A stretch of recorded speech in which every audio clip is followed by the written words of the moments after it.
You are listening to Who Hid My Corpse? By Demonic Eyes. Novels from Novel Fire. Chapter 351. 33 Do You Really Think I Know Nothing?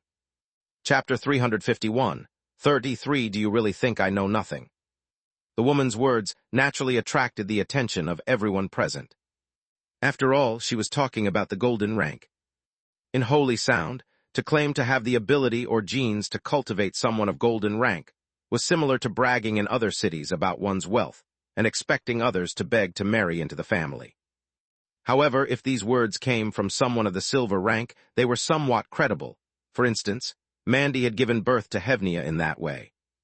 But these words came from a woman of the copper rank from the lower city district, making it hard not to doubt her authenticity. Mandy certainly did not believe her. Upon hearing these words, her gaze immediately turned icy. Do you know what you are saying? Do you know the consequences of deceiving the Haluo family? I know, ma'am, I do, the woman still clamored. I wouldn't dare deceive you. I truly am Nia's aunt. You can bring her out. She will surely recognize me. Hearing this, Mandy slightly turned her head to look at a maid beside her, then frowned and asked, Do we have such a person in the family? There isn't, ma'am, the maid responded.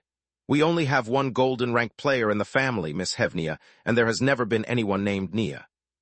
Before Mandy could respond, the woman shouted again, No, that's impossible. Ma'am, I really didn't lie to you. I saw it myself. It was just last year. Last year I saw Miss Hevnia take Nia away with my own eyes. Mandy initially did not want to entangle herself with the woman anymore, as the woman's claims were simply too absurd. If there were another golden rank in the family, how could she, the family head, not know about it? Yet now the other party mentioned that Hevnia was the one who took the person away. She had to pay more attention. After all, just a year ago, Hevnia indeed loved visiting the Seed District. Moreover, nobles from any district place utmost importance on golden ranks, always verifying any news they receive. Should Mandy miss a potential golden rank due to negligence, the true family head of the Haluo family, Mandy's husband, would surely not let her off. Thus, even though she was reluctant to deal with this woman, since she had mentioned Hevnia, she could only reluctantly tell the maid beside her, Call Hevnia down. As soon as she finished speaking, Hevnia's voice rang out, I'm already here, Mom.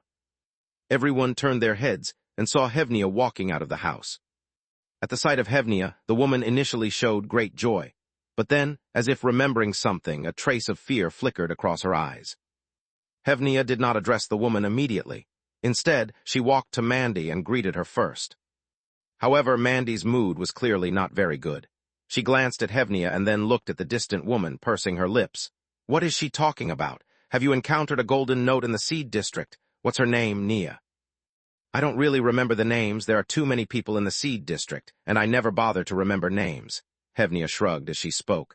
As for a golden note, Mom, do you think that's possible? To cultivate a golden note would require a mother like you. Do you think there would be another with your qualifications in the Seed District? With only a single sentence, Mandy's furrowed brows relaxed. But the woman, hearing this response, became frantic. No, how could that be? Miss Hevnia, it's Nia, it's... Hevnia turned to calmly face the woman. What? You think I am lying? The woman's expression stiffened. Usually when at the Haluo estate, someone of her common standing would never dare slander the lady of the Haluo family. But now that she was driven to desperation, she bravely said, I think you must have forgotten. There really was such an incident. My sister is Connie and her daughter. Your sister is in the Seed District, Hevnia interrupted. Then why are you in the lower city district? Hevnia's question immediately chagrined the woman. My talent is a bit better than my sister's, so I was able to leave the Seed District. Is that so? Hevnia continued. You possess better talent than your sister, and yet you can only come to our Haluo family for insemination, while your sister, less talented than you, was able to cultivate a golden note. Is that what you mean? No, not at all. The woman subconsciously shook her head. I just manifested my talent earlier than my sister, she. What about your sister then? Hevnia cut her off again. If your sister cultivated a golden note, why didn't she come forward instead of you? My sister has disappeared. Disappeared? Yes, I don't know what happened, just suddenly disappeared. The woman showed increasing panic as she sensed the disdain growing in the eyes around her. She would always come to me from time to time with her daughter, telling me her daughter has great potential, but it hadn't yet materialized, so she came to beg me. No, I mean she hoped I would support her with some money. The woman's words became increasingly incoherent.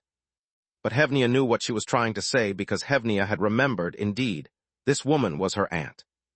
Her aunt who left the Seed District sooner than her mother.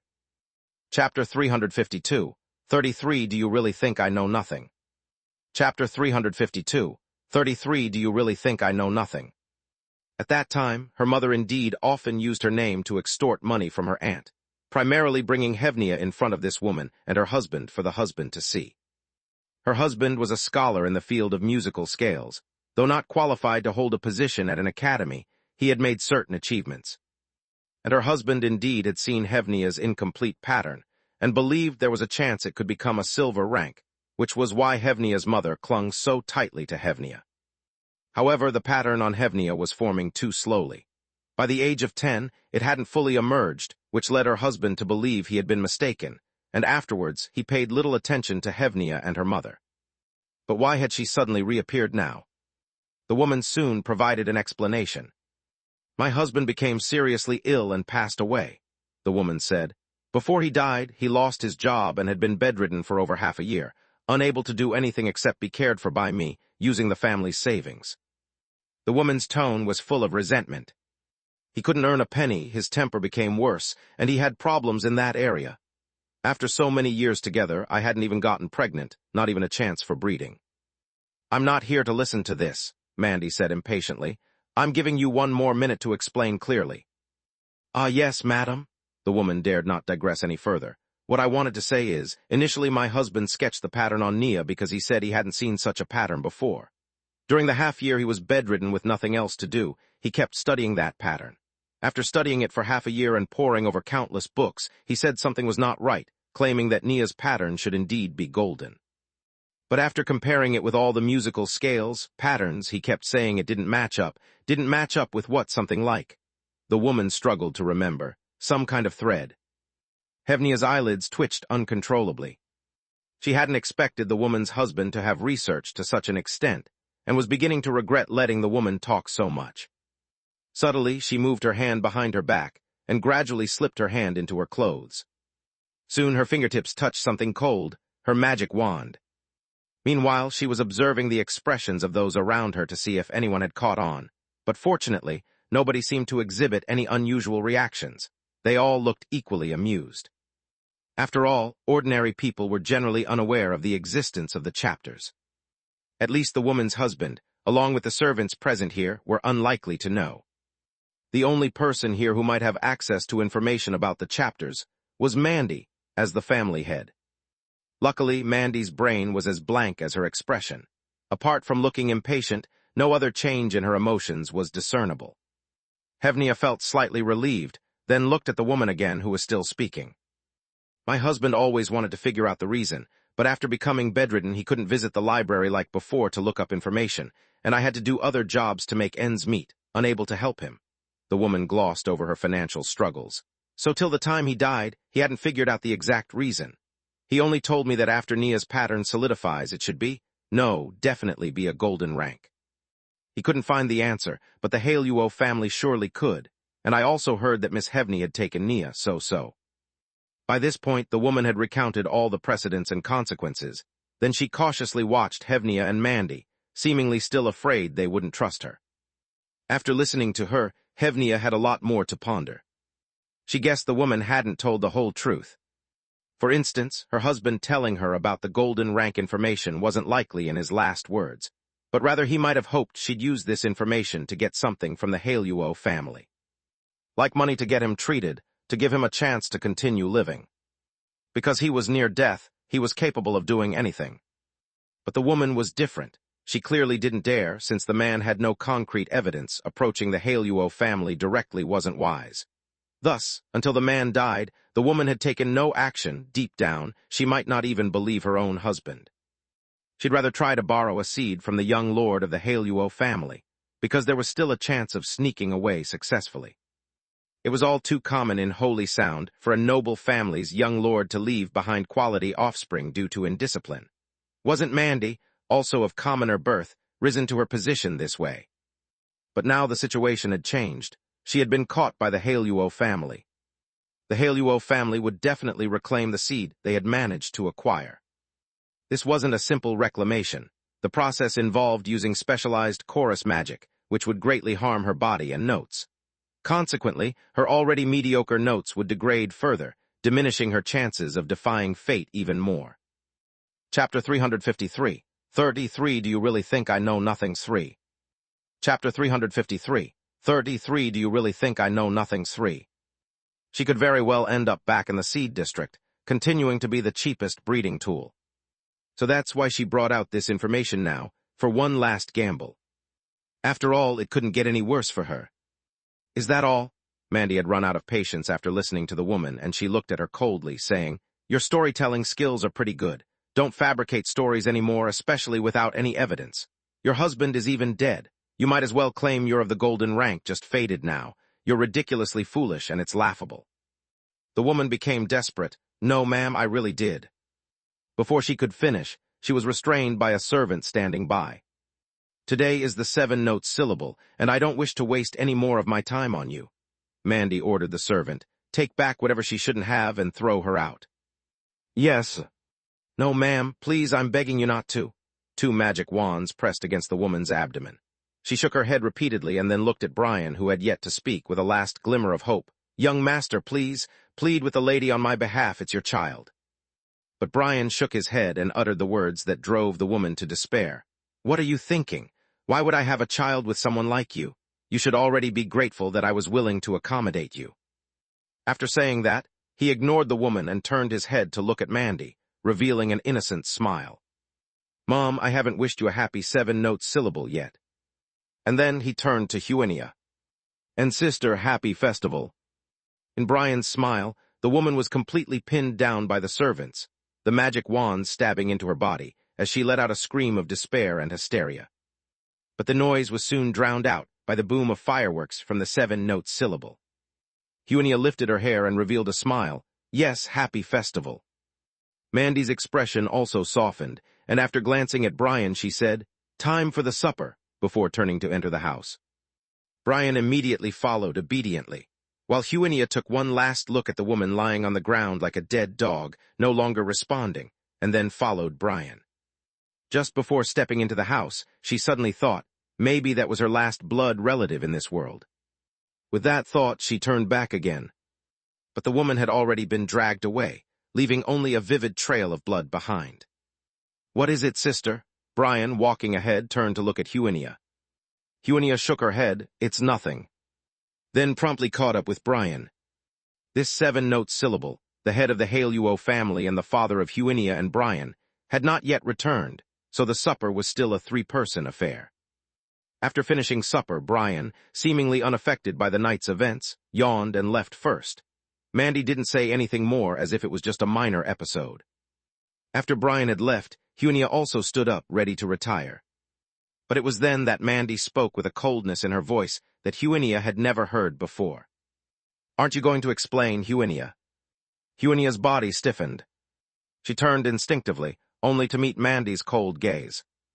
Or do you really think I know nothing? Chapter 354, 34 Calculations. Chapter 354, 34 Calculations. Upon hearing Mandy's words, even Huinia, who had experienced countless similar instances, could not help but reveal a look of surprise.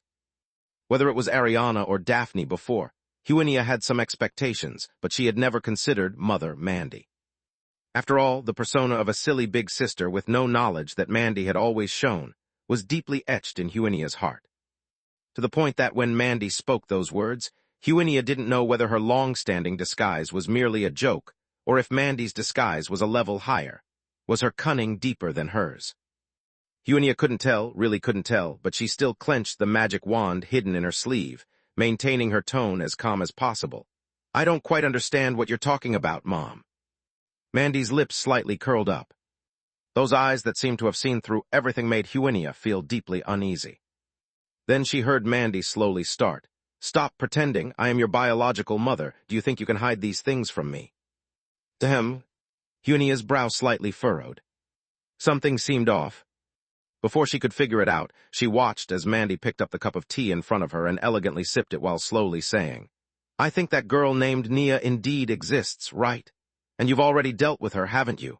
Don't try to fool me, Huenia, you can't hide such things from me. Huenia fell quiet. It took her a few seconds to understand what Mandy meant. And Mandy took Huenia's silence as a loss for words after being exposed, appearing even more pleased. Don't be nervous, Huenia. Mandy set down the teacup, then lightly tapped the table with her finger as though tapping Huenia as well. You're only discovered by me, not your father. If your father knew about this, he indeed wouldn't be too pleased. But I'm different, I'm the closest person to you in this world, aren't I? No matter what you did, I would forgive you. After a brief storm in her mind, Huenia slowly released the magic wand hidden in her sleeve. Luckily, this stepmother of hers was still as consistent as she imagined. At the same time she breathed a sigh of relief, Huenia decided to go along with the plan, maintaining a solemn expression. What do you know exactly? And Mandy was very satisfied with Huenia's reaction, and for some reason, she always enjoyed this feeling of controlling Huenia. The things you did in the Seed District, I know them all, Mandy said, but I simply haven't exposed you. Do you know why? Because you are my mother. Yes, because I am your mother, that's the most important reason, but it's not the only one, Mandy continued. Another reason is, I don't oppose you doing these things. On the contrary, I'm glad you're doing them because your actions once again prove the bond between us. Even without saying anything, we both realize what the biggest enemy in this family is. Huenia said nothing, because she really didn't know what the biggest enemy Mandy was referring to was. Fortunately, Mandy soon provided an explanation, lifting a finger. Uniqueness. She then pointed at herself. I am not your father's first woman, but now I am the first lady of the Haluo family. Then she pointed toward Huenia. You are not your father's first child, but you are the future family head of the Haluo family. Why is that? It's because you are the sole golden note of the Haluo family, so no peer can shake your position. And then she pointed back at herself. And I, as the biological mother of the Haluo family's sole golden note, so no one can shake my position, even if they flirt and tease, it's all futile. Our individuality, mother and daughter, is the greatest guarantee of our status in this family. Hearing this, Huenia finally understood what Mandy meant.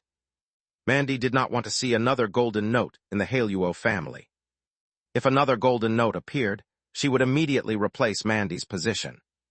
Since she was not originally a person of the Haluo family, the best way to truly join her into the Haluo family was for the family head to marry her, thus forming an unbreakable relationship. As for the age difference, for nobles, a difference of several decades was not a problem. What mattered most was the musical note. If it weren't for the fact that Huenia was a descendant of the Haluo family, and as nobles one still had to care about ethics somewhat, then Huenia would be more suitable than Mandy to be the grand lady of the Haluo family. From this perspective, Mandy was the last who wanted to discover a female golden note in the Seed District. Therefore, in her view, what Huenia did in the Seed District was very satisfying to Mandy. The only dissatisfaction was, we mother and daughter share one heart, Mandy said. With this kind of incident, you should have told me in advance, instead of only thinking of me when the bomb drops. If today your father were here instead of me, then it would be very difficult for you to explain clearly, understand. Chapter 355, 34 Calculation 2. Chapter 355, 34 Calculation 2. Having said all that, Miss Hevnia naturally knew how to respond to Mandy, so she cleverly replied, I understand, Mom. Mandy's face beamed with satisfaction. Just remember that if such a situation arises again, make sure to consult me first. You know I have crossed more bridges than you have walked roads. At this she paused and then continued. That woman, she is ultimately a hazard, take care of her, and do not draw anyone's attention. And even if your father comes to know, do not say that I told you to do it, understand? You are your father's biological daughter. No matter what you do, your father will forgive you, but it's different for me, understood? Miss Hevnia continued to nod obediently. I won't disappoint you. Very good, Mandy said with a smile. Then go and do it. Make sure you finish everything before you return to school. I'll cover for you. When Miss Hevnia heard Mandy say she would cover for her, an idea sprang to her mind. This place is too conspicuous, Miss Hevnia said. May I take a trip to the Seed District? It's safer there. Of course, Mandy nodded slightly. After all, something like this can't be done openly. Wait. A few minutes later, Miss Hevnia returned to her room. And appropriately, Bai Wei's voice emerged with a hint of exclamation. It's really rare, isn't it? What's rare? It's rare to meet such a fool, Bai Wei chuckled. Your mother is indeed a clear stream among a bunch of cunning old foxes. The stupidity in her eyes was almost drenching. Bai Wei's string of odd metaphors left Miss Hevnia at a loss for words, and after a silence she finally said, That's not my mother. My mother is even worse than her. Is that so? Bai Wei asked. What about your father? Never met him. Miss Hevnia did not want to dwell on this topic and quickly changed it. I've decided to go to the Seed District and settle the matter. To handle your dead best friend's father. Dead best friend? That seemed right indeed. Miss Hevnia held back from retorting and instead asked, What do you think? I don't have any objections. Bai Wei leisurely crossed his arms. Honestly, I'm not good at this kind of deceit and scheming, so let's leave that to you. You're better at it. When you can't handle the situation anymore, hand it over to me. Hearing Bai Wei say this, a strange sense of reassurance suddenly surged in Miss Hevnia's heart. Even though she was clearly aware that using Visas' power came at a cost, she still thought, Fortunately, as long as Visas is here, no matter what, I won't fail. This was completely different from the trembling, walking on thin ice feeling she had while acting as Miss Hevnia for the past year. No, there shouldn't be such complacent thoughts. Miss Hevnia gently bit her lip, using the pain as a reminder to always be vigilant. Because she was just one person. And always just one person. I'm going to rest now, Miss Hevnia said. Is that so? Bai Wei said with a smile. Then good night, Miss Hevnia. That night, Miss Hevnia slept unusually peacefully, almost sleeping straight through until dawn. As Miss Hevnia gazed at the warm sunlight streaming in through the window, there was a brief moment of disorientation as she wondered if she was still dreaming. She tried calling out for Bai Wei, but received no response, which slightly relieved her. She then rose from her bed and quickly tidied herself before heading downstairs to have breakfast with Mandy and Brian, after which she suggested going out for a stroll. Having made up with Miss Hevnia the night before, Mandy naturally did not object and even held Brian back from joining her. However, Miss Hevnia still took a servant with her when she stepped out. The Helen territory, where the Haluo family resided, was a small town with only a few thousand residents, and the townspeople all basically knew Miss Hevnia, so they greeted her with fearful reverence whenever they saw her.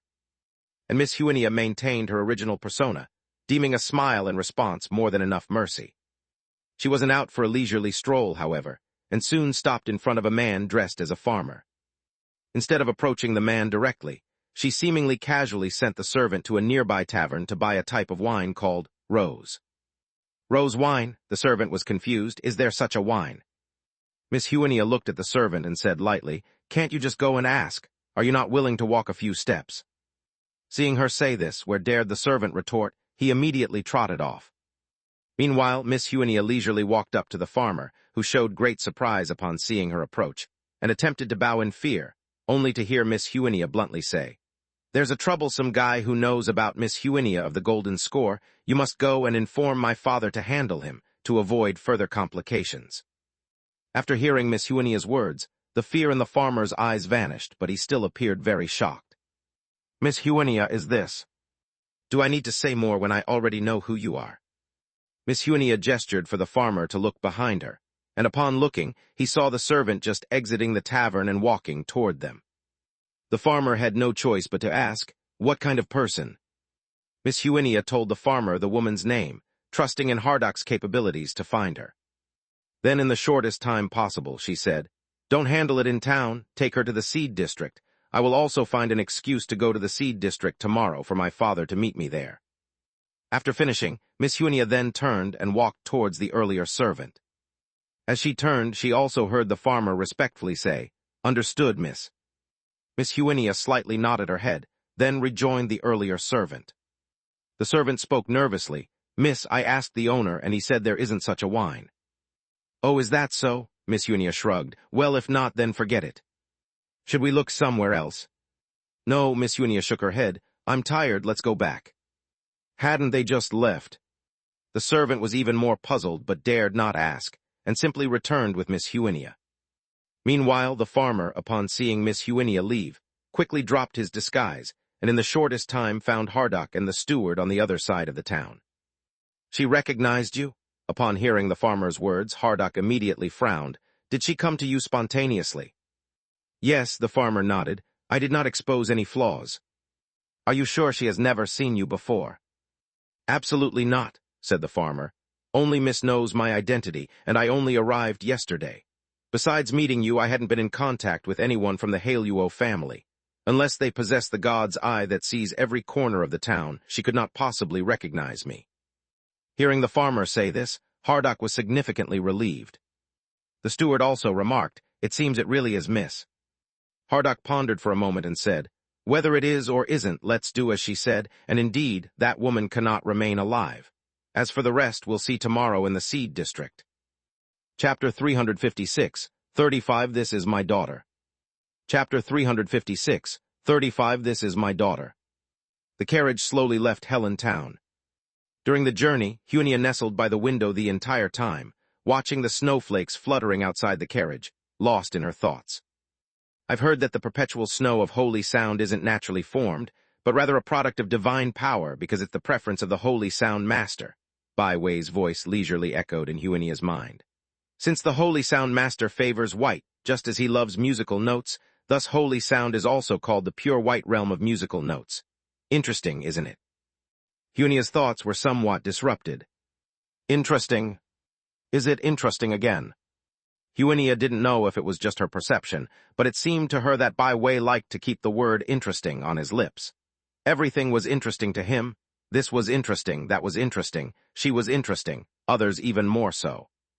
It was as if he stood apart from the world, observing the play called the world from an utterly detached perspective, continually making remarks interesting. He seemed like a purely amused observer, but a powerful one at that. Previously, Huinia was not so inclined to respond to Bai Wei, because she always felt that everything he said had a purpose, to lead her astray, just like the minions of the evil god described in legends. So she always avoided more contact with Bai Wei, fearing that his thoughts might contaminate, disturb her, and ultimately transform her into something indescribable. But now it didn't matter anymore, since 3 parts of her body had already been replaced with Bai Wei's. Falling further couldn't be influenced much by just a few more sentences.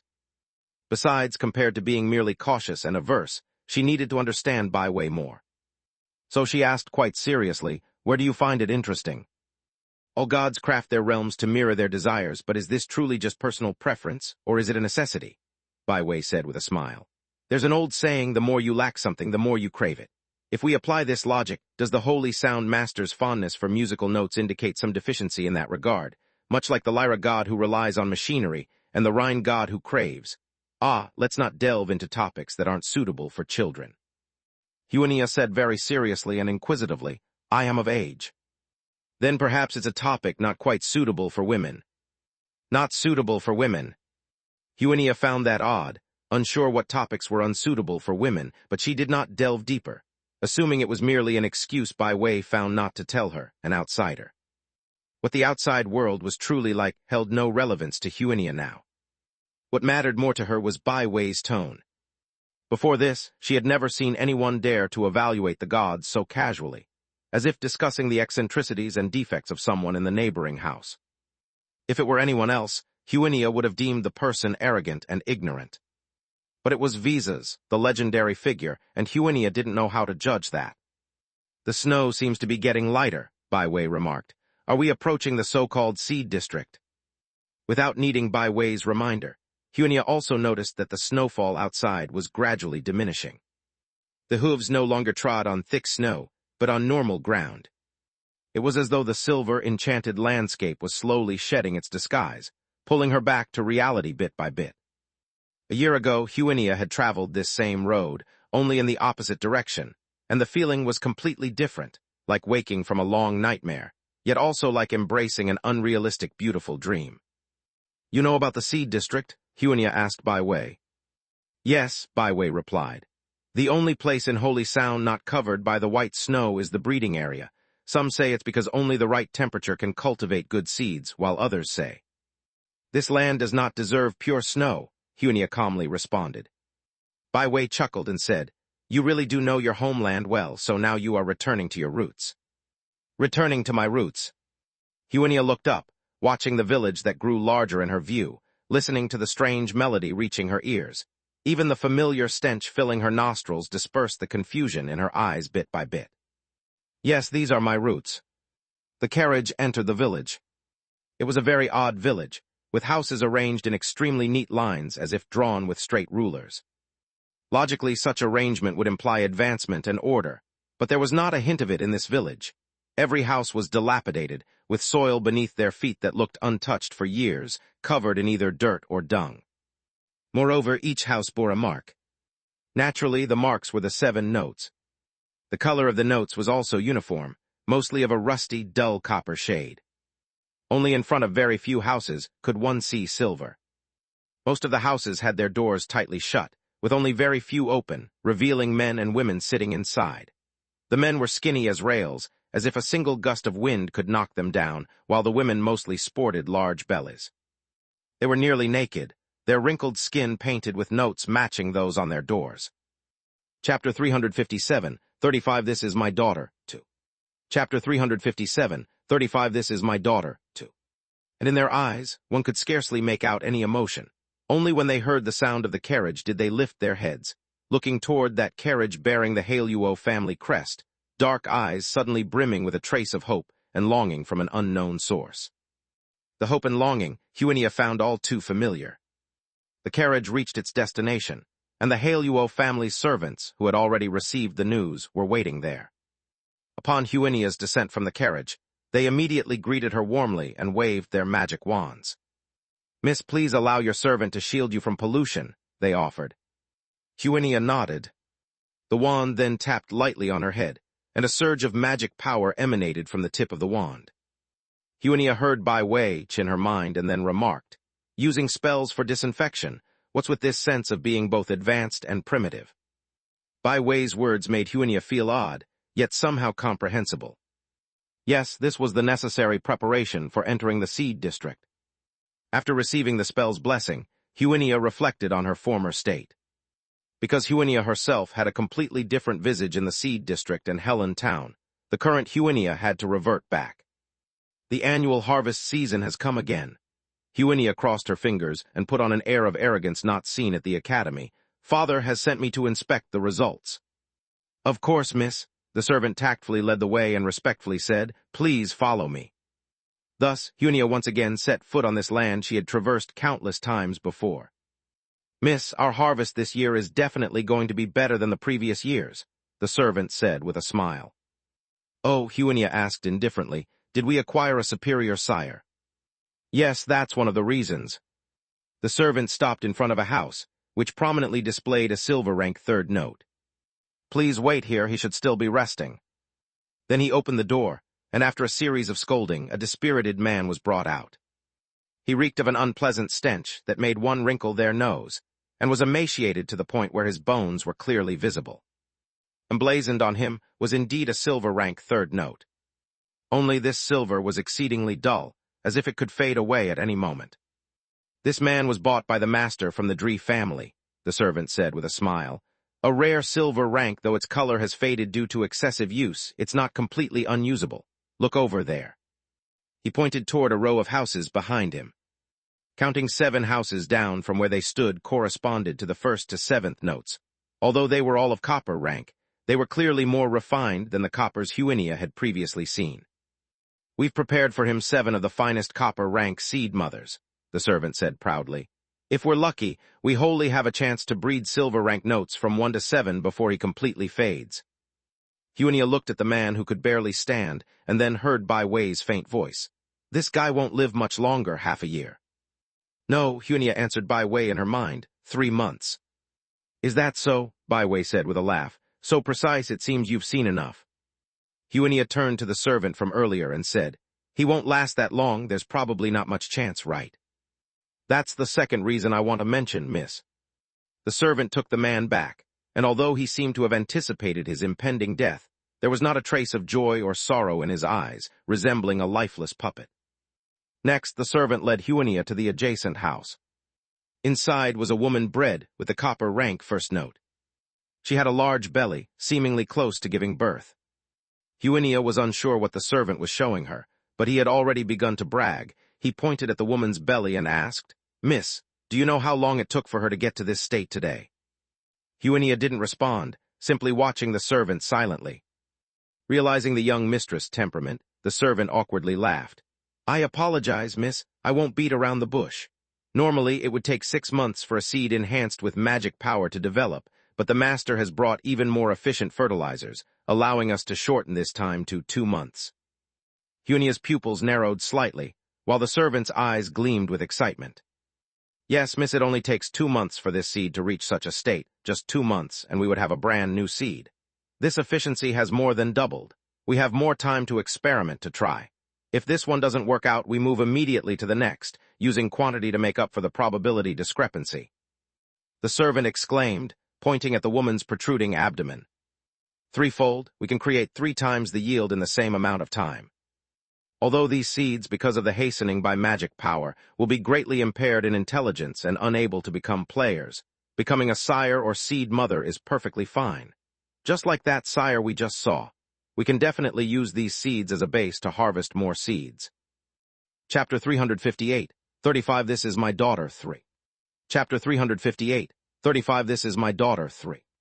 As the servant's words ended, the woman suddenly let out a terrible scream. "Look, miss," the servant grew even more excited, "the seed is ready for harvest." Everyone was pleased by this unexpected surprise. Together, they watched the seed's loud crying as it was born into this world. People began to cheer, and then immediately stepped forward to check the quality of the seed. The seed mother, too, opened her eyes, her weary eyes filled with expectation. Everyone gazed at the seed, watching as the servant rudely wiped away the blood and examined its body. Then slowly shaking his head, "No, this one won't do, it doesn't even have stripes." The expectation in their eyes vanished instantly. The seed, just a moment before the center of attention, was now set aside, even though it continued to cry loudly. However, the seed mother paid it no mind and was instead desperately crying out for another try, "Let me try again." And Huinia saw all this. She looked at the seed mother, but the face that emerged in her mind was different. She bit her lip tightly and left the room without saying a word. The servants thought Huinia was dissatisfied because she hadn't seen the harvest and hurriedly chased after her. For a while, the room was left only with the constantly crying seed, and the seed mother eager for another attempt. Although I had heard of it before, seeing it with my own eyes still feels somewhat unbelievable. Bai Wei's lament echoed in Huinia's mind. So the so-called seed district is already the most euphemistic term. Bai Wei paused. "So, Huinia, is the wish you hope to realize by playing the 7 notes divine song to save the people of your hometown?" Huinia did not speak, and at this moment the servant had caught up, holding 1 boy and 1 girl, both children. Miss, please don't be upset," said the servant. "That one wasn't successful, but these 2 were." Huinia stopped and turned to look at the 2 children. They too had silver notes drawn on them. Although the lowest quality, they were still silver. Right then they stood dully, with no spark in their eyes. The servant explained beside her, "Miss, they are silver rank siblings we successfully bred. Now they are of age to become a sire and a seed mother." Huinia looked at the servant, "With whom?" "After our calculations, the best matches, with each other they're siblings." Huinia's pupils narrowed slightly. "They're siblings." "Yes, miss, the siblings are the best match for each other as sire and seed mother," the servant said animatedly. "According to our calculations, their breeding has more than a 30% chance of producing silver. 30%, miss, that's much higher than the success rate of that earlier plan. We call this the twin project." Before he could finish, another man's hysterical voice rang out, "Bastards, what are you doing? That's my daughter, that's my daughter." Huinia turned her head to see a shabby middle-aged man, charging towards them like a wild beast. The servants tried to stop him, but were too late. They could only watch him rush over, fiercely grab the little girl, and glare menacingly at everyone around. "Who touches my daughter, I'll fight them to the death," he roared, not letting anyone get close to the little girl. Just as Bai Wei softly hemmed to speak, he saw the man also shove his own son away. "This is my daughter." Madness and greed filled his eyes. "I am the most suitable for breeding with her. I am the most suitable sire for her. I am the one who can breed higher-ranked notes with her, only me." In that moment, even Bai Wei fell into brief silence. Huinia just watched quietly as the servants rushed forward to pull him away. her pupils cold as stars, sharp as a knife hidden in frost. "Do you see, Mr. Visas?" She softly answered the question Bai Wei had asked earlier. "I never intended to save anyone." She paused. "Never." Chapter 359, 36 Seed-Seeking Song. Chapter 359, 36 Seed-Seeking Song. Regarding the seed district of Holy Sound, Bai Wei wasn't ignorant. He simply lacked such a profound understanding. In the game chapters of Holy Sound, players were unable to reach the seed district. All information concerning the seed district was fragmented, scattered amongst snippets of character dialogue and assorted noble documents, giving the players a vague understanding of the place. Moreover, nearly every character hailing from the seed district would mention the same sentiment. Under no circumstances did they wish to return there. But only now did Bai Wei truly grasp how significant that statement was. Especially when that mad father was dragged away by a servant, and his daughter, whom he treated as a breeding object, stood dumbly in place, unclear whether she had yet to comprehend what had happened, or if she was numb to everything from having long ceased to care. "What a learning experience," Bai Wei murmured somberly. "There aren't many places that can make me think this way. The girl can't become a player, can she?" "No," Huinia replied mentally. "It's not enough to just have musical scales. If the patterns of the scales are too poor, one is unable to play the chapters. Moreover, most seeds produced from the interactions between seeds have intellectual issues. Such individuals cannot become players. They can only continue to exist as sires and seed mothers."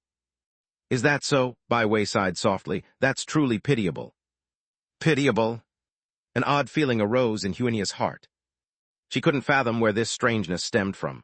Was it because no one in Holy Sound would find anything about the seed district worthy of pity, except for Bai Wei?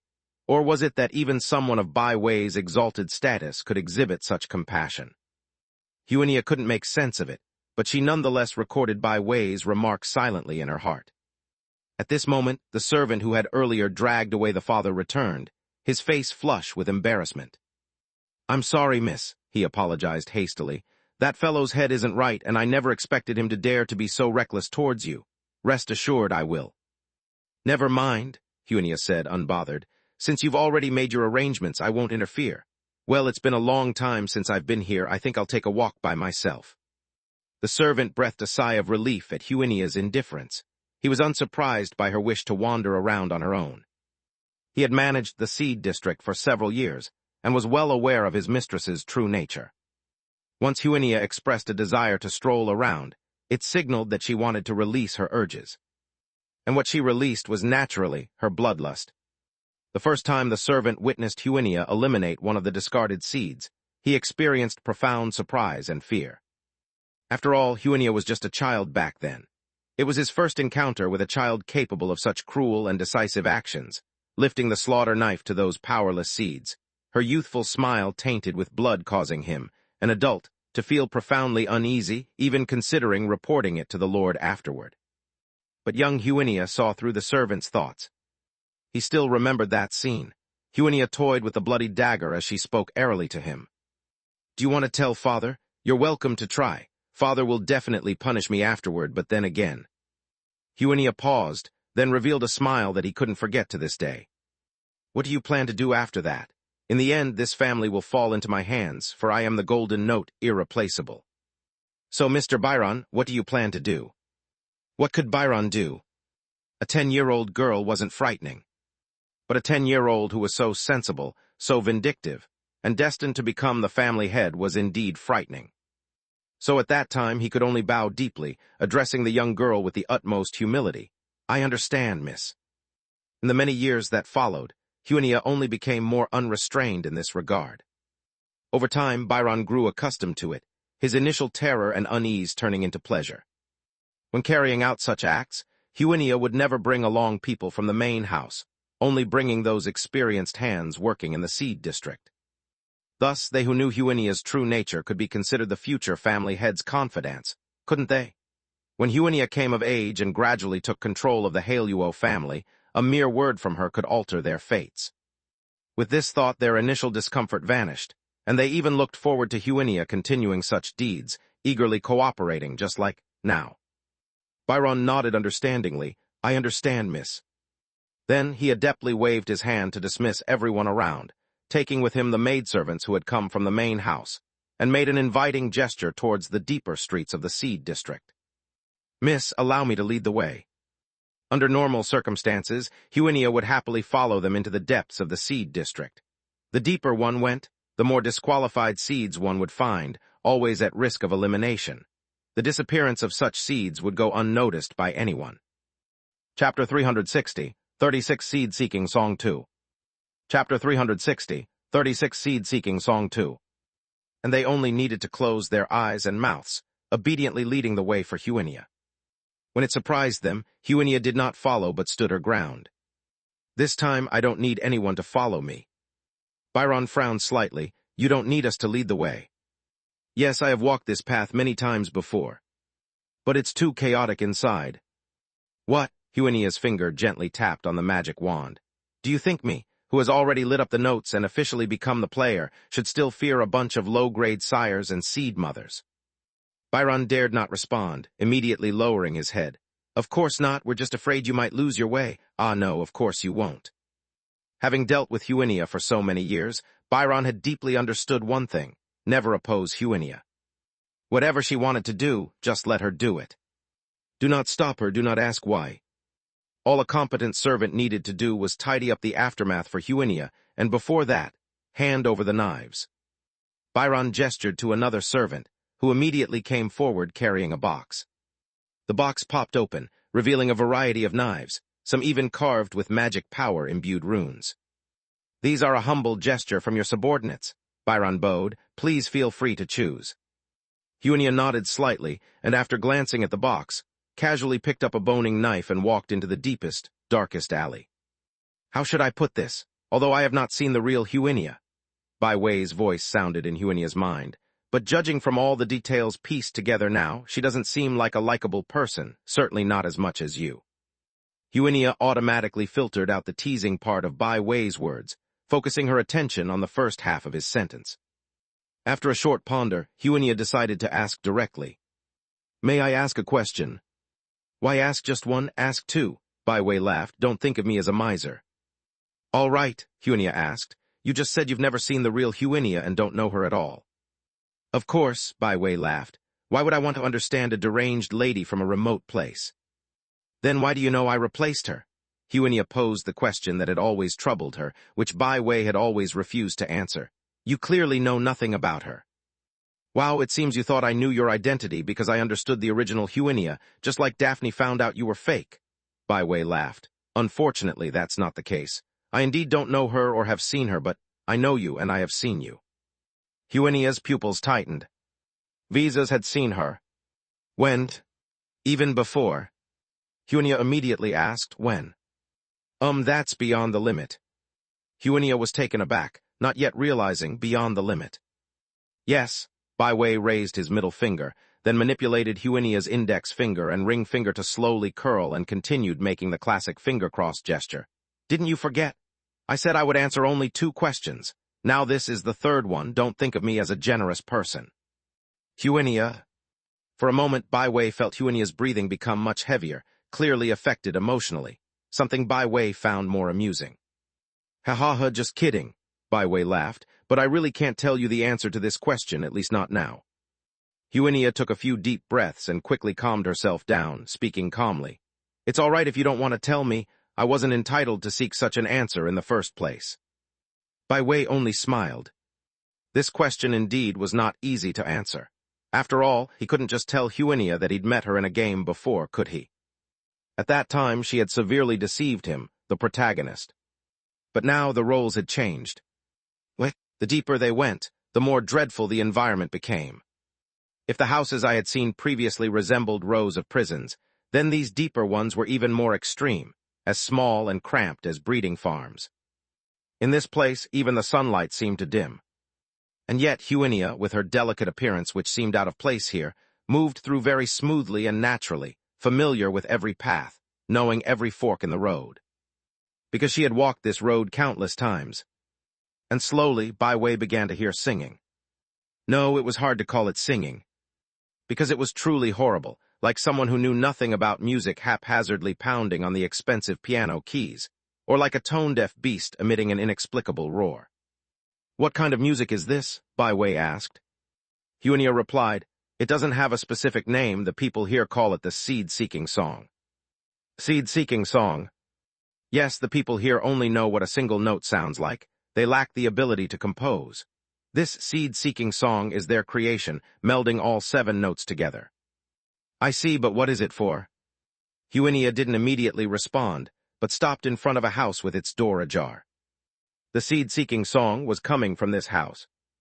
Inside, there was an indescribable stench, filled with matter that was either excrement or dirt, making it hard to notice the writhing figures unless one looked carefully. But Byway could see them clearly. There were 2 people. Oh no, to be precise, a sire and a seed mother. They were engaged in breeding. Such open doors and undisguised breeding, like livestock being raised. Everything about them was in decay. Even the notes on their bodies seemed to be fading. Only their eyes were crazed. They growled in their mouths, making senseless sounds. And those sounds were the previously mentioned seed-seeking song. The Holy Sound Master does not listen to words, only melodies, Huinia said softly. So the Holy Sound people express their respect with music. But since these people can't create music, they just mix the 7 notes together, hoping that the Holy Sound Master will hear their sounds and grant them what they most desire, the seed of the 7 notes. The closer to the depths, the more the sires and seed mothers long for the seed of the 7 notes. As their own talents are inferior to those on the outer edges, they care nothing for class or tone, as long as it is a seed. Of course, Huinia hesitated, then slowly shifted her gaze downward, looking at the oddly colored soil. In that soil one could vaguely see pale, withered bones and flesh stained with blood. Only those who carry notes can be called seeds. The rest are merely culled. As Huinia's voice fell, the seed-seeking song reached its climax, and the sire and seed mother stopped their actions. As a new seed had already been laid. 20 minutes later, Huinia arrived in front of a small house on the outermost edge. This was her former home. Huinia had lived here for more than a decade, and now it had fallen into disuse as if no one had visited for a long time. After standing in front of the door for a while, Huinia then raised her hand and pushed the door open. A harsh creaking sound ensued. Several gazes from inside swept over. Daphne, the people inside asked. Daphne is dead, Huinia said calmly. I killed her. Chapter 361, 37 Huinia's Snap. Chapter 361, 37 Huinia's Snap. As Huinia uttered those words, the entire cabin fell into a deathly silence. The servants standing beside Hardock immediately stiffened after a brief moment of surprise, fixing their gazes on Huinia, as if ready to pounce at any moment. Only Hardock's expression didn't change much. He watched Huinia calmly. There wasn't even much surprise in his eyes, as if he had guessed this possibility long ago. After a brief silence, Hardock slowly began. Your frankness surprises me. I thought you would either not dare to come or would continue to deceive me. Huinia shook her head. I'm not that foolish. Without any outsiders present, Hardock had too many ways to verify her identity. Huinia didn't believe she could fool him. Of course, you're not a fool, said Hardock. Otherwise, the true mistress of the Haluo family, along with my daughter, wouldn't have fallen into your hands. He paused. Honestly, I still can't believe you're someone who came from such a place. I'm not just talking about your once-in-a-millennium golden score, but your abilities, your courage. All these extraordinary qualities, even among nobles, would need to be built up over time with countless teachings and experiences. But as far as I know, the only time you can truly say you were educated was about a year. Yet you killed and replaced Seaweed, the Haluo family's most cherished miss, and beat my subtly minded daughter, Ariana. Even so, that quick reaction a few days ago had me fooled. I'm very curious, really curious enough to want to find your parents and see how they managed to raise a person like you. Unfortunately, I haven't found your parents, at most I could find. He slowly stood up, kicking a black sack sitting on his behind towards Huinia's direction. The black sack struggled for a moment and then quickly fell still. The only one I could find is your aunt, whom we were instructed to deal with. A woman with no distinguishing features, foolish enough to be a laughingstock. According to her, your mother was even less worthy than she was. That is to say, like your golden score, all are gifts from the Holy Sound Master. If that's the case, it's truly enviable. Facing her daughter's killer, Hardock didn't opt to strike right away but spoke at length instead. Huinia lowered her head to look at the sack in front of her. She knew it was her aunt inside and knew that the woman was not yet dead, just passed out. You didn't kill her. Huinia lifted her head to look at Hardock again, which means you haven't fully believed me. Of course, Hardock said calmly. That night when my Daphne didn't come back on time, I was prepared for the worst. I originally thought that the one who would survive would be that woman named Ariana, but I didn't expect it to be you. When I learned that the miss of the Haluo family had safely returned home, I was really surprised. It made me realize that you're a person far more dangerous than Daphne imagined. So today. Hardock lightly tapped the floor with his foot. A delightful ding-dong sound emerged, like a music box winding up. Immediately, countless spider-like magic lines spread outwards from under Hardock's feet in all directions, covering a vast area that completely encompassed the cabin, forming a unique array. And naturally, Huinia was inside this array as well. I made full preparations. The moment Hardock's voice fell, the two servants beside him also took out their magic wands. The array under their feet resonated with their power, and the lines became even more dazzlingly bright. Clearly, Hardock, as he had said, did not fully trust Huinia and had made preparations for both outcomes. Either there would be a peaceful father-daughter reunion, or it would become a deadly ambush. Now it was apparently the latter. Huinia also reached for the magic wand hidden in her sleeve, but she didn't make a move right away because she could see that Hardock hadn't finished speaking. You know, I originally thought that today there would only be two possibilities. If it was Daphne who came, nothing more would need to be said. But if it was Daphne but you, then I would kill you and then take the score, Hardock said softly. But the moment I saw you, I suddenly thought that there might be a third option. He paused. Come and be the Daphne, come and be my true daughter. These words came out, and before Huinia could react, the expressions of the two servants changed first.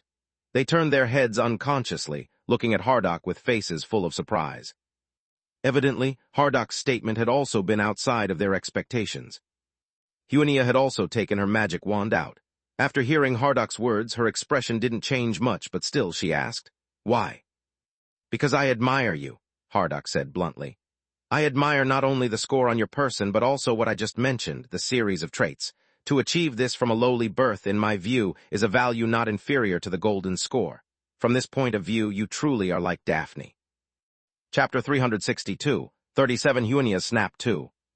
Chapter 362, 37 Huinia Snap 2. I'm very similar to Daphne. Yes, Hardock nodded, then a glint of reminiscence flashed in his eyes before he spoke softly. Our Triel family for so many years has always been a vassal to the Haluo family, in name a noble but in reality a servant. No one wanted to change that, nor did they dare to change except for my daughter, Daphne. It was she who noticed your difference, guessed your identity, and proposed the plan to hunt you. In that respect, you do indeed resemble Daphne. Both of you come from humble beginnings, and at one time both were playthings for the young miss of the Haluo family, yet you did not resign yourselves to fate and eventually did what ordinary people could not imagine. The only difference is that you succeeded and Daphne failed. But thinking about it, we, who share the same traits, should not have been on opposing sides. If not for that pretense, I believe you and Daphne could have become real friends. Having said this, Hardock paused, then slowly raised his hand, reaching out to Huinia, and at the same time his originally sharp gaze gradually softened. Since we are the same kind of people, why not join forces? Join the Triel family, become my daughter, let me be your father. Trust me, I will be a father more exceptional than anyone else, and the Triel family will be your staunchest support. Let us play together, the 7 Notes Divine Song. Hardock's words were filled with sincerity. Huinia, looking at the hand extended to her, knew that if she responded, Hardock would indeed accept her as he had said. She also believed that Hardock was telling the truth. But she did not immediately make a choice, only saying, But I killed Daphne, is that all right? Daphne won't mind. Hardock did not lower his hand. I lost a daughter, but gained a more excellent one. I think she would be pleased, especially at the moment we play the 7 Notes Divine Song. That would be the best consolation for her. After Hardock finished speaking, Huinia remained silent for a long while. Then she laughed out loud. It was as if she heard the funniest joke, causing her to cover her stomach and eventually laugh until tears came out. Hardock's hand still hovered in midair, but the gentleness and expectation in his eyes gradually faded with her laughter. It seems we can't come to an agreement. Hardock slowly lowered his hand. Honestly, this is somewhat regrettable. You've made a very unwise choice. Huenia's laughter gradually ceased. Although her behavior seemed exaggerated, her eyes betrayed little amusement. Even so, she said with a touch of regret to Hardock, "No, actually, I would have liked to agree, but unfortunately, you're too late. There's someone who probably won't allow me to have a new father." "Is that so?" Hardock said blandly. "It seems you trust the Haluo family more than our own." Hardock thought the someone Huenia was referring to was the head of the Haluo family. But Huenia shook her head, speaking in a low voice. "No, it's a more troublesome individual." At the moment Huenia's voice fell, the player to Hardock's left had already made a move, immediately raising the magic wand and aiming at Huenia, the universal notes engraved on the wand lighting up one by one. Of course, this was not a reckless action. It was at Hardock's command. Having been rejected by Huenia, Hardock had lost what little patience he had left, not wanting to listen to Huenia ramble on. "Since you do not wish to become my daughter, then go meet my daughter." Hardock had been prepared, ready to take the golden score from under the Haluo family's watch. In this array, carved out long ago, everything they did would remain unnoticed by outsiders. And since Huenia had come alone, as long as they killed her here and disposed of her body in any corpse pit, no one would be able to find her. Just like a year ago, watching the player to her left target her, Huenia did not dodge or choose to defend, but also raised her magic wand, apparently intending to meet attack with attack, but she aimed at Hardock instead. Faced with Huenia's aim, Hardock made no move, but the player to his right stepped in front, starting to play a protective chorus magic. Thus, 3 magic melodies began to converge, all reaching the completion stage simultaneously. And everyone stood still, the inevitable magical clash about to happen. But this made Hardock, who was behind the shield, feel puzzled. What does Huenia want to do? Stand there and wait for death? Hardock couldn't figure it out. Just before the 3rd magic melody was completed, in the last second, he heard a crisp snap of fingers. A snap of the fingers. Although he didn't know why, Hardock suddenly felt uneasy. Almost at the same time, the 2 spells that were about to be completed on their side vanished into thin air. Both players were stunned. What just happened? Before they could figure it out, Huenia's spell had been completed. A sharp magic beam shot out from the tip of the magic wand, and in the narrow room, the player standing in front of Hardock had no way to avoid it. The arm holding the wand was instantly pierced by the ray from palm to shoulder, and with unstoppable force, pointed directly at Hardock's heart. And it aimed straight for the heart. Hardock was shocked. Fortunately, he had been alert just now, and the notes on his wand were still dancing. An abrupt magic cube emerged between him and that player, bravely intercepting the beam and refracting it 90 degrees, ultimately piercing the wall on the other side without harming Hardock. But even so, Hardock didn't feel much relief in his heart. He was still surprised. Why did those 2 spells vanish out of the blue? Huenia had clearly done nothing, or at least he hadn't seen anything. Moreover, he had never heard of any magic melody capable of canceling 2 almost completed 3rd-note spells at the same time. What kind of power was that? A sinking feeling gripped Hardock's heart. It seemed Daphne's failure wasn't a coincidence. This person possessed something unknown to them. At this moment, the injured player was still screaming. Because the ray emitted by Huenia was not one-off, but continuous, the player, skewered like a piece of grilled meat, could only escape the ray that had pierced through the entire arm by severing the limb completely. Of course, Hardock wouldn't allow such a thing to happen. Daphne's failure had already resulted in the demise of 4 experienced players from the Triel family. Now these 3 were the last capable players they could put forward, and he couldn't afford to see even this bit of fighting capacity damaged. So Hardock made a decisive move, casting aside restraint and probing, and began to operate the 3rd note belonging to the exquisite silver rank. Sharp thorns started growing from beneath Huenia's feet and above her head. 4-note sharp peak hanging thorns.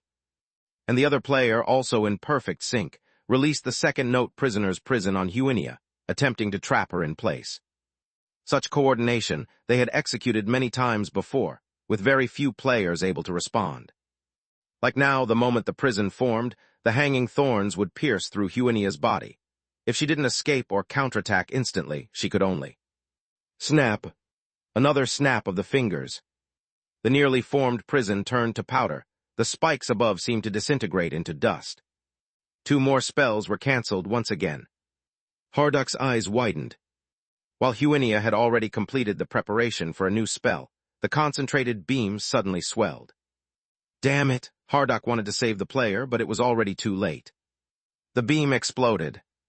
The player's arm, along with a good portion of their body, turned into a mist of blood. An experienced silver-rank player fell just like that.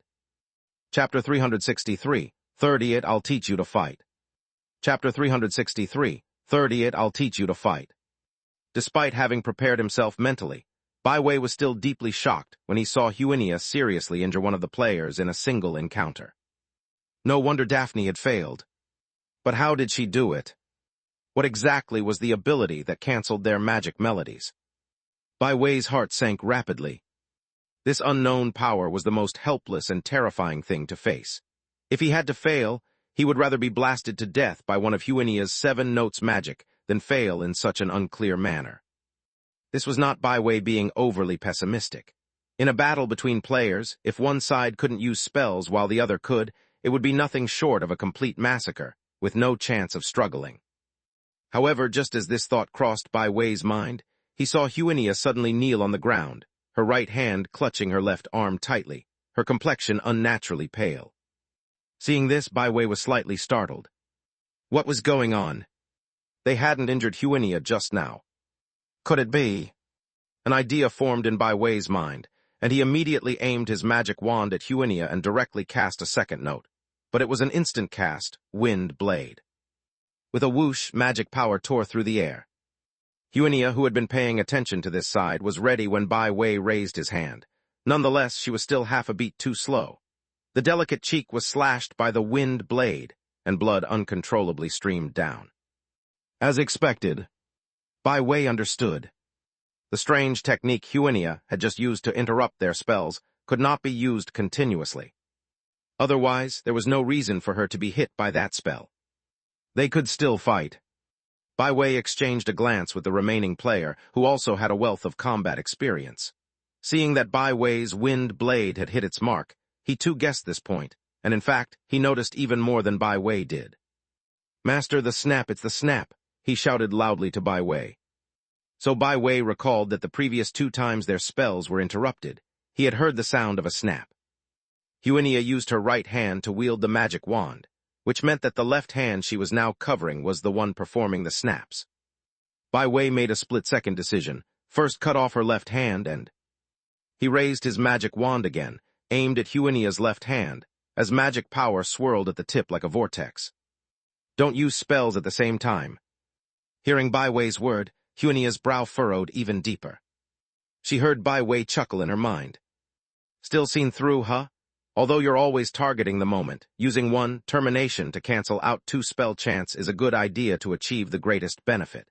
However, continuing to use it twice without ending the battle was too risky." Huinia bit her lower lip tightly. Even though Baiwei had reminded her earlier, rules came with a price, she never thought the price would be so severe. The 2 snaps were like 2 knives cutting into her left arm, almost rendering it unable to lift. Moreover, just 2 snaps had taken down only 1 person, and already Baiwei had seen through her. What could she do now?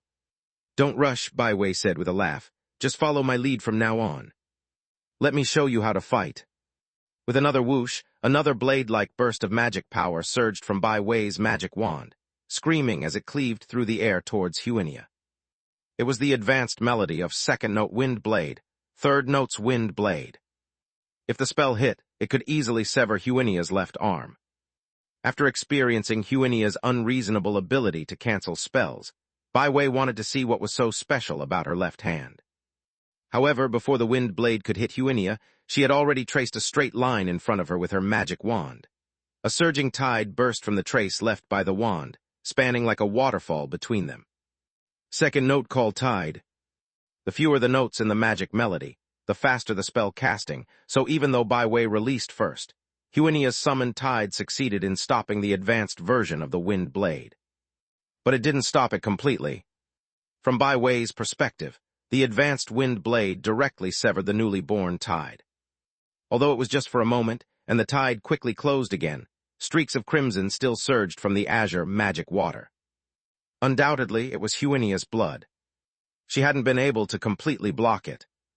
Bai Wei's heart leapt with joy, and just as he prepared to immediately bypass the tide to attack Huinia, he found that the tide was expanding rapidly, nearly splitting the entire house in two in the blink of an eye. This surprised Bai Wei greatly. He knew, of course, that wave calling grew stronger as time went on, but this was too fast.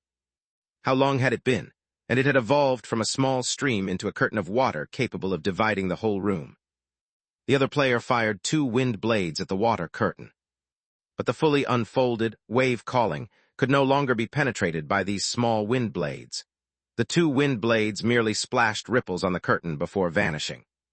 They couldn't go on like this. Chapter 364, 30 I teach you to hit too. Although Hardock wasn't worried that they would be harmed by wave calling, once the swelling tide undermined the cabin and allowed outsiders to notice, it would be a big problem. So Hardock decided to eliminate this troublesome spell first. But just then, the tide that had nearly broken the house suddenly disappeared with a poof, and the room was enveloped in dense white fog, turning into an environment where one couldn't see their own hand. Hardock was stunned. This was also a low-note spell that transformed controllable magic water into fog, a spell that could cooperate with wave calling. However, the point that stunned Hardock wasn't the spell itself, but that Huinia had actually cancelled wave calling actively. That is to say, she didn't want the noise here to be transmitted outside either. Hardock narrowed his eyes slightly. Even though he was already wounded, he still wanted to eliminate them right here. Truly a crazy person. The sudden white fog provided a temporary respite to the previously intense battle. It also allowed Hardock to think about the current situation more calmly. Considering the abilities demonstrated by Huinia just now, it was indeed not something a girl who had become a player for only a year could achieve. Although he didn't know exactly what she had attained, it was undoubtedly troublesome now, and one small mistake could overturn them in the ditch, especially since they had already lost one person. Therefore, it was essential to clarify the target now. Regardless of what means Huinia had just used to interrupt their spells, they only needed the 7-note scale.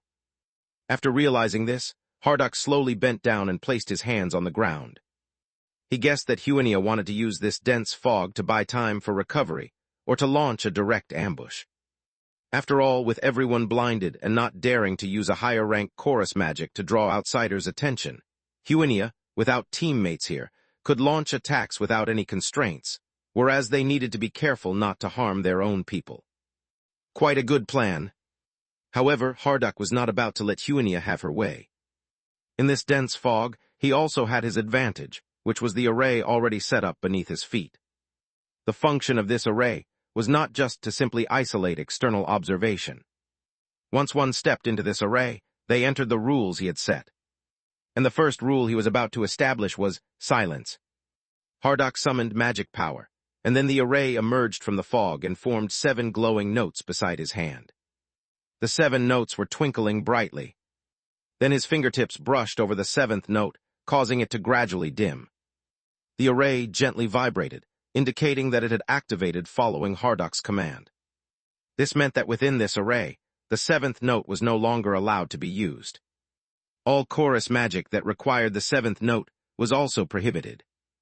Hardock knew that as the score, Huinia possessed the strongest note, which was originally Huinia's golden rank 7th note, so any chorus magic related to the 7th note would be particularly powerful in her hands. But now Hardock had prohibited the 7th note, definitely reducing Huinia's combat effectiveness by a large margin. But this wasn't enough. He intended to prohibit not just one note. Hardock waved his fingers consecutively, and one note after another dimmed. The first note forbidden. The second note forbidden. The third note forbidden. One after another, Hardock prohibited 6 notes. He left only the last note, which was his own 4th note. Generally, at least 2 notes were needed to release chorus magic.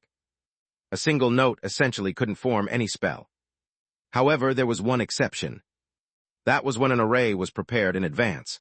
In a sense, it could be considered an already completed spell, so only one specific note was needed to activate it. In this array, it was the 4th note. Now, Hardock summoned the fourth note from his own scale, channeling it entirely into the array eye, triggering the final capability of the array. Then the entire house shook, like a twisted magic cube. Simultaneously, countless magic power threads shot out from every direction toward every corner of the room, and the pervasive white fog couldn't block them at all. And these magic power threads were the extension of Hardock's senses. Under these spreading threads, he precisely located the 4 people in the room. 2 were standing and 2 were down. Without a doubt, the 2 standing were Huinia and her servant. Ding! In the 7 notes, the central, neither high nor low fourth note now resounded through the entire room. Hardock activated the last spell engraved in the array. Puppet strings. The scattered magic water threads suddenly tightened, immediately binding the 2 people standing, transforming them into puppets controlled by strings. Next, Hardock heard one of them frantically snapping their fingers. But it had no effect. Hardock laughed. It seemed his guess was correct. A completed spell couldn't be cancelled. Driven to desperation, aren't you, Huinia? After confirming their identities, Hardock started manipulating another puppet. Sean, is it you? Hardock double-checked in advance. Yes, my lord, the player indeed responded. You succeeded. Clearly, he too was aware of Hardock's tactic. Hardock smiled slightly, and then he immediately started controlling Sean, rushing towards Huinia, his eyes flickering fiercely. He had decided not to care about Huinia's strange power, not to covet more, lest more mishaps occur. What he needed to do now was to directly kill Huinia under the condition of silence, then take away the golden score without fail. Thus, sharp barbs grew on Sean's magic strings. He became a puppet armed for combat, like a fanged mad dog, pouncing on the other controlled puppet. Then Hardock heard the sound of flesh being pierced, like a hungry wolf tearing at its prey, or like an ignorant child using scissors to cut their mother's purchased doll into pieces. Except this doll bled. Thinking of the price his family had paid, thinking of his daughter who was no longer in this world, Hardock's manipulations grew even more ruthless. He had to ensure that Huinia could no longer possibly resist. But Huinia couldn't resist. Controlled by the strings, she could only let the frenzied other puppet destroy her body ruthlessly. In that white mist, her body wilted quickly, just like a dandelion. And she couldn't even make a sound. Oh, wait. Hardock's pupils suddenly narrowed. Yes. Why was it so quiet? Shouldn't there be noise when someone is being killed? Hardock felt something was wrong, and at that moment the white mist finally began to dissipate, the room no longer pitch black. Then Hardock heard Sean's trembling voice filled with fear. No, no, no, my lord, this isn't the woman. Hardock was stunned. Not Huinia. Then who was it? Hardock couldn't care less, instinctively leaving the array eye, walking a few steps forward. Indeed, what Sean had shredded to pieces was not Huinia, but the player who fell first. At this moment, he was glaring intensely at Hardock and Sean. Obviously, he had been alive until just moments ago. But why? Where had Huinia gone? Could it be? He abruptly turned around, and sure enough, saw the injured Huinia already standing in his original position, her finger already on the previous array eye. Hardock's mouth hung open. Then he heard the grating sound of strings beside his ear. Lord, move quickly, Sean cried out in panic. But it was too late. The spike-ridden puppet embraced Hardock from behind. Tick-tock, tick-tock. Hardock looked down, watching as blood flowed from his riddled body, staining a vast area of the ground beneath him. He then slowly raised his head, looking at the silver fourth note on Huinia. Hardock asked, why do you have the fourth note? Huinia replied, it's Daphne's. Hardock opened his mouth, wanting to say something. But in the end, he didn't manage to say anything, and just like that, breathed his last. Chapter 365. 39 Go ahead and look, leave the matter to me. Chapter 365. 39 Go ahead and look, leave the matter to me. After confirming that Hardock had finally breathed his last, Huinia's taut nerves and her body already pushed to the limit could no longer hold up. With a she kneeled on the ground, gasping for air, while occasional smears of blood burst forth from her throat. Actually, there was no need to take it to this extent. Just then, Bai Wei's voice echoed in her mind. You clearly had more means to secure victory, yet those first 2 snaps of your fingers simply erased all other possibilities. How should I put it? Your combat skills still need honing. It seems like your school's instruction in this area isn't up to par yet. While wiping the blood from the corner of her mouth, Huinia replied in a low voice, "Classes related to combat only start after the 3rd year." "Is that so? Looks like you're self-taught," Bai Wei said with a laugh. "Well, that earns you a passing grade." A passing grade. Upon hearing these words, Huinia subconsciously lifted her head, looking toward the thoroughly dead Hardock. Even though her expression didn't change much, inside she still felt somewhat incredulous. After all, this was the first time she had personally triumphed over such a formidable player. It wasn't like the other day, when facing Ariana, where she had used her own body as bait and exploded along with Ariana. This time she had defeated Hardock with her own hands, of course. Her hands were still pierced by Bai Wei's fingers, and it was a very different feeling. However, Huinia also knew the reason why. It was Bai Wei's command. When she rashly snapped her fingers twice, the cost she paid had directly driven her into a corner. It was Bai Wei's calm command that guided her every step, telling her what spells to use and when. He had even perfectly predicted each of Hardock's moves. How could this not shock Huinia? She should know that after those 2 consecutive snaps, Huinia had actually stopped using Bai Wei's power, except for clearing the view in the mist.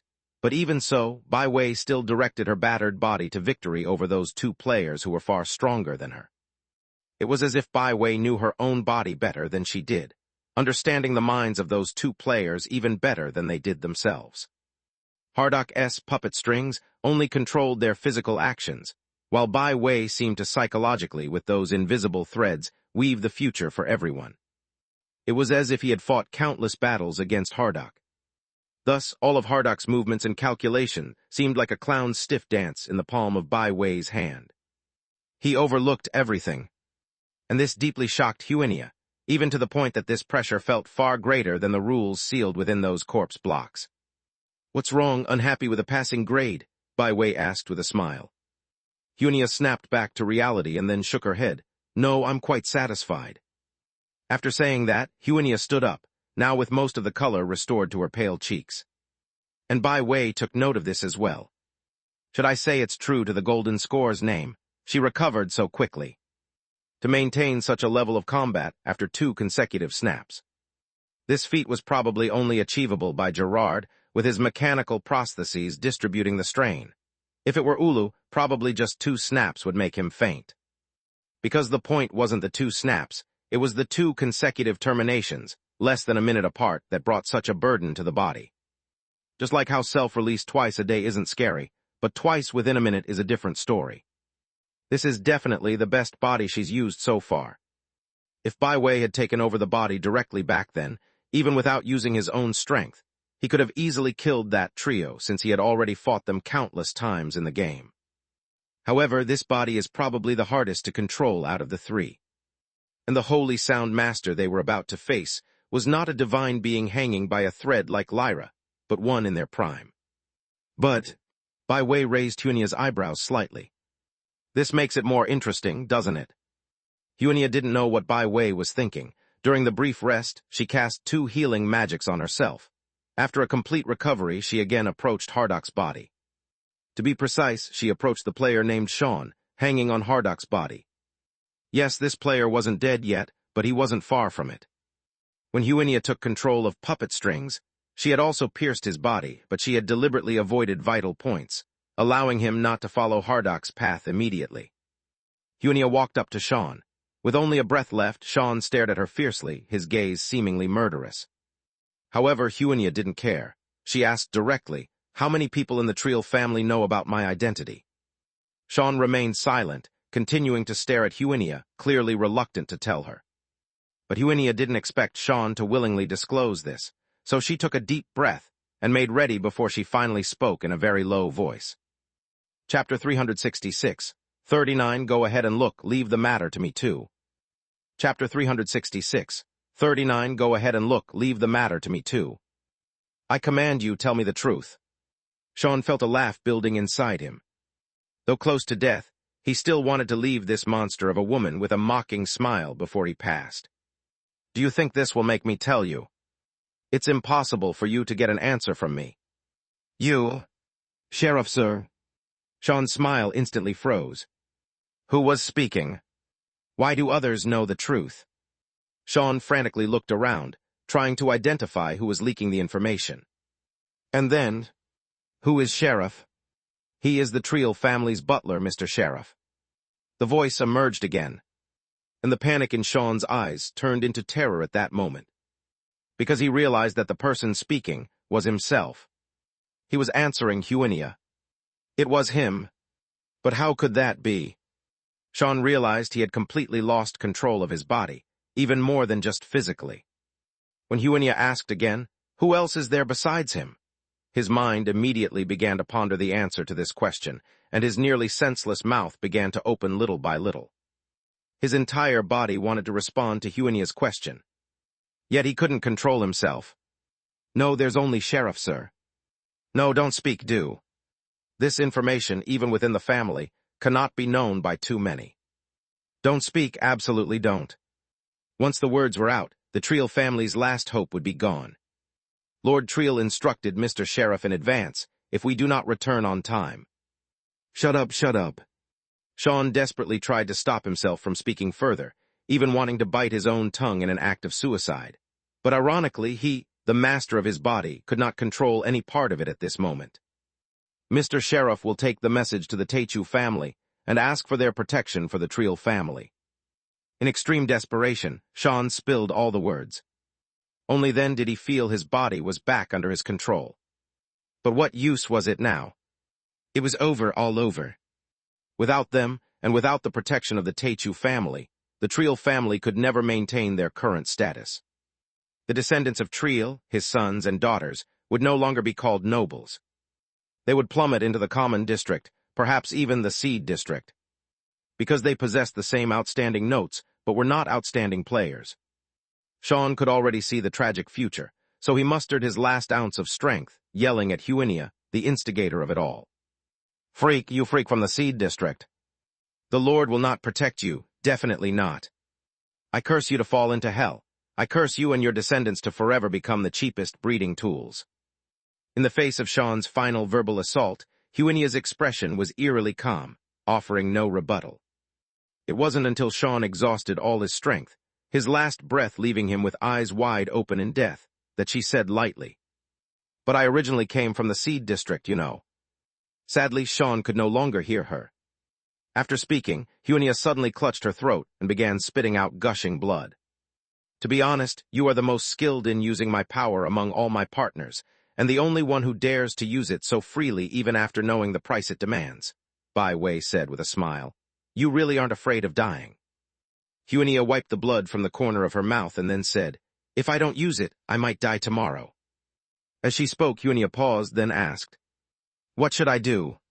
That man called Sheriff, he must be dealt with immediately, Huinia said softly, but I'm out of options. Don't worry, Bai Wei smiled. Just go find him, I'll take care of matters. What? Sheriff Grandpa, Sheriff Grandpa. The young girl's tender voice roused Sheriff from his contemplation. Look at this. Sheriff looked down to see a little girl proudly holding up a paper-folded note, standing on her tiptoes, showing it off in front of him. His furrowed brows immediately eased, and he said with a chuckle, It's done really well, miss. The girl blinked. Sheriff Grandpa, do you know which note this is? I don't, can you tell me? The third note, it's the third note. The little girl tugged at her collar, showing the markings under her pale neck. It's my third note. The third note, you did indeed do well, he complimented. The little girl giggled, then looked around. Sheriff Grandpa, where did Daddy go? I want Daddy to see, and Sister, why hasn't Sister come back yet? Seeing the girl mention her sister, Sheriff's smile stiffened for a moment. Then he reached out, gently stroking the girl's head. Miss Daphne probably won't be able to come back this year. Why? She has some very important things to do. The girl softly uttered a sound of understanding. Daddy told me too, Sister has important things and we shouldn't disturb her. Yes, Sheriff nodded with a smile. But his heart was heavy, for he knew Daphne might already be dead. And Lord Treel had embarked upon the same path. Chapter 367, 39 Go ahead and look, leave the matter to me 3. Chapter 367, 39 Go ahead and look, leave the matter to me 3. Although Sheriff knew the master had personally taken action, there should be no serious problems. But could it really go so smoothly? Was it truly worth it to sacrifice the young lady and risk so much? Even if they really obtained the golden score, with the Treel family's power, could they truly play the 7 Notes divine song? Sheriff didn't know. He only knew that he must protect the child in front of him at all costs. At all costs. And at that moment, a carriage suddenly stopped in front of the Treel family's door. The little girl cheered with joy, "Daddy's back." She was about to rush over, but was preemptively stopped by Sheriff. He stared intently at the carriage. Because it was the Haluo family's carriage. Why would it be the Haluo family? Where was the master? Where was the young lady? A series of questions flooded Sheriff's mind as the carriage window slowly opened. A face that Sheriff least wanted to see appeared before him. "Hi, Grandpa Sheriff Wright." Hunia smiled brilliantly. "Where's Daphne? I've come to take her to school." In that moment, Sheriff felt as though his heart and lungs were about to stop. "It's Sister Huenia." Naturally, the little girl recognized Huenia and, cheering excitedly, was about to rush over, but she was firmly held back by Sheriff. "It's Martha, huh?" Huenia chatted amiably with the little girl as if she knew nothing. "You're getting taller." Yes, Sister Huenia." The two of them chatted warmly across the distance of over 10 meters, as if they were close sisters. Only Sheriff's face grew pale. Looking at Huenia's beautiful face, he felt as if he were staring at a devil. His hand had already moved to the magic wand behind him. Even though there were countless people watching this scene, because the carriage was stopped in the middle of the road, and the Haluo family's insignia drew many yearning glances, in theory, Huenia wouldn't dare to act at such a time. But Sheriff was still very afraid, because the last hope of the Treel family rested solely on him. And as Huenia chatted with Martha, her gaze kept falling on him, making him realize that Huenia already knew everything. This meant the master had already failed. Sheriff's hand gripping the magic wand was already dripping with sweat. He didn't know how long this casual conversation had lasted before he heard Huenia call out to him again. "Mr. Sheriff, isn't Daphne at home?" He snapped back to his senses and looked at Huenia once more. Huenia was smiling. He opened his mouth and with difficulty said, "Miss Daphne is not at home." "I see," Huenia nodded with slight regret. "All right then, I'll go to school by myself. Happy 7 Notes syllable, little Martha." "Happy 7 Notes syllable," Martha waved energetically, oblivious to everything. Then the carriage drove away, and Sheriff was left drenched in cold sweat. What was going on? Huenia had just left like that. Did Huenia not know he was aware of the real situation, or was this a warning for him to keep quiet? Sheriff couldn't figure it out, but he knew what he had to do at that moment. The master had instructed that if they did not come back, he should go to the Teichu family. It was a monster. She must be taken down by the Teichu family. He must not delay, must not harbor any hope for luck. For the sake of the Treel family, he had to act now. With that thought, Sheriff immediately stood up, hurriedly gave some instructions to Martha with a pat on her shoulder, and then turned to run outside. But after just 2 steps, he felt light as a feather, as if flying. Then the world spun around. He saw Martha standing there in a daze. On Martha's shoulder was still his hand. Finally, amidst the little girl's panic-stricken scream, everything plunged into darkness. Chapter 368, 40 He has divided my carcass.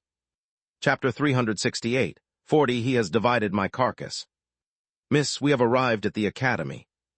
The servant's voice woke Huenia from her unstable sleep. She opened her bleary eyes and looked outside the carriage. Indeed, they had returned to the academy. Having left the academy less than 4 days ago, it felt like a much longer time had passed. "Miss, you don't look well," the servant said worriedly, looking at Huenia. "Are you sick?" No, it was just that visas had drained her body. Huenia complained internally. After battling Hardock, Huenia indeed felt burdened, but it was not unbearable. However, after using her eye's ability to deal with the sheriff, her body collapsed instantly. For a moment, she felt like she was going to meet the real Huenia, and anyone could tell something was wrong with her at that time. Fortunately, she had planned from the start to return directly to the academy after dealing with the sheriff, and during the half-day journey back to the academy, except for the servant driving the carriage, no one could approach her, and she took the opportunity to rest well, eventually recovering somewhat. Indeed, the servant thought her abnormal condition was already a result of her partial recovery, and Huinia could simply explain it away by saying, "I didn't rest very well." Huinia got out of the carriage, and the cold wind that hit her face helped clear her muddled brain a bit. "Please take care of your health, miss," the servant bowed and said, "and I wish you success and fame in the great festival." Huinia turned to look at him. In Holy Sound, except for those in the Seed District, no one would be ignorant of the great festival, not even servants from noble families. After wishing Huinia well, the servant drove off, leaving her to enter the academy alone. Logically, since the holiday had not yet ended, there should not be many people in the academy, and Huinia was worried that returning to school so early might attract too much attention. But when she entered the academy, she realized she had been mistaken. There were already quite a few people, not just staff but many students as well. They seemed to have returned to school earlier and were bustling about in the snow, although classes had not yet started. However, Huinia quickly guessed the reason. The great festival, it was still the great festival. According to the rules, after the 7-note syllable, the news of the great festival had to be officially announced, so those who hoped to participate were starting their preparations around this time. But compared to the great festival, there was something even more important that Huinia needed to clarify first. That was whether the deaths of Ariana and Daphne had been discovered. If they were found out, would there be suspicions about her involvement? If she couldn't handle this matter well, then there was no need for her to worry about the great festival. Although Byway had told her, "Don't you trust my work?" Huinia was indeed not very reassured, especially since when she had gone to deal with the sheriff, Byway had said, "Just go, I'll handle it." But in the end, although he handled it, the price was still paid by her. This made Huinia acutely aware that many matters, which seemed trivial to Byway, could turn into disasters for her if mishandled. So it was better to proceed with caution, and not always rely on Byway's power. Otherwise, Huinia was also worried she might not live to see the great festival. Just like that, Huinia returned to her dormitory building. But she did not go straight to her room for some much-needed rest. Instead, she sat down by the fireplace in the communal hall on the first floor. It was a good spot for gathering information. Most girls could not keep secrets. They liked to blurt out commitments meant to be kept confidential during small gatherings, and shared unknown tidbits and gossip while chatting casually during walks. These were Huinia's primary sources of information when she first arrived at the academy, which she rapidly used to understand the institution. Now she was merely repeating the process. Although the chapel was some distance from the academy, since so many students had already returned, the news from there could not be hidden for long. Sure enough, just as she settled into her seat, Huinia heard people discussing the chapel. They said it had been sealed off, and several staff were guarding it, not allowing anyone to approach. Someone had sneaked a peek and saw that the chapel was gone, only a large pit was left on the ground. What had happened was unknown. The chapel is gone. Could the commotion Byway caused that night have been that big? Huinia thought to herself. Others were discussing a thesis submitted to Professor Ariana on the eve of the 7-note syllable, which had not yet received a response. Normally, Professor Ariana was meticulous, and it was unlike her to do this, which made the student worry whether there was a problem with their thesis. She probably can't respond to you in this lifetime. The question is whether you can graduate without that. Huinia mocked internally.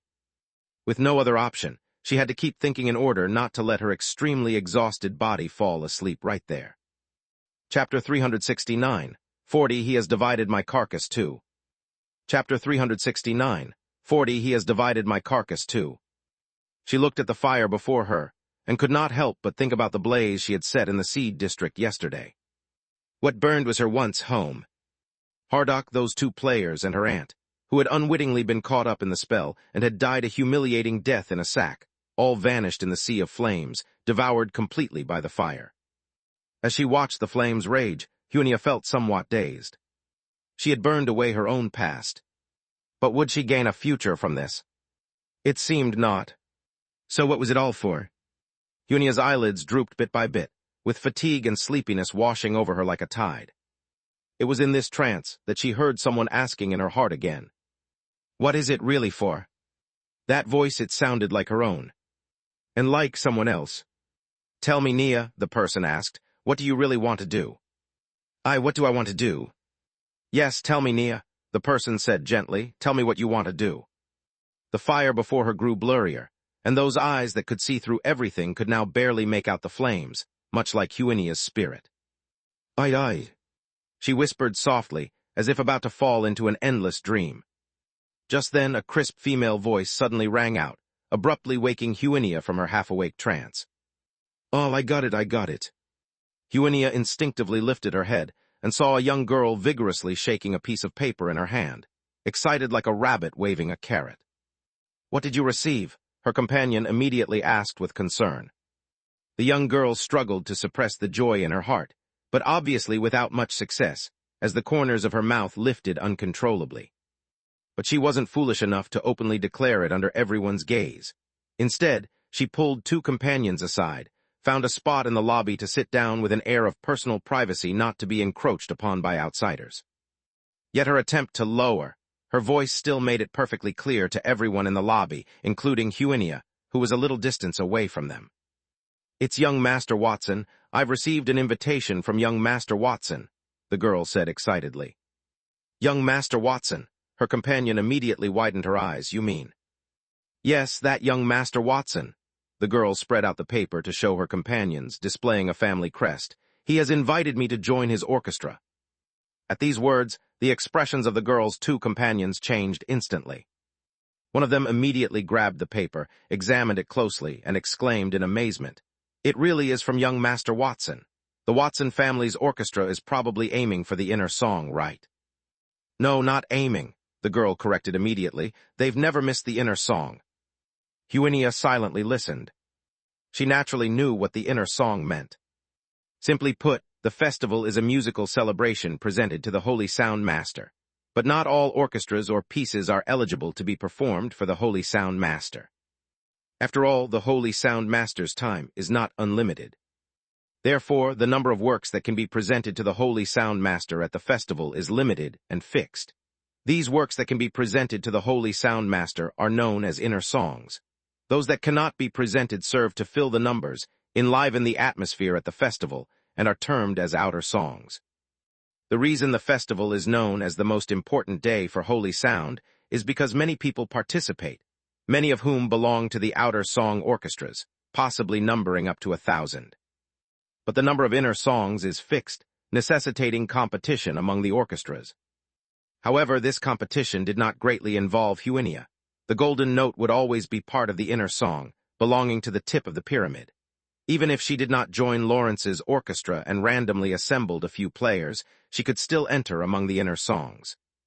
Thus, the competition between inner and outer songs was mostly among the mediocre players, as the world did not have so many golden notes, and most of them liked to band together in orchestras. This provides numerous silver sound players with an opportunity, a chance to change their destiny. Because being able to perform for the Lord is the greatest achievement for an ordinary player. "How nice," a girl's companion immediately showed an envious expression. "Amia, it looks like you could move to the upper city after the festival is over." Amia giggled but did not deny it. "I heard that in the Holy Sound. As long as one enters the Lord's gaze, no matter their background, they will have a bright future." At that moment, Bai Wei's voice slowly resounded in Huinia's mind. "So I was wondering, is this so-called festival just a bunch of people in the dark desperately climbing towards that last bit of light?" Bai Wei's sudden speech made Huinia momentarily stunned. In the Holy Sound, everyone regarded the festival as the Lord's grace, because as long as the Lord hears one's voice, everything will get better. However, when Bai Wei spoke, Huinia felt it sounded less like grace and more like charity. Then, after a brief silence, Huinia asked, "Mr. Visas, do you understand the Holy Sound Master?"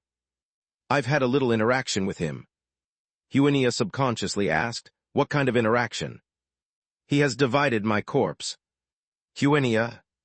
Bai Wei smiled and said, "Do you want to ask me about my views on the Holy Sound Master?" "If you're willing to answer," Huinia cautiously said. Speaking of divine matters was sensitive. "There's nothing I'm unwilling to share." Bai Wei spoke with a relaxed tone, as if discussing divine matters was nothing special, as casual as evaluating an ordinary person. "If you ask me, I think it's arrogance." "Arrogance?" "Yes, this so-called festival held every 20 years at the end of the day is just singing to sell to him," Bai Wei said indifferently.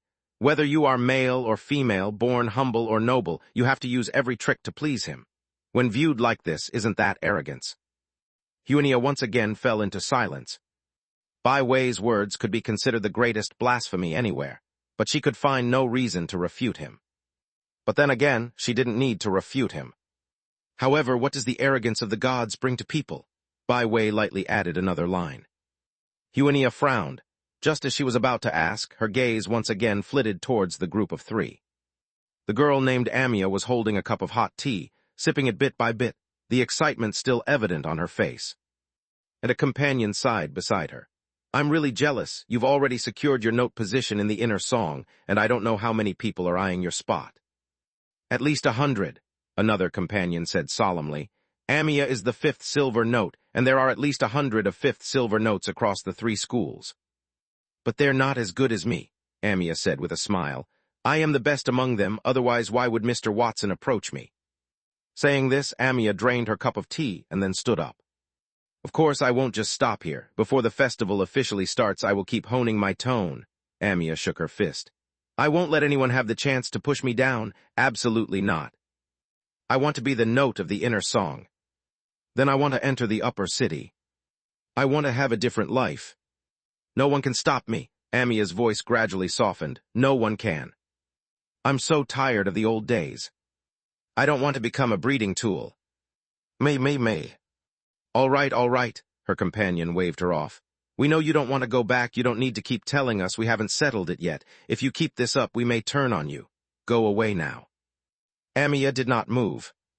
Her 2 companions instinctively raised their heads. Then seeing Amia's dazed expression, her eyes vacant, just as they felt puzzled and were about to inquire, black blood suddenly flowed from Amia's eyes and nose. Then she collapsed with a thump. Amia. Chapter 370, 41, she really is a crazy woman. Amia lay on the table, her eyes tightly closed. Then a flawless silver needle pierced her delicate skin. A few seconds later, it was pulled out.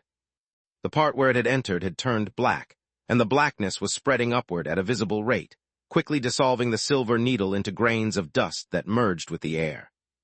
Seeing this, the middle-aged woman holding the silver needle clicked her tongue softly and immediately raised her magic wand, muttering twice, causing the blackness to stop its erosion.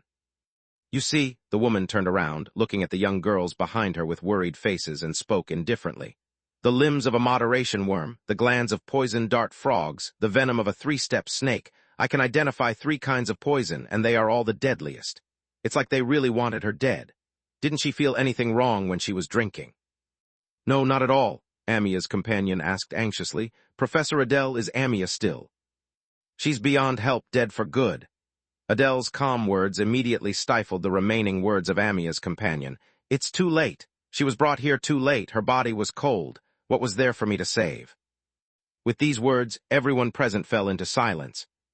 They were all people who had been in the great hall when Amia collapsed, including Huenia. They looked at Amia, who had just been laughing with them not so long before, and now permanently separated from them. Everyone's expressions were complex, mostly shock and fear. Amia's 2 companions seemed unable to accept the fact and burst into tears immediately. But Adele showed little emotion, casually tossing the silver needle into the trash can, glanced at what was now only a corpse, and then asked, Let me guess, was she invited? To form an orchestra and for inner song, wasn't it? This statement made all the girls present pause. Professor Adele, did you know Amia? Of course not, she's not one of my students, Adele said indifferently. It's just that I've seen this kind of thing a lot of times 20 years ago. A lot of times 20 years ago. The girls looked somewhat bewildered. The quotas for inner song are fixed at every grand ceremony competed for by the 3 major academies, Adele continued casually while packing up. If someone could get in, someone had to be pushed out. Those who couldn't make it would figure out how to force their way in. See, this is one of the ways, and it's the most straightforward. Through murder to take a spot. All the girls present were full of surprise and fear, seemingly not expecting such a tactic. Immediately, Amia's companion followed up. So, the person who poisoned Amia was from the same musical scale as her, the competitors who were pushed out by Amia. But there are 100 people with the same musical scale as Amia. Not everyone is qualified to compete with Amia, at least the timbre has to be similar. The girls immediately started arguing, and one girl, pointing at another, excitedly exclaimed, Her! She's the fifth note. And immediately pointed to another. And her she is too. Are you out of your mind? A third of the students in the academy are fifth notes. Are you saying everyone is a murderer? But you were at the scene. I don't even know her. The argument quickly escalated into a quarrel. During the exchange, Adele just watched quietly, saying nothing, until her gaze landed on the only person in the room who hadn't said much, and then she slightly raised her eyebrows, surprised. Huenia. One name instantly quieted everyone present. Seeing that Adele had noticed her, Huenia stood up, very cleverly saying, "Professor Adele, you also returned to school so early. I thought you would go directly to the second academy after 7 notes syllable." Adele slowly approached Huenia. "All right, you're not involved here. I'll take you out first." As Adele led Huenia about to leave, the remaining girls subconsciously asked, "What about us, Professor Adele?" "You," Adele looked back at them and said indifferently, "Stay here. Wait for me to come back to do trace testing to see who the poisoner was." Amia's companion opened her mouth and then pointed subconsciously at Huenia. "But why doesn't Huenia need to?" "Because she's a golden note," Adele said. "Any more questions?" And like that, Adele took Huenia out of the room. Huenia spoke to Adele. "Professor Adele, actually, I could stay to do the trace testing too." "No need," Adele said calmly. "Everyone here knows you're the only person without any suspicion." Huenia replied with an "oh," and then continued walking with Adele, always struggling not to sneak glances at Adele, looking like she wanted to say something but hesitated. Naturally, Adele noticed this and said indifferently, "If you have something to ask, just ask directly." Huenia, like a startled rabbit, trembled slightly and then carefully asked, "Professor Adele, you mentioned earlier that this kind of thing happens every grand ceremony. Is that true?" Chapter 371. 41. She really is a crazy woman too. Chapter 371. 41. She really is a crazy woman too. "How so?" Adele glanced at Huenia. "Do you think I'm deceiving you?" "No, of course not." Huenia shook her head nervously. "I'm just surprised." "Your surprise is normal," Adele said. "Since it has nothing to do with you, Golden Note has always been an exception. No one has been able to compete with Golden Note." At this, Adele paused. "But your family has never mentioned this to you. I thought they would at least make you a bit more cautious." Huenia realized she had seemingly given something away and discreetly sought to cover it up. "Indeed, they mentioned it, but only in passing. Perhaps they don't see it as a big deal." "For nobles, it indeed isn't a big deal," Adele continued. "For them, it's just competition among common players. Nobles already have their places in the inner song. Even if they don't have one this time, they will the next. Their status won't be affected. It's only the common players who must fight desperately for this spot because this is their only chance." Adele's words carried a hint of sarcasm. Huenia couldn't help but glance at Adele. If her memory served her right, Adele was the youngest teacher in the 3 academies, now just over 30 years old. Calculating the time, she must have experienced that festival 20 years ago as a student. Huenia began to consider the possibilities. By then, Adele had already brought Huenia next to the teaching building and stopped. "Ariana seems quite fond of you," Adele said. "For her sake, let me give you some advice. Until the festival is over, try to avoid things given to you by others. Although it's unlikely anyone would want to harm you, it would be troublesome to be affected by some strange thing." "I understand," Huenia replied obediently. "Thank you, Teacher Adele." Adele nodded and then turned around to leave. But Huenia couldn't help but ask another question. "Can that murderer be found?" Adele stopped in her tracks, turned to look at Huenia, and then spoke with implicit meaning. "You know, Miss Huenia, the festival is a grand event for the nobles. But for us, it's an opportunity, the only opportunity. Enjoy your grand event then, the rest is not your concern." After these ambiguous words, Adele walked away. What she didn't know was that her departing figure grew clearer and clearer in Huenia's eyes. It even swept past the thick robe, directly landing on the skin underneath. All the details of Adele's silver notes were fully captured by Huenia. So much so that once Adele had left, Huenia immediately covered her left eye to alleviate the sudden sharp pain. "You really are fearless, aren't you?" Baiwei's sigh echoed in her mind. "Why have you activated gaze at a time like this?" The stinging sensation quickly subsided, and the eye that could see through everything gradually returned to normal. Huenia knew it was Baiwei who had helped her close the water tap. "Her words made me somewhat concerned," Huinia said, so I decided to take a look at her notes. Did you find out anything? Her notes aren't particularly outstanding, Huinia said. They're even somewhat inferior to Ariana's. Bai Wei seemed to understand and chuckled. You think she became a teacher because she benefited from the festival 20 years ago, right? Huinia nodded. She seems very familiar with that toxin, and according to the timeline, she would have been a student 20 years ago. That's quite interesting, Bai Wei said with interest.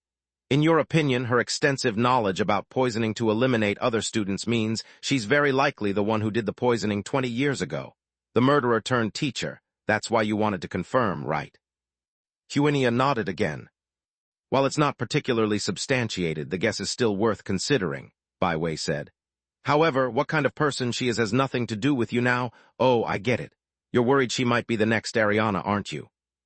Huinia didn't answer, but Bai Wei felt he had probably guessed right. Ariana must have left a significant psychological shadow on Huinia. So now, whenever she senses a dangerous person, she'd rather check first.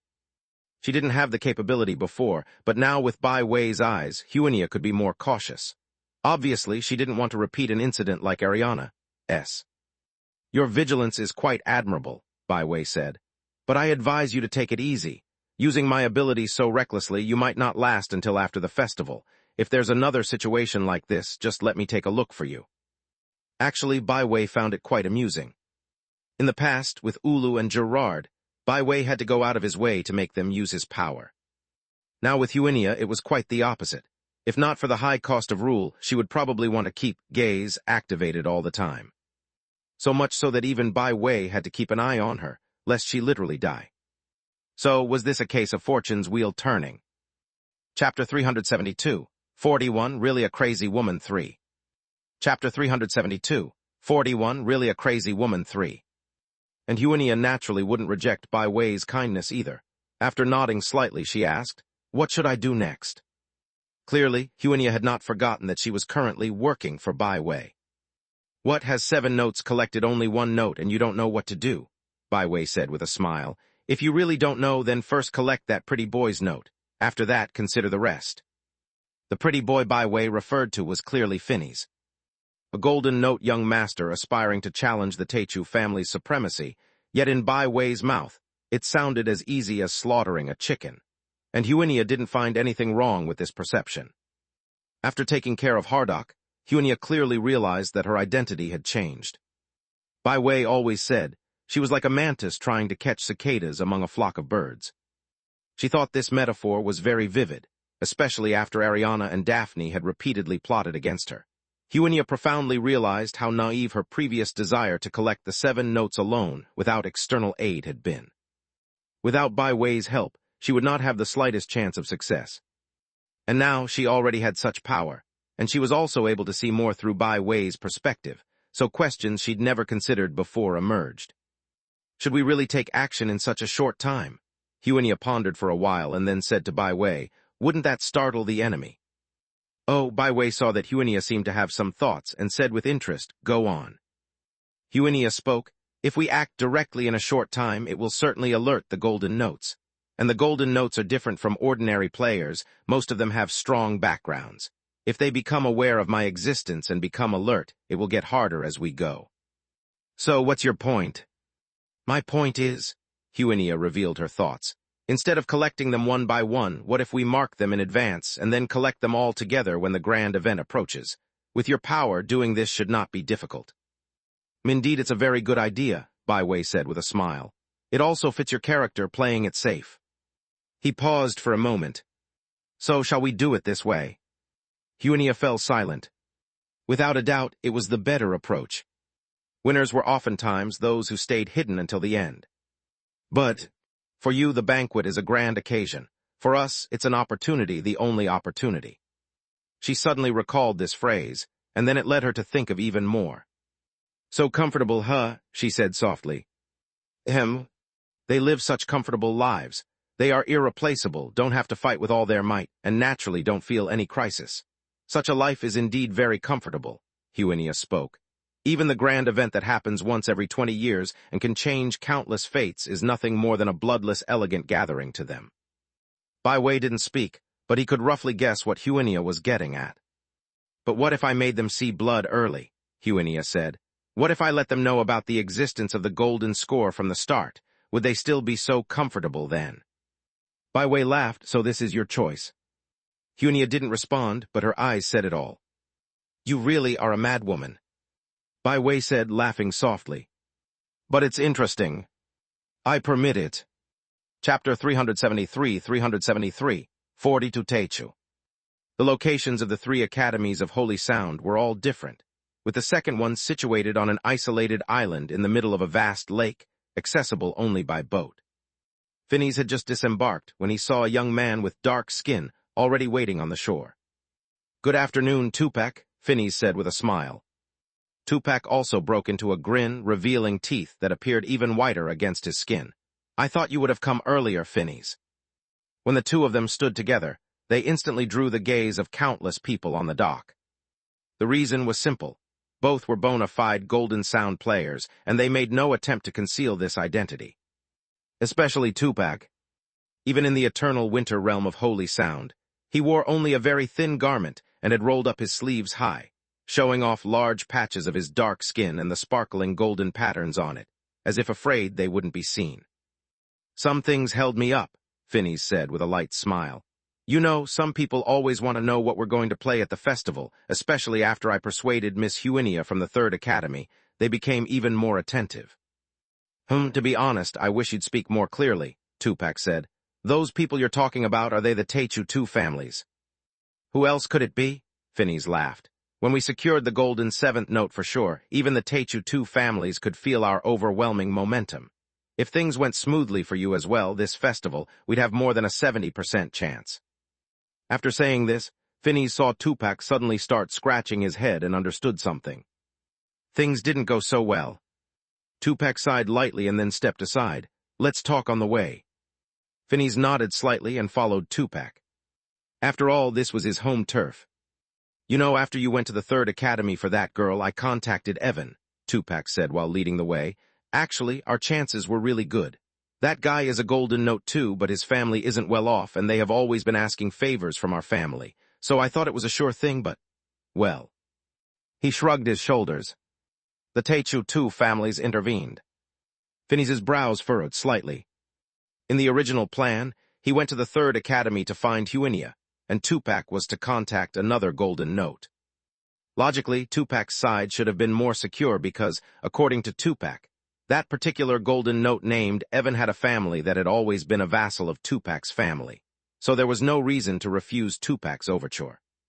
In that case, their orchestra would have 4 golden notes, and there was even time left to find a 5th. But Phineas had not expected the usually reliable Tupac to fail. This made him somewhat angry. Not angry at the Techu 2 family's interference, because they were bound to interfere, but the earlier Phineas had not been too worried. The conditions offered by Techu were always fixed. If Tupac could offer better terms, there was no reason for the other party to side with Techu, just as Phineas had offered generous conditions to Huinia at the 3rd Academy. But now Huinia had agreed, but Tupac had failed. Phineas didn't need to think too hard to guess that the terms Tupac offered must have been the issue. Did he think the other party was just a vassal and didn't need to be sincere, assuming a little offer would suffice to deter refusal? Such arrogance. After all, if they won the festival prize, wouldn't they have everything? Why be greedy for that little bit more? Arrogant and foolish. If not for lack of choice, Phineas truly did not wish to cooperate with short-sighted minor nobles like Tupac. Though in many people's eyes, Tupac's family was already ranked among the top 10 in Holy Sound, to Phineas, they were no different from the minor nobles of a small town. He himself could lower his stance to negotiate with Tupac, so why couldn't this guy show a little sincerity to his own vassals? Phineas felt a surge of resentment but kept his composure, calmly saying, "Is that so? Then let me talk to him instead, since he's also in the 2nd Academy. Should we go find him now?" Tupac waved his hand. "It's too late now. Right before you arrived, I had a big fight with him. Now the guy has gone to the 1st Academy to prepare with the Techu 2 families." Upon hearing this, Phineas's eyelids involuntarily twitched. He had even driven the other party away. Now there was no chance for reconciliation. In the 1st Academy, the Techu 2 family's influence was greatest. Otherwise, Phineas wouldn't have come to the second academy to prepare for the festival. Why push things to this extent? Doesn't he realize that making an enemy of someone who has joined the Teichu family is of no benefit? Phineas' anger grew. Arrogance, foolishness, short-sightedness. Chapter 374, 42 Teichu 2. Chapter 374, 42 Teichu 2. Tupac was not an ignoramus unable to read the room. He noticed the change in Phineas's expression and guessed that the mood of the Lawrence family's young master was not too good. He chuckled awkwardly and said, "It doesn't really matter, does it? Though I have failed here, haven't you succeeded? As long as we manage the girl from the 3 colleges, we still have a great chance of winning. After all, the golden 7th sound is rarer than the others." As soon as Huinia was mentioned, Phineas abruptly stopped walking. "What's the matter?" Tupac asked, looking at him puzzled. "I need to go to the 3 colleges," Phineas said curtly, then turned and walked away. After a brief daze, Tupac quickly caught up to him. Hey, why suddenly go to the 3 colleges? Don't we still need to discuss the music piece?" "I must ensure that Huinia does not fall into the hands of the Teichu 2 families."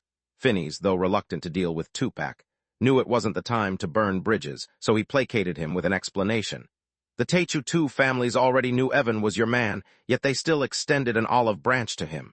They would surely do the same for Huinia." "But didn't you say that little girl from the earth already agreed to your proposal?" "Indeed." Phineas stepped onto the recently departed boat and said to the surprised boatman, "To the 3 colleges now."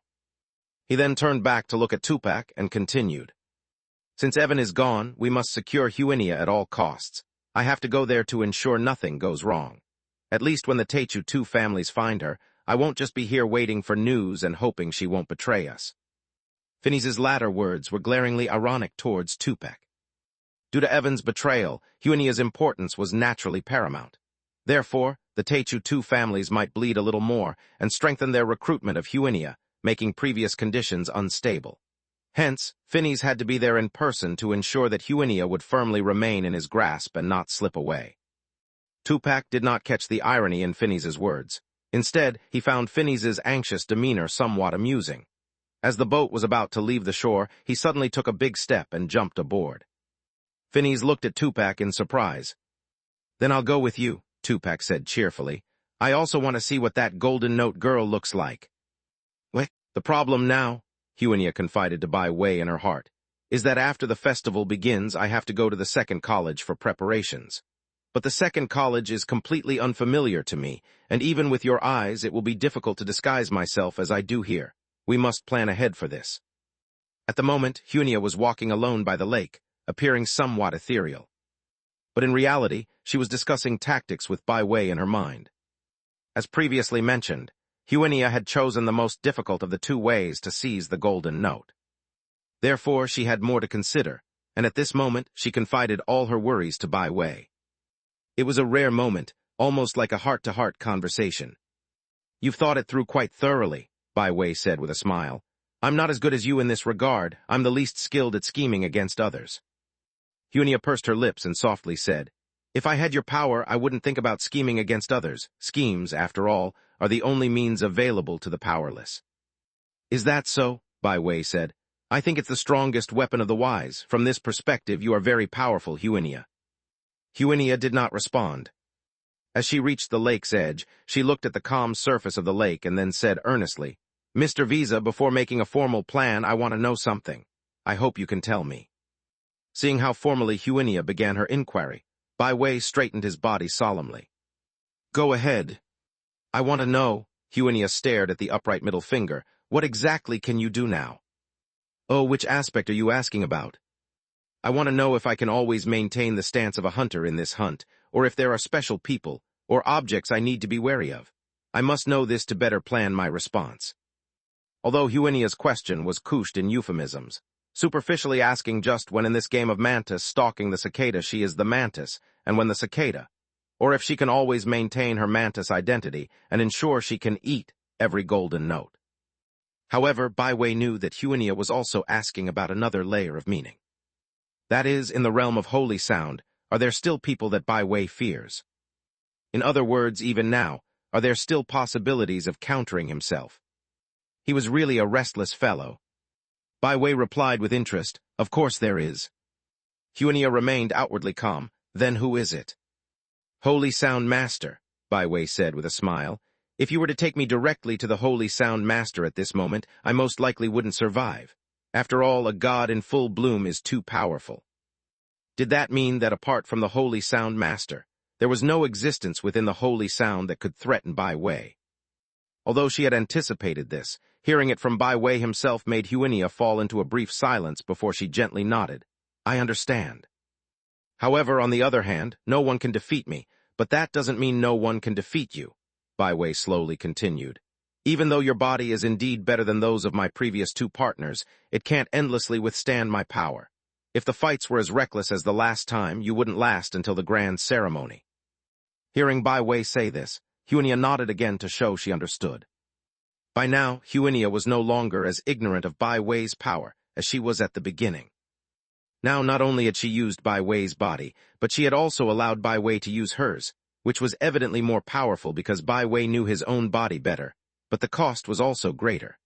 Therefore, unless absolutely necessary, Baiwei should not be invoked, as the body would break down before the final step. Thus, it was safer for her to use Baiwei's power herself, just like when dealing with Hardock, like a true hunter. But this was exactly what Huinia feared. Once she left the three colleges and entered a completely unknown environment, many things would become uncontrollable. If there was a way to bring all those golden notes to the three colleges, so she could kill them one by one, that would be ideal. Just as Huinia was thinking this, a rustling sound suddenly rang in her ears. It was the sound of the wind blowing through dry leaves. Only then did Huinia notice that she had unknowingly walked near the forbidden forest again. She immediately recalled her prior experience being watched by a certain gaze around the forbidden forest, which instinctively made her stop. As the familiar sense of danger surged in her heart, she stared intensely at that forbidden forest, where in the shaking of the withered branches and leaves, it seemed as if something dangerous was gradually approaching, causing Huinia's breathing to slow significantly. Mr. Visas. Huinia was about to speak, but suddenly a male voice sounded from behind her. I think you are Miss Huinia, aren't you? Huinia was slightly startled, then immediately turned around. She saw a young man standing behind her, smiling at her. When did he get behind me? Huinia was horrified in her heart. She subconsciously wanted to activate gaze. But something even more shocking happened. Gaze did not activate. Visas refused her. In her shock, the man in front of her extended his hand. Hello, he said with a smile. My name is Daniel Ether. Ether? Huinia's pupils slightly narrowed. One of the Techu families, Ether. Chapter 375, 43 Free Poets. Chapter 375, 43 Free Poets. Ether family. One of the two ancient families of the Techu, always revered for their connection to holy sound. The family crest they wore on their chests, surrounded by 7 golden notes, was a symbol of their transcendental status. In their long family history, golden notes from the 1st to the 7th note had once been in their possession. If not for the relentless scythe of time that no one could resist, the Techu families could have relied on their family members to play the divine song of the 7 notes themselves. Huinia had not expected to encounter someone from the Techu family at this time, especially since she had returned to the academy early and hadn't informed anyone in advance. So was this fellow waiting for her because he had received the news in advance, or was there some other reason? Huinia's vigilance was at its peak, because what concerned her even more was why Baiwei had refused her the use of gaze. This had never happened before. In just a few seconds, numerous questions flooded Huinia's mind, but she didn't show it, and instead feigned a little surprise expected upon encountering someone from the Techu family, and responded politely, Hello, Mr. Daniel. Daniel smiled and said, I hope I didn't scare you. Indeed, you did a little. Huinia couldn't get a handle on Daniel's character and could not adopt a specific stance, so she just smiled broadly and answered, I did not expect to encounter you here. It's not necessary to use honorifics, Miss Huinia. Although I'm a bit older than you are, we can still consider ourselves peers, and it wasn't my intention to scare you on purpose. I had thought you wouldn't return to the academy for a few more days, so I was quite excited and couldn't wait to come over and say hello when I saw you unexpectedly. Please don't mind. Huinia raised an eyebrow, a bit surprised. Did you come to the 3 colleges specifically to find me? Of course, I don't know of anything else here at the Academy that's of value, aside from you. Such an arrogant answer. But coming from his lips, there was not a hint of unnaturalness, as if what he said was a simple fact. May we talk for a while, Miss Hevnia? Daniel made a gesture of invitation, seemingly wanting to take a walk alone with her. But Hevnia wasn't particularly willing, because she instinctively felt danger emanating from Daniel, especially since Bai Wei had suddenly stopped responding after Daniel appeared, which concerned her even more. So she politely refused. If it's regarding the festival, then Mr. Daniel, there's no need for you to waste too much time. Oh, Daniel slowly retracted his hand. Is it because you've accepted the invitation from the Lawrence family? You already know. If I didn't even know that much, it would be quite an underestimation of the Teichu two families, Daniel said with a smile. Besides, such news does not require deliberate probing. What the Lawrence family intends to do, no one knows better than us. To outshine us at the festival, the Lawrence family can't afford to miss the only golden rank 7th note. Hevnia caught the key information and immediately asked, Am I the only one? Initially, she wasn't sure, only aware that the golden rank 7th note was extremely rare. But she didn't know whether the other two academies, especially the Talentrich First Academy, might have a hidden 7th note. Indeed, Miss Hevnia, I can assure you with full responsibility that at this festival you are the only golden rank 7th note, Daniel said. That's why Phineas came to find you so quickly and must have offered you very generous terms. Otherwise, you wouldn't have thoughtlessly refused me. But what can I say? Miss Hevnia, although what we can offer in sincerity surely cannot compare to Phineas, the depth of our foundation determines that if we increase our stake just a little, it won't be a match for the Lawrence family. So, why not listen to what we have to say? After a moment of hesitation, Hevnia said, Mr. Daniel, I have already promised Mr. Phineas, so it's really not appropriate to contact you without informing him. Saying so, Hevnia paused, then raised her head to look at the setting sun gradually descending. However, it is getting late, and I think I should be getting back to rest. If a gentleman could escort me back and accompany me for a chat, I believe I should be unable to refuse. Daniel instantly understood Hevnia's meaning, smiled, and bowed respectfully. Of course. While I may not be much of a gentleman, I would gladly escort such a beautiful lady home. Thus, the two set off on the road back to the dormitory. On the surface, it appeared as if Hevnia was needlessly whining and being capricious, but in reality, it was because the path back to the dormitory was far safer than the lakefront. There were hardly any people around the lake, especially near the forbidden forest, and if something were to happen, no one would notice. But the path back to the dormitory was different. They hadn't walked 2 steps before they could see students and maintenance staff coming and going. Hevnia's heart immediately relaxed. No matter what Daniel's intentions were, he could not possibly make a move in plain sight. In this way, Hevnia could feel secure while also probing the background of this scion of the Teichu family. Hevnia originally thought that Daniel would, like Phineas, lay his cards on the table directly, but what she didn't expect was that the first thing Daniel talked about was Chapter 376, 43 Free Poet 2. Miss Hevnia, do you know about the free poets? Hevnia turned to look at Daniel. What? Free poets, Daniel said with a smile. It seems you haven't heard about them. Well, that's because it's been a long time since there has been a successful free poet. I indeed haven't heard about them, Hevnia asked. Is it a special profession? No, not a profession, just a term used to describe a group of peculiar people, Daniel said. Miss Hevnia, you should know that those who participate in the festival are all orchestras, right? Hevnia nodded. Almost all orchestras come from nobility. They use the musical pieces passed down from their families, recruit idle notes to form orchestras, and then participate in the festival under the name of their families, Daniel said slowly. In the end, they are ranked based on the quality of the notes, the tone, and the completion of the piece. That's usually how it goes. Are there other cases? Of course there are, Daniel said with a smile, and that's what I want to talk about, the free poets. They usually don't come from particularly good backgrounds, and their own tone isn't that outstanding. Nonetheless, they are quite talented, at least they believe themselves to be, so they often throw away the conventional rules, compose their own music, find their own notes, and ultimately lead such orchestras to challenge the festival, all to prove one thing, that they are not less than anyone. This could be said to be their obsession. Hearing Daniel say this, Hevnia could not help but think of Ariana, who was no longer in this world. This is my 7 notes, it's mine. I created it, and I believe it's no less than anyone else's, even the principal's 7 notes chattering from 20 years ago. It just lacks someone to play it. It just lacks an opportunity. Please help me. As long as this piece can be performed at the festival, as long as I can prove that I'm no less than those nobles, no less than Techu's players, no less than anyone, even if I die, it won't matter. Ariana's dying plea echoed in Hevnia's mind. Really? Hevnia did not show much emotional change, and as if hearing the term for the first time, curiously asked, "Has anyone succeeded?" "Of course," Daniel said. "The old pieces are all evolved from new ones, but that was a long time ago.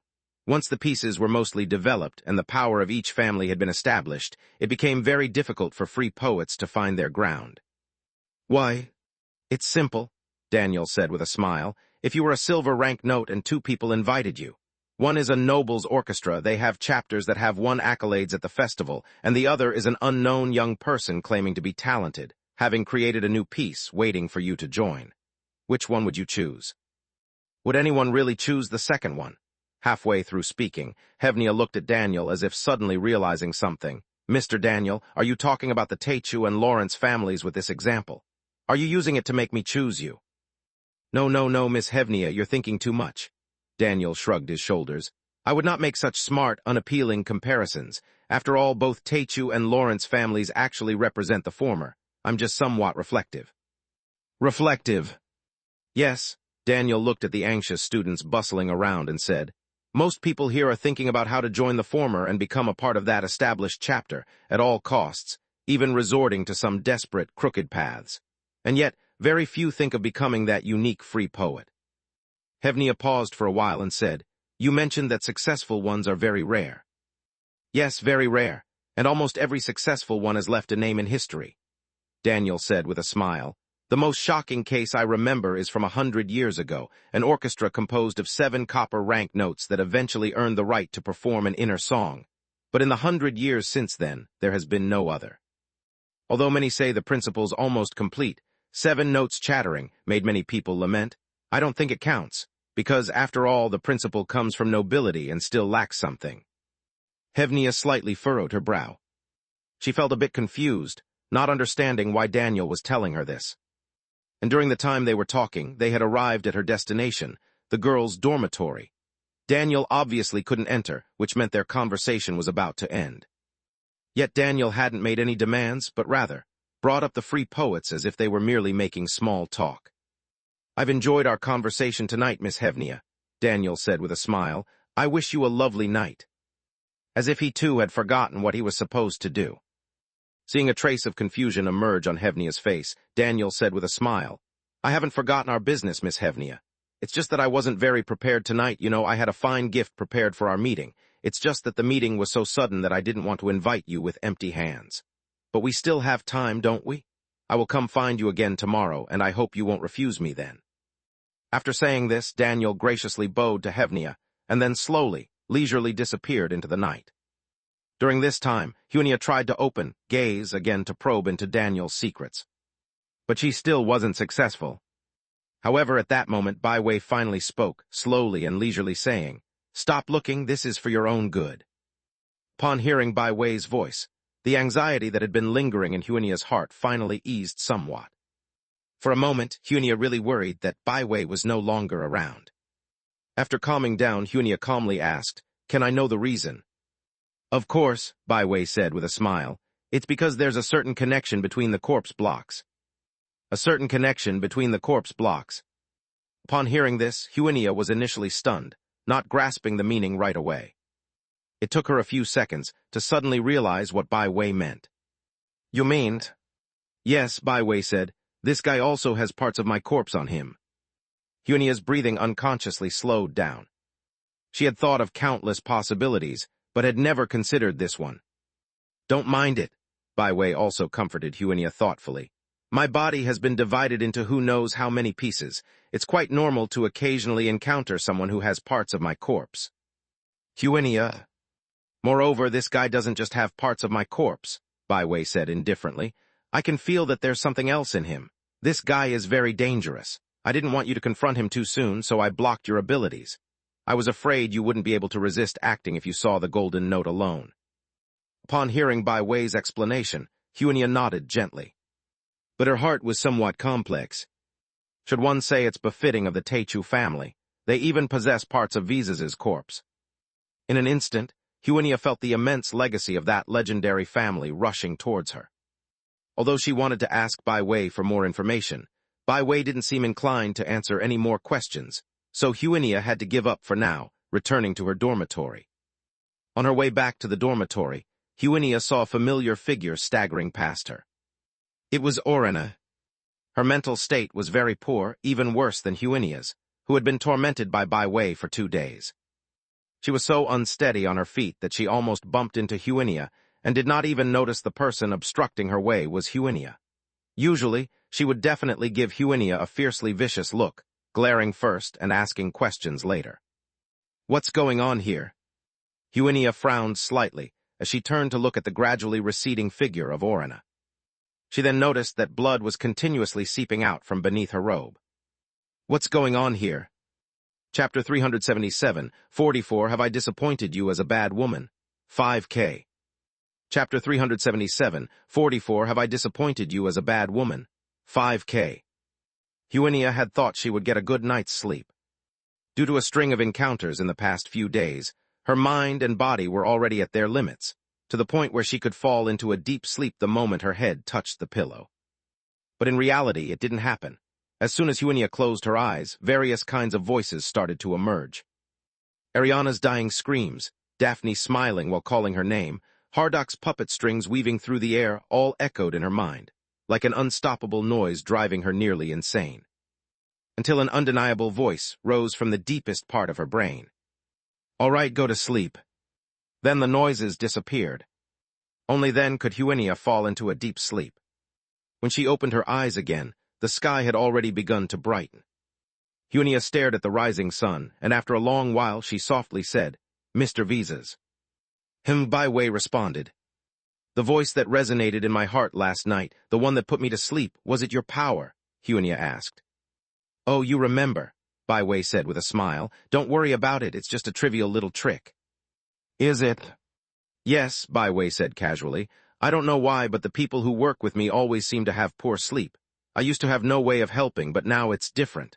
I think I found the trick. If you can't sleep again next time, I can sing you a lullaby." Bai Wei's brief remarks made Huinia feel a myriad of objections, but she didn't know where to start complaining. Eventually, she just gave up the idea, simply thanked him, and got out of bed. "Won't you sleep a bit longer?" Bai Wei asked. "It's still the day of the 7-note syllable, don't you have classes?" Huinia shook her head. "No, I need to prepare to face another troublesome person." "Another troublesome person?" "Phineas," Huinia said. "The Teichu family has already sent people to court me. Phineas couldn't possibly be unaware. I don't think that knowing this, he would stick to the original plan and wait for me at the second academy. So it's very possible that he might come today, even more likely that he arrived last night. I must get ready to deal with him ahead of time." "Since you've already thought of all this, what a smart head," Bai Wei admired. "But it's not just about dealing with him, right? You almost have to choose the first target to strike, right?" Huinia nodded slightly. Honestly, this was a tricky point for her. Initially, Huinia thought about targeting an easier golden note first, leaving the difficult Phineas for later. However, the appearance of Daniel yesterday marked him as even more dangerous and troublesome, even recognized by Bai Wei. What about later? There are 2 from the Teichu family. Would there be even tougher folks coming? After all, being a golden note generally means they're not simple. If she kept hesitating like this, she'd achieve nothing. And hesitating wasn't in Huinia's character. So now was the time to prepare, and her first target would be Phineas. Having made her decision, Huinia immediately got out of bed, adjusted her state in the shortest possible time, and then walked out. If Phineas really came to the 3 colleges looking for her, it would be a good opportunity, at least better than taking action in the unfamiliar environment of the second academy. Therefore, the first thing Huinia had to do was to find a suitable place to take action, and come up with a reason that wouldn't raise suspicion, to avoid being caught just as she started, which would be simply foolish. But Huinia wasn't starting from scratch in this regard. Ever since she arrived at this college a year ago, she had been thinking about how to collect those golden notes. This led her to explore every corner of the 3 colleges, selecting several places suitable for taking action. The Forbidden Forest, where she ambushed Eamon, and the small chapel where she ambushed Ariana. were both perfect spots identified by Huinia. However, the small chapel was no longer usable. Workers were still guarding it. The forbidden forest was still an option. After all, it was too vast to keep completely guarded, and there was still a snow-thorns beast wandering inside that had never been dealt with. But was it too blatant to invite Phineas to the forbidden forest? If Phineas knew about the snow-thorns beast, it would raise too much suspicion. While pondering this, Huinia walked to the lobby on the first floor. Just as she was thinking of sitting by the fire to sort through her thoughts, a chill suddenly hit her. Instinctively, she looked up and saw that the dormitory door had been pushed open, and in walked a person covered in snowflakes, appearing utterly exhausted. And that person was Orina. Huinia immediately remembered seeing Orina here last night, just as weary as she was now. No, she looked even more exhausted than last night, practically like a lifeless corpse. And judging by Orina's current state, it seemed she had stayed outside all night. Stayed outside all night? What was she doing? Huinia narrowed her eyes. She didn't like to leave such suspicious matters till the next day, so she abandoned her idea of sitting by the fire and immediately blocked Orina's path. Chapter 378, 44 Am I a Bad Woman Who Disappointed You? 5K2. Chapter 378, 44 Am I a Bad Woman Who Disappointed You? 5K2. Miss Orina, Huinia said with a smile, cutting straight to the chase. What are you doing? Orina didn't react at first, standing dumbfounded for a few seconds before she realized who was blocking her way.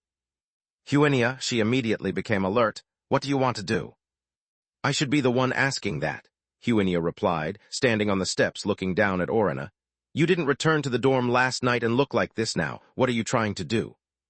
Although it was early morning, there were already quite a few people in the hall who immediately looked over when they heard the commotion. When they saw it was Huinia and Orina, they became even more concerned.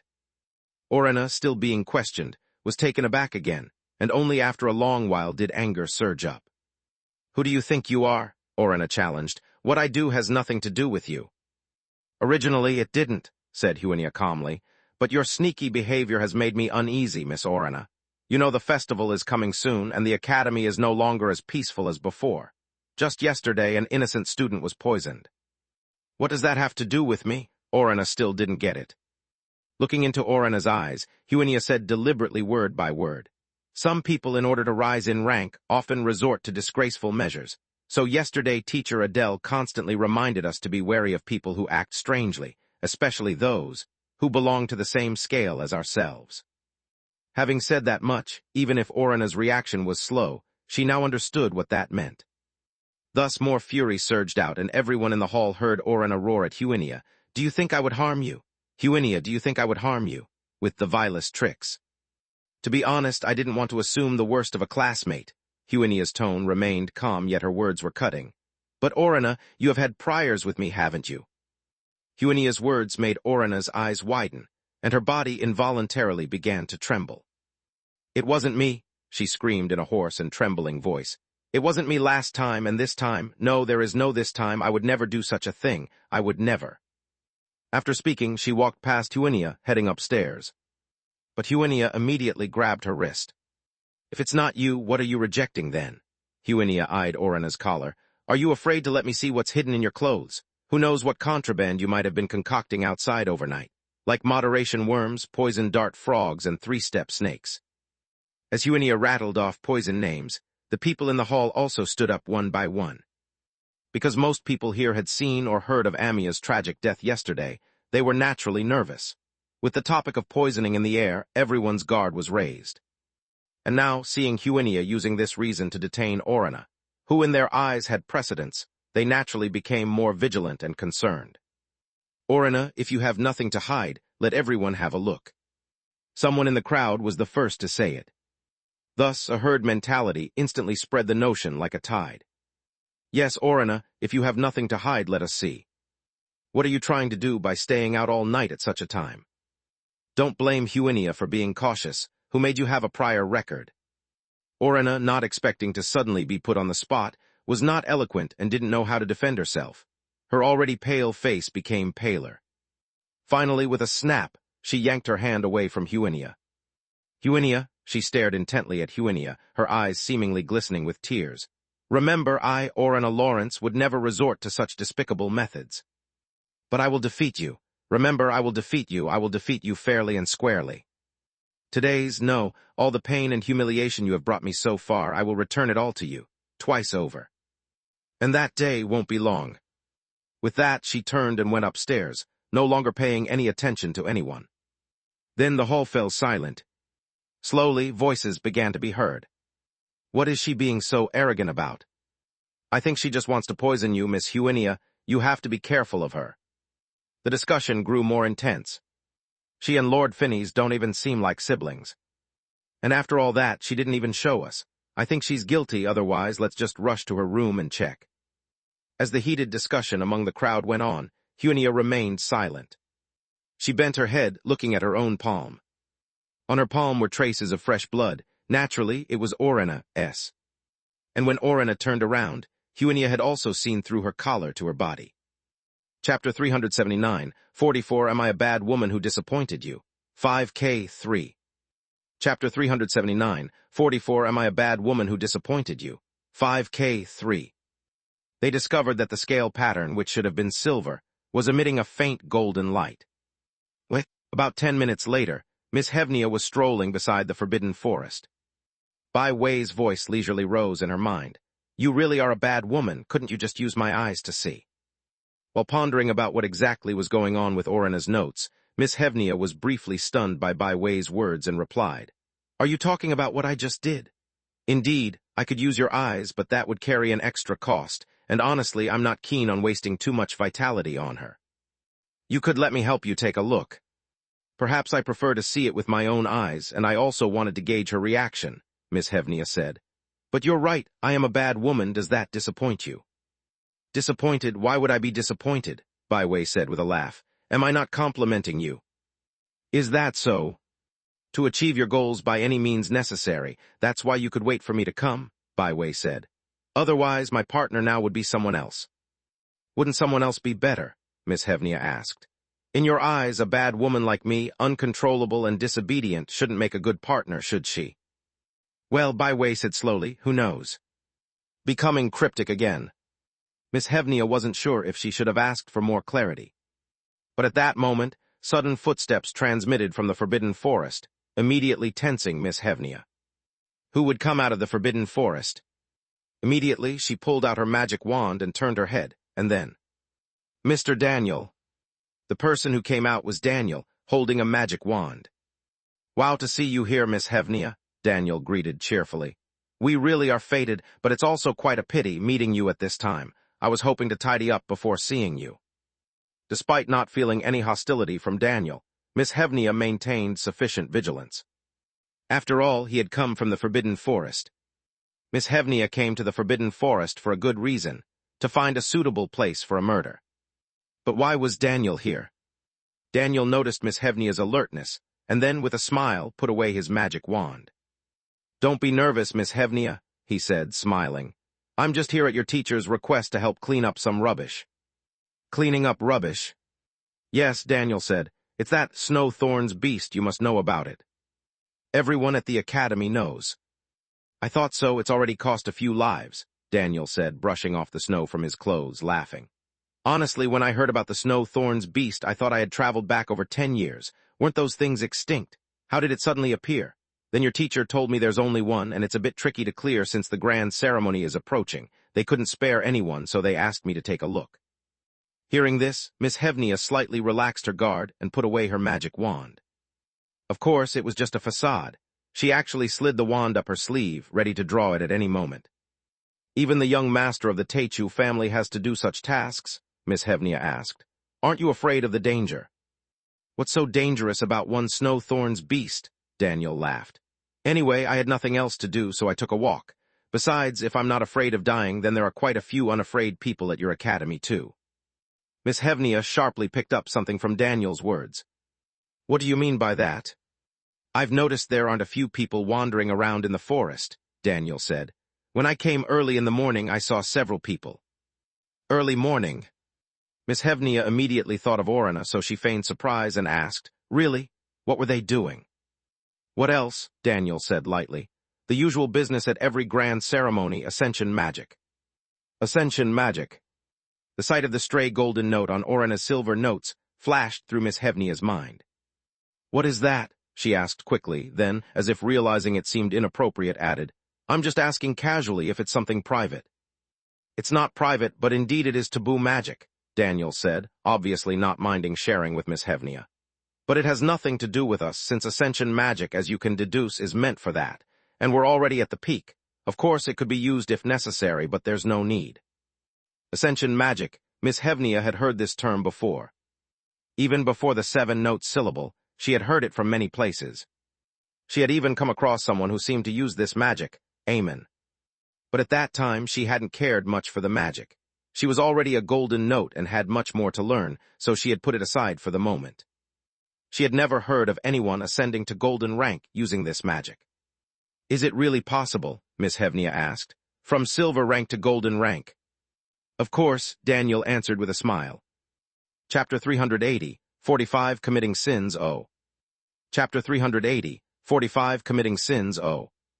After receiving Daniel's confirmation, Huinia was even more astonished. From silver rank to golden rank, could it really be feasible?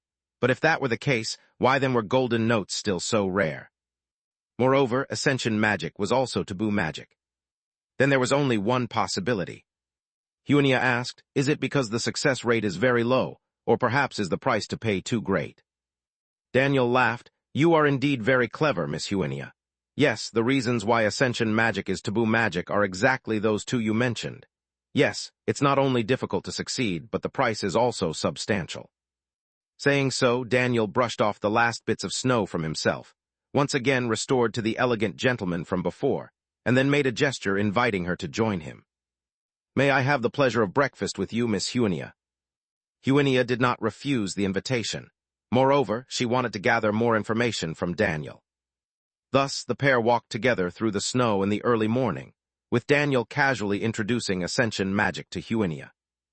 "This is a very ancient magic. The person who developed it has been dead for at least 100 years, Daniel said leisurely. He was also the first to successfully ascend from silver to golden rank. At that time, he believed this magic could change the whole holy sound, and an era where everyone could become a golden note was coming. It seems he failed." "Obviously," Daniel said with a smile. "As for the reasons, they are precisely those two you mentioned earlier. First, let's talk about its price. This is indeed a very cruel magic." "Cruel?" "Yes, because it involves direct sculpting and elevation on the musical scale. It's like a person with a twisted face wanting to become beautiful, needing to cut directly into the face. To enlarge small eyes with a knife, to shorten a large bridge of the nose with a knife," Daniel said matter-of-factly. "And all of this has to be done without using magic to numb the pain, because once used, it's very likely to affect the pattern of the scale and cause failure." What's wrong?" Daniel saw Huinia suddenly cover her nose, speaking in a muffled voice. "Just hearing you describe it makes me feel the pain." "Is that so? Ha, I apologize. I should not have been so straightforward. I'll be more careful in the future." Huinia lowered her hand and sighed. "Well, it's been said, there's no sense in being careful now, but at least it helps me understand." "All right then, I'll continue," said Daniel. "You understand this point, so it's easier to explain why it is so prone to failure. It's like when cutting around the eyes, the slightest carelessness can blind you. If the sculpting and elevation of the scale are overdone, it can lead to irreparable consequences. Even the most basic functions become unusable. In other words, one would lose the identity of a player. Once failed, one is no longer a player." Huinia thought of Orana again. "No wonder the success rate is so low," Huinia said softly. "The price is too great. A mere slip can lead to irreversible doom." "Indeed it is so," Daniel nodded slightly. "Moreover, if the goal is to ascend in rank, the difficulty increases many-fold." Huinia blinked in slight surprise. "Aren't we always talking about ascension?" "Yes, but ascension is only the ultimate goal," Daniel continued. "Do you remember what I just mentioned? Essentially, it's intended to improve the tone, and improving the tone doesn't necessarily mean ascending in rank. If it's a silver rank with a poor tone, ascension magic can be used to elevate it to a better and more complete level. If that's all, the success rate is much higher than trying to ascend. Just like if someone only wants to widen the corners of their eyes a bit, they won't touch the most important part of the eye. And what if one wants to ascend in rank? Then the difficulty doubles, because fundamentally, ascending a rank is more like changing the entire face. It's not something that can be finished in 1 or 2 attempts, Daniel explained. And the original scale will strongly resist this complete transformation, continuously trying to heal itself. That is to say, until the rank is completely elevated, the scale is like a pool that is simultaneously filling and draining water. Throughout this period, the spellcaster is in constant, bleeding pain, and the slightest mishap can lead to permanent ruin. After listening to Daniel's explanation, Huinia fell into a long silence. After a while, she spoke softly, "Indeed very surprising. Is this also why it's listed as taboo magic?" Daniel nodded. "Miss Huinia, I remember your family also has a seed district, right? With that in mind, you should know that in Holy Sound, silver rank players are already rare. And with such great risks involved in this spell, it can easily destroy a silver rank player entirely. Therefore, in many families, even the academies, this magic is not permitted, of course, in most cases. Even if silver rank players know it exists, they wouldn't dare try it lightly." Huinia picked up on the keyword in Daniel's lengthy speech. "In most cases." Yes, in most cases, silver rank players know that it is too difficult to become a golden rank using this, and the risk is too great for merely enhancing the tone with not much to gain. "So there is really no need," Daniel said slowly, "but it's different during the grand ceremony. In the past, adding that touch of tone had no effect, but in the grand ceremony it could be the key to getting into the inner song." Chapter 381, 45 Doing Wrong Too. Chapter 381, 45 Doing Wrong Too. Your tone just needs to be a little better than others, just a little better, and you can enter the inner song orchestra. It's just that close. Once you're in the inner song orchestra, and if you play successfully at the festival, even if you don't catch the Lord's favor, you will catch the eyes of countless nobles, and naturally proceed to the upper city district. But if you fail to squeeze into the inner song, then after graduation you'll simply return to the lower city district and become an ordinary copyist. All of it starts with whether you can enter the inner song, and also with that slightly different tone. It's just that close, just that close. And at this time, an opportunity was laid out before you. If it were you, what would you choose? Miss Hevnia. Hevnia turned her head and saw Daniel looking at her, those brown eyes filled with indescribable meanings. A strange pressure surged up, making her breath involuntarily slow. But before she could react further, Daniel immediately resumed his previous demeanor, smiling and saying, "I'm just joking, Miss Hevnia is Golden Note. Golden Notes don't need to be trapped in such dilemmas." Hevnia sighed in relief, and then patted her chest, complaining slightly, "You really scared me, Mr. Daniel." She paused, then said casually, "But Mr. Daniel, you sure know a lot, unlike me. I've never even heard of this ascension magic. Could this be the information network of the Teichu family?" "Calling it an information network might be an exaggeration," Daniel laughed and said, "but Teichu has stood in Holy Sound for so many years, has witnessed countless festivals. Some things that seem novel at first have actually been done long ago. You should understand, Miss Hevnia, festivals drive people mad. Of course, this madness is mostly shown among commoner players. For us, it's merely a grand event, so you need not worry, Miss Hevnia, no one dares to harm you. But if you still care about it, how about directly entering the Ether family, right?" A disinterested male voice suddenly sounded from behind them. "You're being too transparent with your plans, Daniel." Hevnia and Daniel turned their heads and saw Phineas, who had appeared behind them at some point, and next to him stood another player who seemed not very upright. When that player saw Hevnia, his eyes suddenly lit up. Hevnia wasn't surprised by Phineas's appearance, but the other player. She noticed the unmistakable golden note on his arm, and immediately guessed his identity. It must be Tupac, the other golden note player in the orchestra, previously mentioned by Phineas. "Good morning, Mr. Phineas," Hevnia spoke first. Phineas also responded with a smile. "Good morning, Miss Hevnia. I hope you don't find my sudden arrival too abrupt." After speaking, Phineas looked at Daniel again, his smile gradually fading as he said lightly, "I didn't expect it, Daniel. Does the Ether family intend to play the 7 Notes Divine Song at this festival?" "How could it be?" Daniel replied with a smile. "In Holy Sound, no one wants to see the birth of the 7 Notes Divine Song more than Teichu." "Then why came to invite Miss Hevnia?" "Is there any necessary connection?" Daniel said with a smile. "Miss Hevnia is Golden 7th Sound. Even the Teichu 2 families are very eager for Miss Hevnia." Daniel made no attempt to disguise his intentions, smiling as he met Phineas's gaze. Phineas slightly furrowed his brow.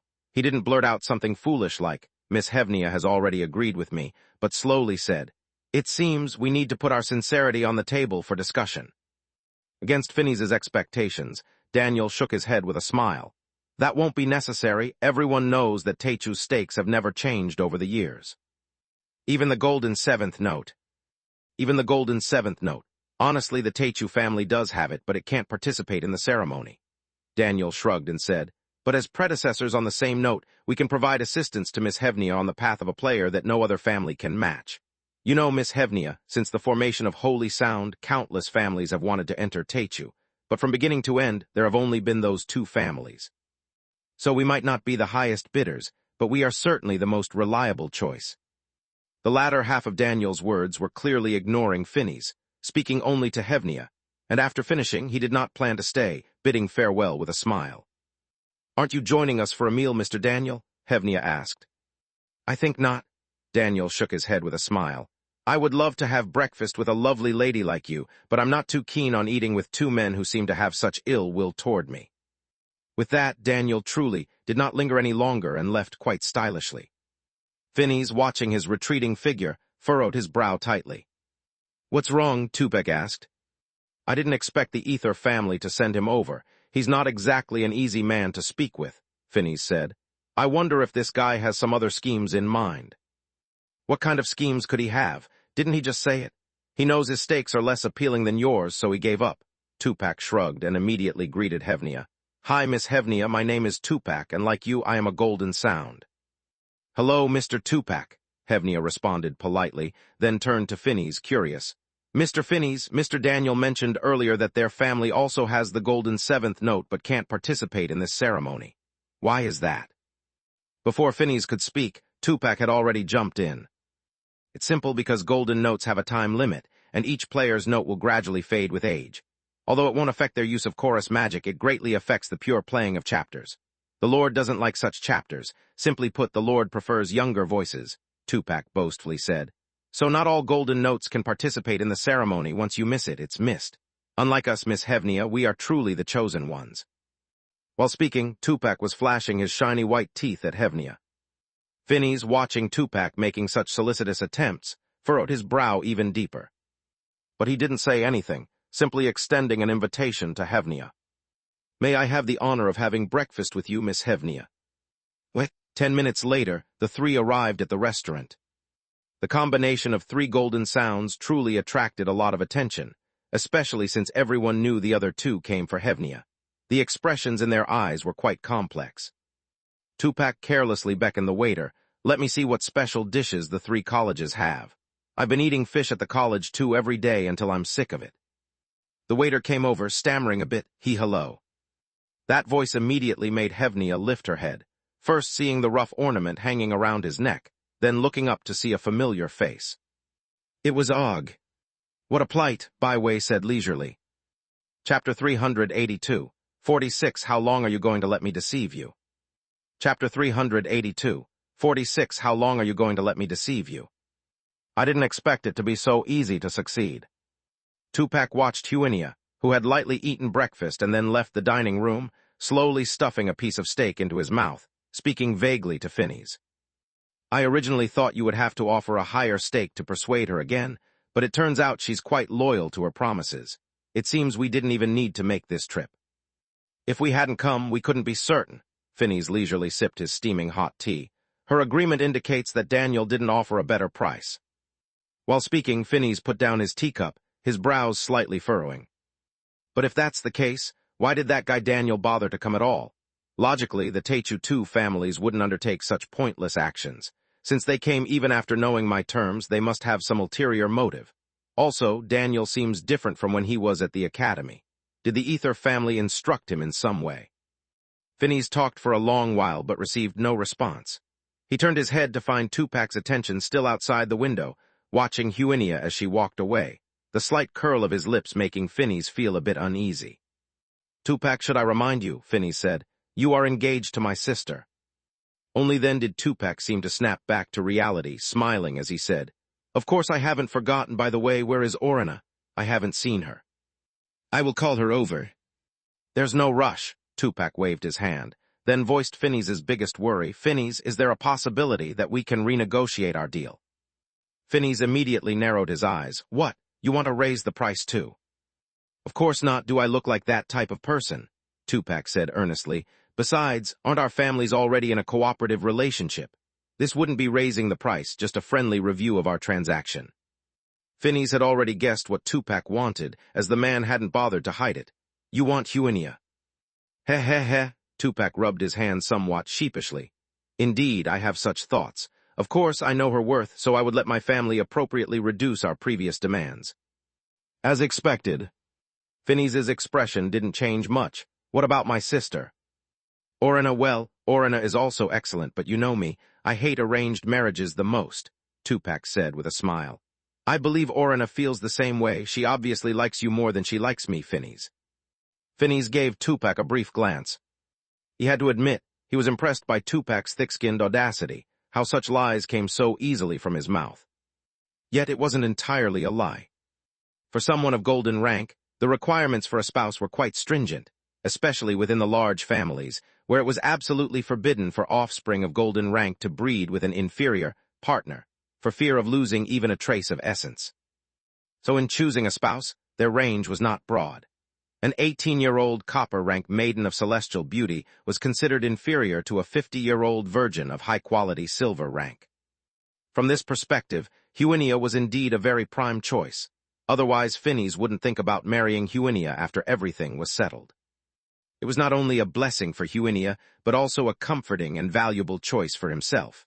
After all, Huinia was not only a golden note, but also a very attractive one.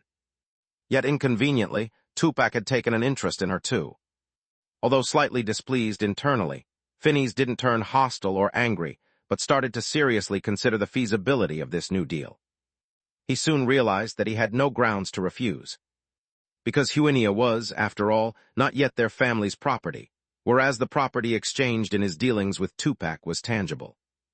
Huinia could at most bring 1 or 2 golden note descendants to the family, and the likelihood was extremely low. If a golden note breeding with another golden note could guarantee golden note offspring, then golden notes wouldn't be so rare. Furthermore, if Tupac took Huinia, then the Lawrence family could justifiably take back Orina, who had been promised away, which was also a valuable bargaining chip that could be leveraged elsewhere later. Realizing this, any displeasure in Phineas's heart completely dissipated, and he made his decision. Thus Phineas leisurely picked up his teacup, sipped a little under Tupac's expectant gaze, and said, That depends on your own skills. After all, Miss Huinia is not yet my family's person. Tupac, hearing Phineas's implication, smiled even more brightly. As long as Phineas didn't interfere, no one besides the Techu family could compete with Tupac. That little beauty is mine. Thinking of Huinia's perfect appearance, and the faintly discernible golden seventh sound hidden under her coat, Tupac felt a tantalizing itch in his heart. Chapter 383, 46 How long are you going to let me deceive you? 2. Chapter 383, 46 How long are you going to let me deceive you? 2. While Phineas clearly noticed these changes, it only intensified his disdain for Tupac. To think that for such a worthless thing as appearance, the family would expend such significant resources. This guy is indeed a short-sighted fool with nothing but a coat of golden notes. Of course, Phineas wouldn't point this out. They still had 2 more days to stay here. Because tomorrow marked the final day of the 7-note syllable, and according to tradition, the festival would officially begin after its conclusion. So he needed to wait until the last moment to ensure that Miss Huinia wouldn't cause any trouble, and also to keep an eye on Daniel to figure out what the Ether family was really up to. It was then that he saw a figure hurrying out of the dining room, chasing after the long-gone Huinia. He narrowed his eyes. That guy, was he the waiter who just took our order? Phineas said. Tupac also looked over. Seems like it. As Phineas watched Og catch up with Huinia and begin talking with her, he slightly furrowed his brows. Why would Huinia deal with someone of that stature? I think you are being too wary. Tupac seemed unconcerned, casually speaking. Isn't this kind of thing quite normal? It might just be a bit of unique fun before the festival. Unique fun? Phineas looked at Tupac. What do you mean? Phineas, by focusing only on the festival itself, you're missing out on a lot of fun, Tupac said. You are not aware of a little game that has been quite popular among the nobles lately. You might as well make yourself clear. Tupac smiled. did not explain immediately but looked around and then found a girl who was also working in the dining room. See that girl there, the one wiping the tables? Phineas looked over. What about her? How long do you think she will live? Phineas's brows immediately furrowed. What do you mean? Just what it sounds like, Tupac said with a grin. A betting on how long she will live. Phineas narrowed his eyes slightly. Are you planning to kill someone? Of course not, Phineas, you're thinking too much. Tupac spread his hands. We're law-abiding students, why would we do something so cruel? Besides, what would be the fun in that? If that's the case, then I don't see any possibility of her dying soon, Phineas said. I just noticed that the markings on her arm are silver rank. Under normal circumstances, she should live quite a long time. Yes, under normal circumstances. Tupac nodded and then took out a piece of paper and pen from his clothes, quickly wrote a few lines and then showed it to Phineas. But what if it's like this? Phineas took one look and immediately understood what Tupac meant. Because it was an invitation letter for a band, still unsigned. Seeing that Phineas didn't respond, thinking he had not understood, Tupac gestured with his hand and called over another male waiter. Hello, he said with a smile to the male waiter. Could you tell me the name of that girl? He pointed to the girl still wiping the tables. The male waiter naturally wouldn't refuse Tupac. After getting the answer, Tupac immediately filled in the name on the invitation letter, then sealed it in an envelope and slightly shook it. Just give this to that girl and the game begins, Tupac said with a smile. So wanna play? You all are quite boring. No, how can this be boring? Tupac placed the envelope on the table, pressing it with his finger. This is the most interesting bet because there are so many possibilities.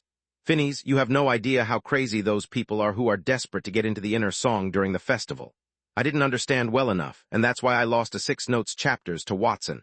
The moment he handed out the letter, that girl died, of course. It had nothing to do with us. We just watched. Phineas stayed silent for a while, then asked, You're betting that big? Of course, that's what makes it interesting. That's what makes it fair. Fair?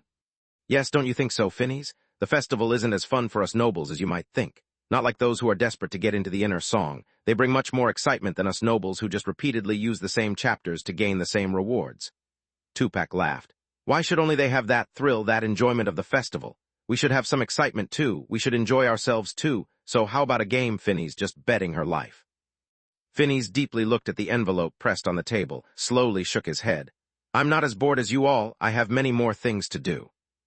All right, you're always so dull. Tupac shrugged his shoulders and then looked out the window again, trying to find where Hevnia was. So I'm looking forward to it. I think Miss Hevnia must share the same interests as me. I really want to have a round with her soon. Phineas looked at his now cold tea and lost interest in drinking it, so he said, It's time to go. All right, Tupac called over the same male waiter and said, Check, please. As they were preparing to leave, Phineas saw Tupac hand the waiter the envelope and a couple of tips with a smile and a gentle reminder. Please give this invitation to the lady we met earlier and tell her it's from me, Tupac Roger. Remember, hand it over when there are many people around. I want to surprise her, he said with a radiant smile. Wish her a happy 7-note syllable. What? Hevnia? Hevnia turned around and saw Og panting as he caught up to her, and she stopped. You came back to school so early. Og stood in front of Hevnia, his face flushed, whether from running too hard or being too nervous. I thought you would not be back until after the holiday. As always, Hevnia flashed her sweet smile. Yes, I came back early to prepare for the festival. Upon seeing Hevnia smile, Og's face turned even redder. That you gave me a 7-note syllable gift before, but I haven't given you anything in return yet. Hevnia wrinkled her nose. I thought you had forgotten. No, I just didn't expect. Wait a moment. Og frantically searched his pockets. I was just holding it in my hand. Hevnia was in no rush, calmly waiting beside him while thinking what book she should ask Og to bring her from the library this time around. As her powers increased, so did the number of magic melodies Hevnia could use, thereby naturally increasing the value Og had to her. As Og searched for the gift, Hevnia's gaze inadvertently fell to the skin beneath Og's clothes. Then her pupils dilated slightly. She saw musical note patterns on his skin. They were silver, not just covered with silver light over copper sound, but entirely, purely silver. The success rate of ascension magic is very low. It comes with immense pain. Daniel's words surfaced in Hevnia's mind. Og had succeeded in ascending from copper rank to silver rank. Hevnia stared at the silver patterns, and then suddenly realized Og's destiny had changed. From a copper sound player who would never have a way out, to a normal silver sound player. He actually did it. I found it. Og finally found the gift in his pocket, excited to show it. But as he reached out, Hevnia grabbed his hand. That's enough, I'm tired, Hevnia said softly. Og froze, instinctively looking up at Hevnia, puzzled. When will you realize that you have been deceived and played by me? Hevnia sighed. It's so lacking in achievement that I don't want to pretend anymore. Hevnia, Og's heart suddenly began to panic. Still don't understand. Hevnia smiled, pulled back her hand, brushed her messy hair aside, then revealed a mocking smile Og had never seen before. I'm already bored, she said. You should leave. Chapter 384, 47 No Need to Explain, 5K. Chapter 384, 47 No Need to Explain, 5K. This doesn't seem like something you would do, Huinia. As she was about to return to the dormitory, Huinia heard Bai Wei's slow and leisurely voice. Do you have a soft heart too? Faced with Bai Wei's question, Huinia remained very calm. I don't quite understand what you mean, Mr. Visas. You pushed that little guy away to protect him, didn't you? Of course not, Huinia said. It was just a rational choice under different circumstances. Oh, he is no longer of any use to me, and keeping him around would make Phineas and Tupac suspicious, Huinia said indifferently. Someone of his background doesn't deserve to be by my side. Is that so? You seem like you don't quite believe it. No, why wouldn't I believe it? Bai Wei said with a smile. Nobody deceives their own heart after all. What? I'm now in your heart, so deceiving me is like deceiving your own heart, isn't it? Huinia fell silent for a moment and then slowly said, That makes sense. After a small joke, Bai Wei did not delve any deeper into the topic. It seemed that he had merely made a casual remark, which somewhat relaxed Huinia's tense heartstrings. Then she heard Bai Wei ask, Your initial target was Phineas, wasn't it? But he didn't come alone, there's also that Tutu something. Tupac? Ah, right, Tupac. Bai Wei shook a finger as if nodding. Suddenly there are 2 golden notes, and adding that fellow named Daniel, the 3rd Academy has now gathered 3 golden notes besides you, which probably wasn't in your original plan. Huinia nodded slightly. Indeed, Huinia's original plan was to take down Phineas, as soon as he came to the 3rd Academy looking for her. But Phineas did come, along with Daniel and Tupac, which was entirely beyond Huinia's expectations. They all came for you, Bai Wei said slowly. Ah, such a deeply sinful woman. Mr. Visas, could we not joke at a time like this? With a light sigh, Huinia paused before asking, About that Daniel, Mr. Visas, do you have any better suggestions? Still fixated on that Daniel. Because I think he's the least controllable of the 3, Huinia said. Whether it's his Techu family status or, as you mentioned, the corpse blocks in him, it's hard not to pay attention to these factors. I understand what you mean, Bai Wei said with a smile. If you want a suggestion from me, it's still the same as before. Don't touch him for now, it's too troublesome. Even Bai Wei considered him troublesome and didn't want to deal with him. What kind of existence was he? Huinia was very interested, but seeing that Bai Wei had no intention of explaining further, she had to leave it be for the time being. After pondering for a moment, Huinia slowly said, The plan remains the same. Phineas will still be the first target. May I hear the reason? Because if I make a move on Tupac first, Phineas is very likely to notice something amiss, Huinia said. So it's better to deal with Phineas first. I see one is clever and the other is not. Better to kill the clever one first for advantage.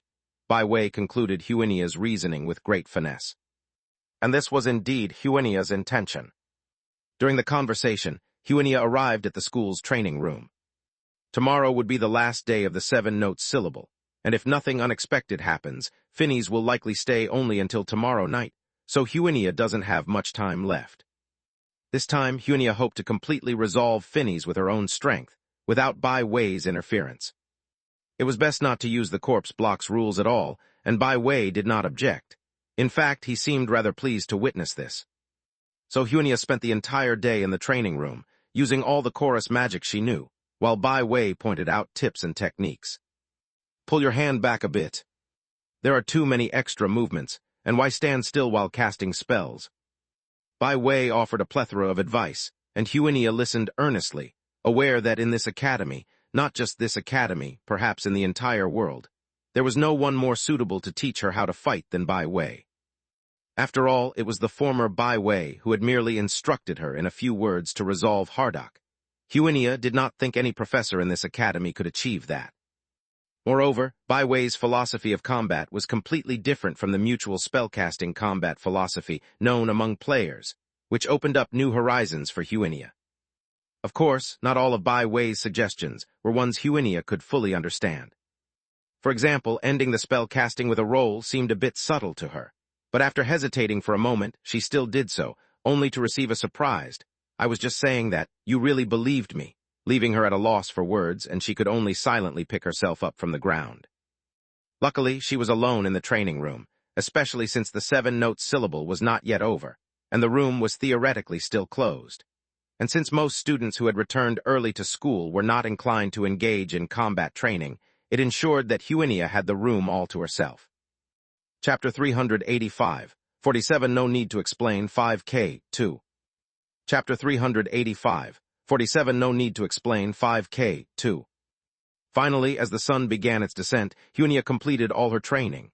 Panting and drenched in sweat, she lay sprawled on the ground, her disheveled state belying her status as a player. "Okay, that should be enough," Bai Wei said leisurely. "Training over. Let's take on Phineas tomorrow. If you manage to defeat Phineas without injury, there will even be a reward for you." Huinia. She couldn't tell if it was just her perception, but she felt that Bai Wei seemed to be playing a game, one called Training the Player, and she was the player being trained. Despite the gravity of the situation, after all, the death of Phineas might well trigger a series of unpredictable chain reactions. It appeared to be of little consequence in the eyes of Bai Wei. However, it made sense when she thought about it. In Holy Sound, the only thing that seemed capable of grabbing Visa's attention would probably be the Holy Sound master himself. With this thought, Huinia's previously heavy heart relaxed slightly. Perhaps it was because, no matter what, she had Bai Wei as a backup. So thought Huinia. After a brief rest, Huinia left the training room and returned to her dormitory. She planned to clean herself up before dining. Heading to the cafeteria in her current sweaty state would draw far too much attention. However, as she passed through the lobby, something caught her eye and she immediately stopped. She spotted a girl who had fallen asleep with her head resting on a table in the corner of the lobby. But that wasn't what was important. The important thing was the book being pressed under the girl's arm. At first glance, the girl seemed to have simply fallen asleep while studying in the lobby, and nothing seemed out of the ordinary. But with the extraordinary vision of Bai Wei's left eye, Huinia caught sight of a few words on the pages of the book. Ascension Magic. Huinia's pupils constricted slightly. She then moved towards the girl without drawing attention. The girl remained oblivious, continuing to sleep in evident exhaustion. Naturally, Huinia could also see, from the girl's loose neckline, her pale skin and the silver note etched with blood upon it. Sure enough, this girl, too, was using Ascension Magic. Just like Orina. But why? Huinia had already been puzzled. After all, Ascension Magic was taboo magic. Where were they finding it? It would be understandable for Orina to obtain such a thing given her backing from the Lawrence family, and for Og, as the librarian, to incidentally come across a book of forbidden spells was conceivable. But where did this girl get her Ascension Magic from? Was it merely a coincidence to encounter 3 individuals using Ascension Magic? Or were there more practitioners than she had imagined, hence her stumbling upon them repeatedly? It was just as Daniel had said. He had seen quite a few students trying to stealthily ascend during his morning strolls in the Forbidden Forest. But how could that be? Could it be that so many people each possessed a copy of Ascension Magic? Huinia hadn't been particularly concerned with this, given she didn't need to ascend. Yet she couldn't convince herself to ignore something that seemed so widespread and abnormal. Thus, after a moment of hesitation, Huinia reached for the Ascension Magic book under the girl's arm, intending to discover what the book was all about. But just as her hand barely brushed against it, a thud sounded from behind her. Someone had fallen to the ground, accompanied by the screams of bystanders.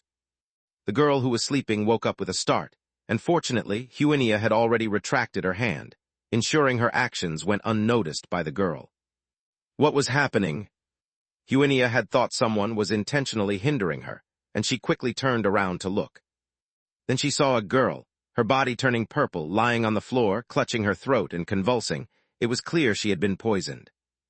Beside her was an opened letter, bearing the crest of some noble. Huinia instantly understood. This was another Amia. Such incidents were still occurring. The fallen girl and Amia were clearly not afflicted by the same poison. She wasn't dying instantly like Amia, but her body was rapidly decaying, turning black, becoming a ghastly sight. Her throat seemed to be corroded by the toxin, preventing her from articulating complete words, only managing to whisper intermittently. Save me." But no one dared approach.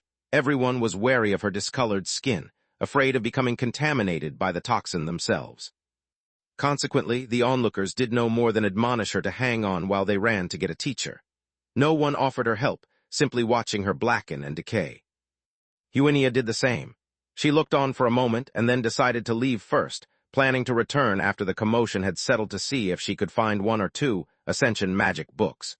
If this thing had truly become as popular among the students as she suspected, then finding copies shouldn't be difficult. If she stayed, she would likely be taken away by the patrolling teachers, which would waste time she didn't have.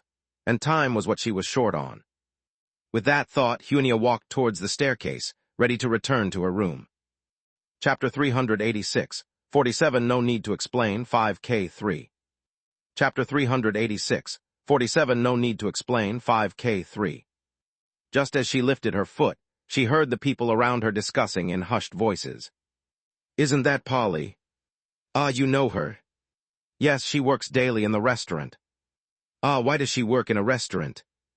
"To earn tuition," said the girl. "She's from the Seed District." Huinia stopped in her tracks. She turned her head and looked at Polly lying on the floor, whose eyes full of despair were quickly losing their vitality. Why? I didn't want to attend the banquet, really, I didn't want to. Why did they come after me?" She said this.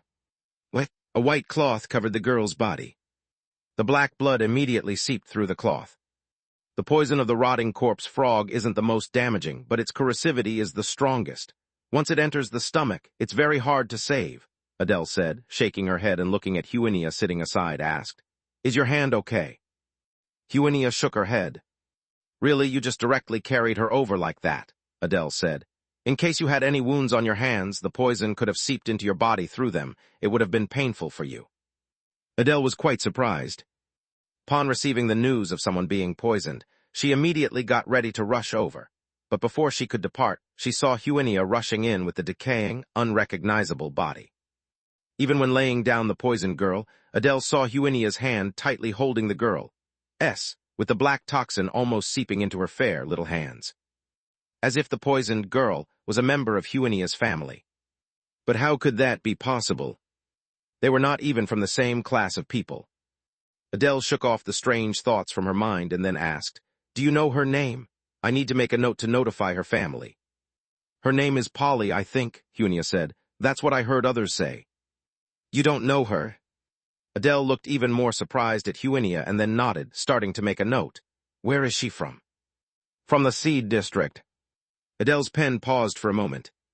"It seems there's no need to notify her family then." Adele put the pen and paper aside. "That figures." "What?" "Generally speaking, after the first person is poisoned to death, the others won't be poisoned so easily," Adele said. "Everyone is vigilant, and especially during the festivities, they tend to bring their own food and water.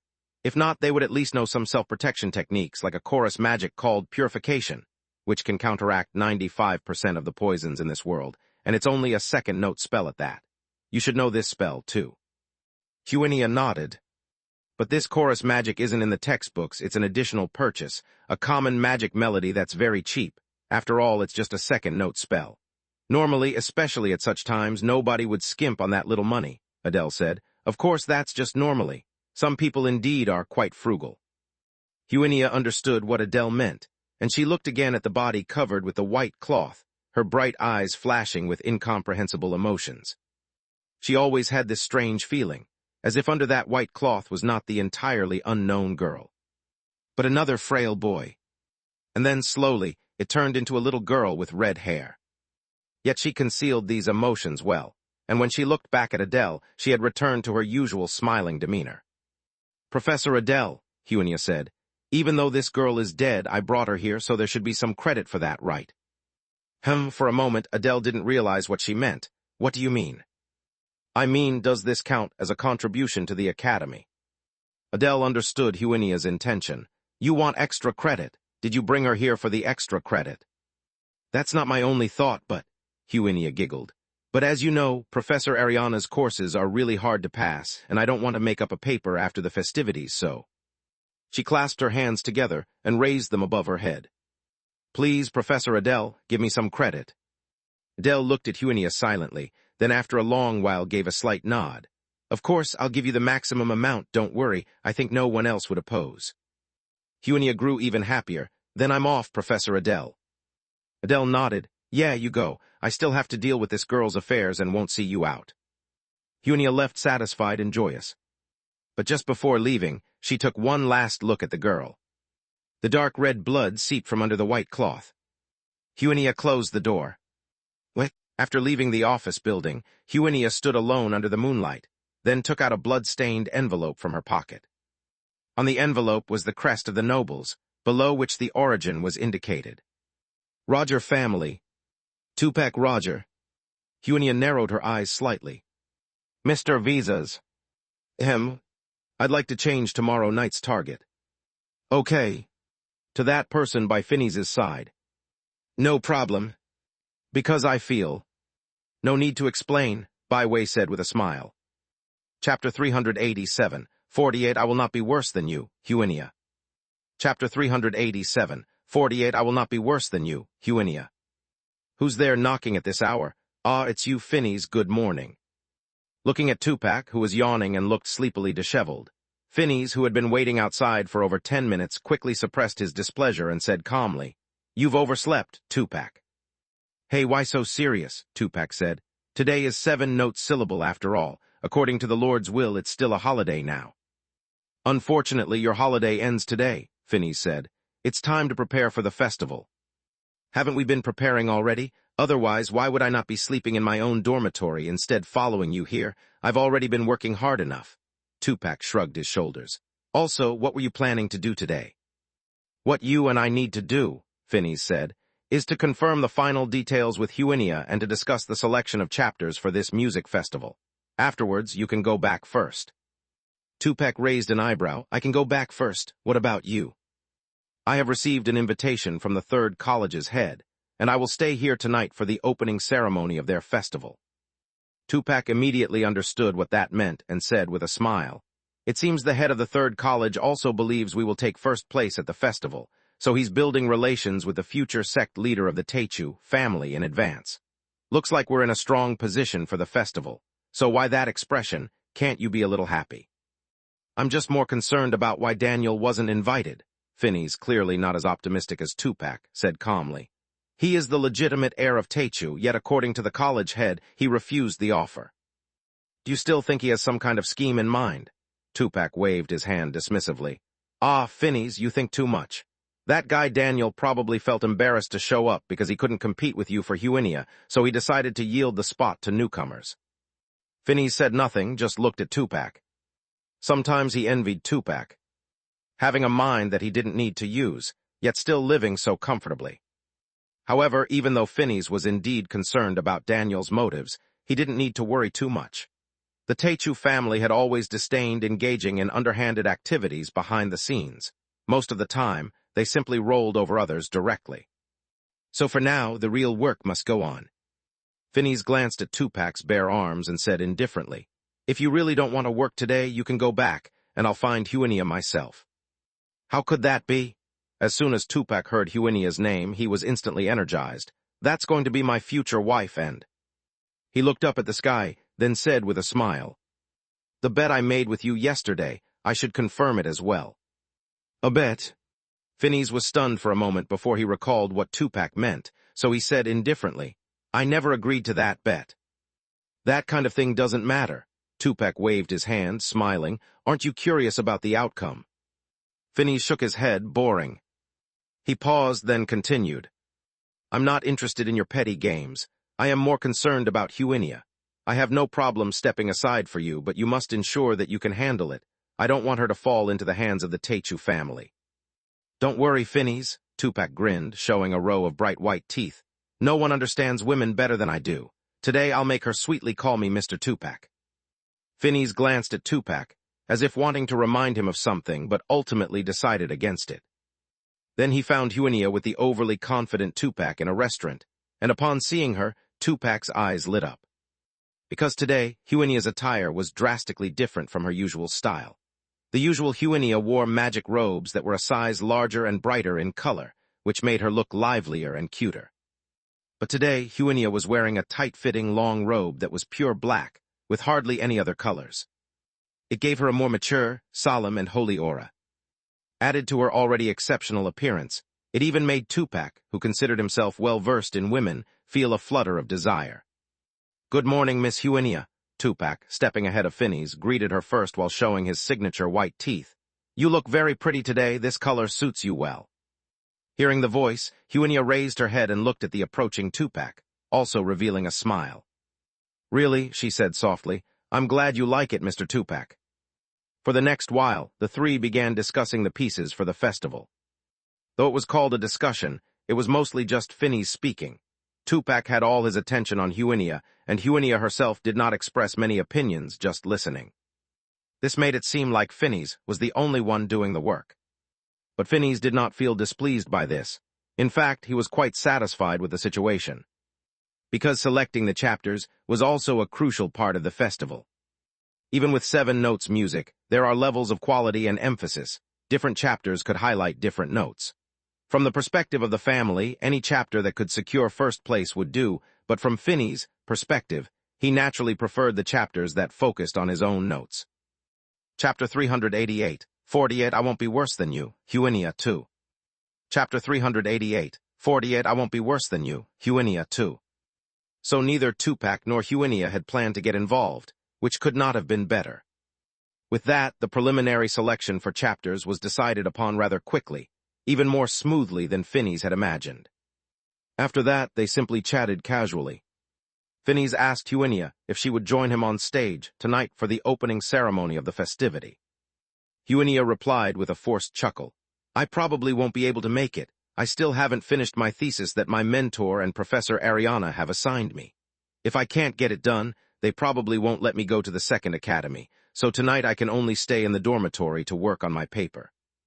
Phineas detected that this was Huinia's excuse for not wanting to participate, but did not call her out on it, and then asked Tupac, "What about you?" "I don't have anything else going on, so I'll just accompany you to the opening ceremony," Tupac replied lazily. "All right," Phineas nodded and said, "Then after everything is over tonight, we'll head back to the second academy first thing tomorrow morning to start preparing." Huinia and Tupac both expressed their agreement. Thus this brief gathering also came to an end. Just as they were about to break up the meeting, Tupac suddenly remembered something, turned his head to Huinia and said, "Oh, right, Miss Huinia. Do you know someone named, let me think." Tupac struggled to remember for a moment, and then snapped his fingers. "Oh, I think her name was Polly." Huinia, who was just getting up, paused. "Polly." "Yes." Huinia thought for a moment and said, "Last night, a freshman girl was poisoned to death. I think her name was that." Upon hearing that she had been poisoned to death, a flash of delight crossed Tupac's eyes. He looked quite pleased with himself and glanced at the expressionless Phineas, then spoke to the quite puzzled Huinia. "That must be the person I was talking about. Miss Huinia, this is a game between Phineas and me, and clearly I won." "Is that so?" Huinia asked with great interest. "Can you tell me about it?" Now, Tupac looked around and said with a smile, "This might not be the right place, Miss Huinia. If you're willing, I'd be happy to tell you in private, even tonight." Phineas gave Tupac a glance. It was like he was flaunting his scheme. Huinia, however, replied with a smile, "Is that so? Then I'll probably have a chance soon, but I can't make it tonight." Tupac wasn't discouraged by the rejection. He simply shrugged. "Then I can only hope that opportunity will come soon." "Of course, we still have a long time to spend together," Huinia said cunningly as she extended her hand to Tupac. "How about we shake hands as a start, to celebrate the founding of our orchestra?"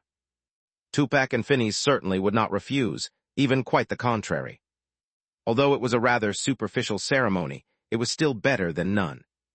"For the Lord's wishes," Phineas said with a smile, "and for us." Yes, for the Lord and for us.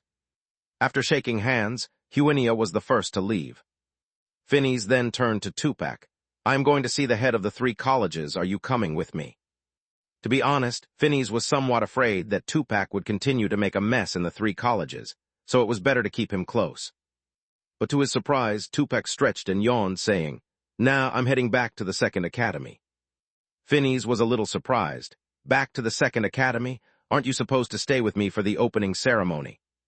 I've changed my mind, Tupac said indolently. Staying here is pointless now. The game is over since the woman is dead, and Huinia doesn't wish to make an appointment with me, so I might as well go back earlier. Although Phineas was somewhat speechless about Tupac's impulsive nature, him heading back early wasn't necessarily a bad thing, keeping him from causing any more trouble. So he nodded, said nothing more, and got up to leave. Tupac, however, watched Phineas walk away, a lazy smile gradually appearing on his face. He opened his palm, revealing a crumpled note in the center of his hand.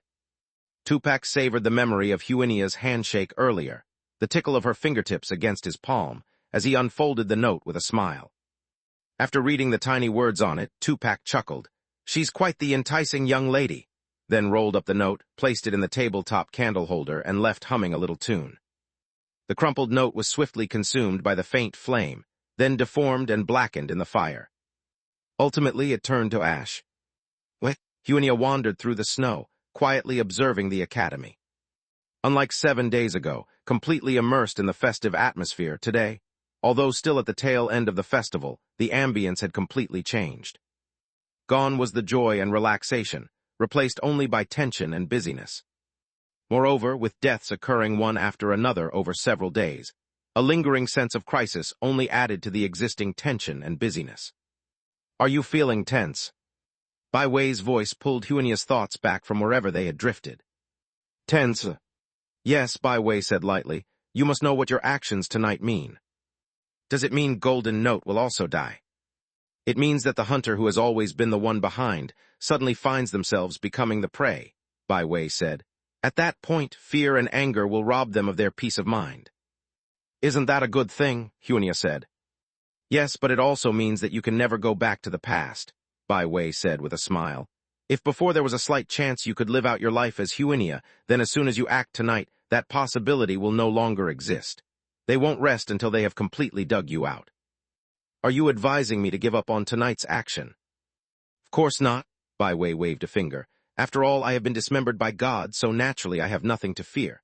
I'm just giving you a reminder, when the waters are thoroughly mudded and everyone is forced into the fray, then the line between prey and hunter gets blurred. At that time, what matters most is not strength, but rationality. Only sufficient rationality and clarity will allow you to survive to the end, no matter what kind of events and surprises happen.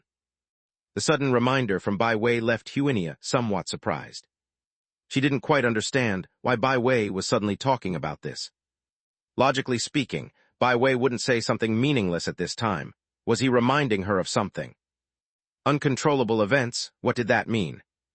Really, can you stop speaking in riddles? Huinia wanted to ask for clarification, but at that moment, she saw someone waiting for her in front of the dormitory door. Daniel. Huinia's brow furrowed slightly. Was Bai Wei's reminder about Daniel? Huinia walked towards Daniel without showing any reaction, and as Daniel saw Huinia, he revealed that graceful smile again. Miss Hevnia, I. Before he could finish, the dormitory door was pushed open with a bang.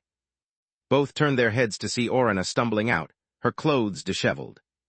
And upon seeing Huinia, Orana first paused, then her expression quickly became excited. Hevnia, she shouted at Huinia, I succeeded, I succeeded. Succeeded at what? Huinia didn't quite catch on at first, then saw Orana throw her blood-stained coat to the side, revealing the blood-stained, golden musical note on her flawless skin. Huinia's pupils contracted slightly. I succeeded, I succeeded.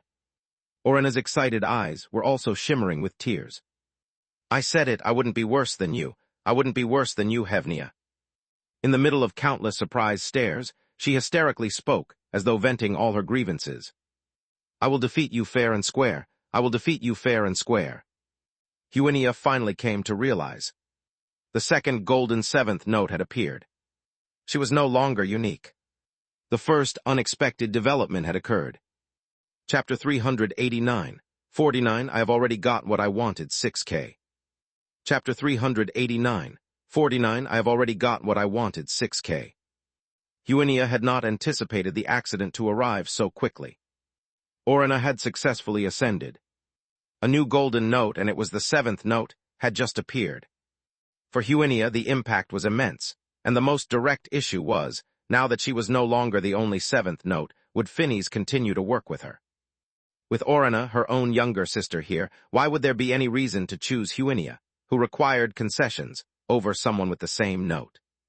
If that was the case, wouldn't Huinia's plans all be scrapped? Then how would she continue to approach Phineas?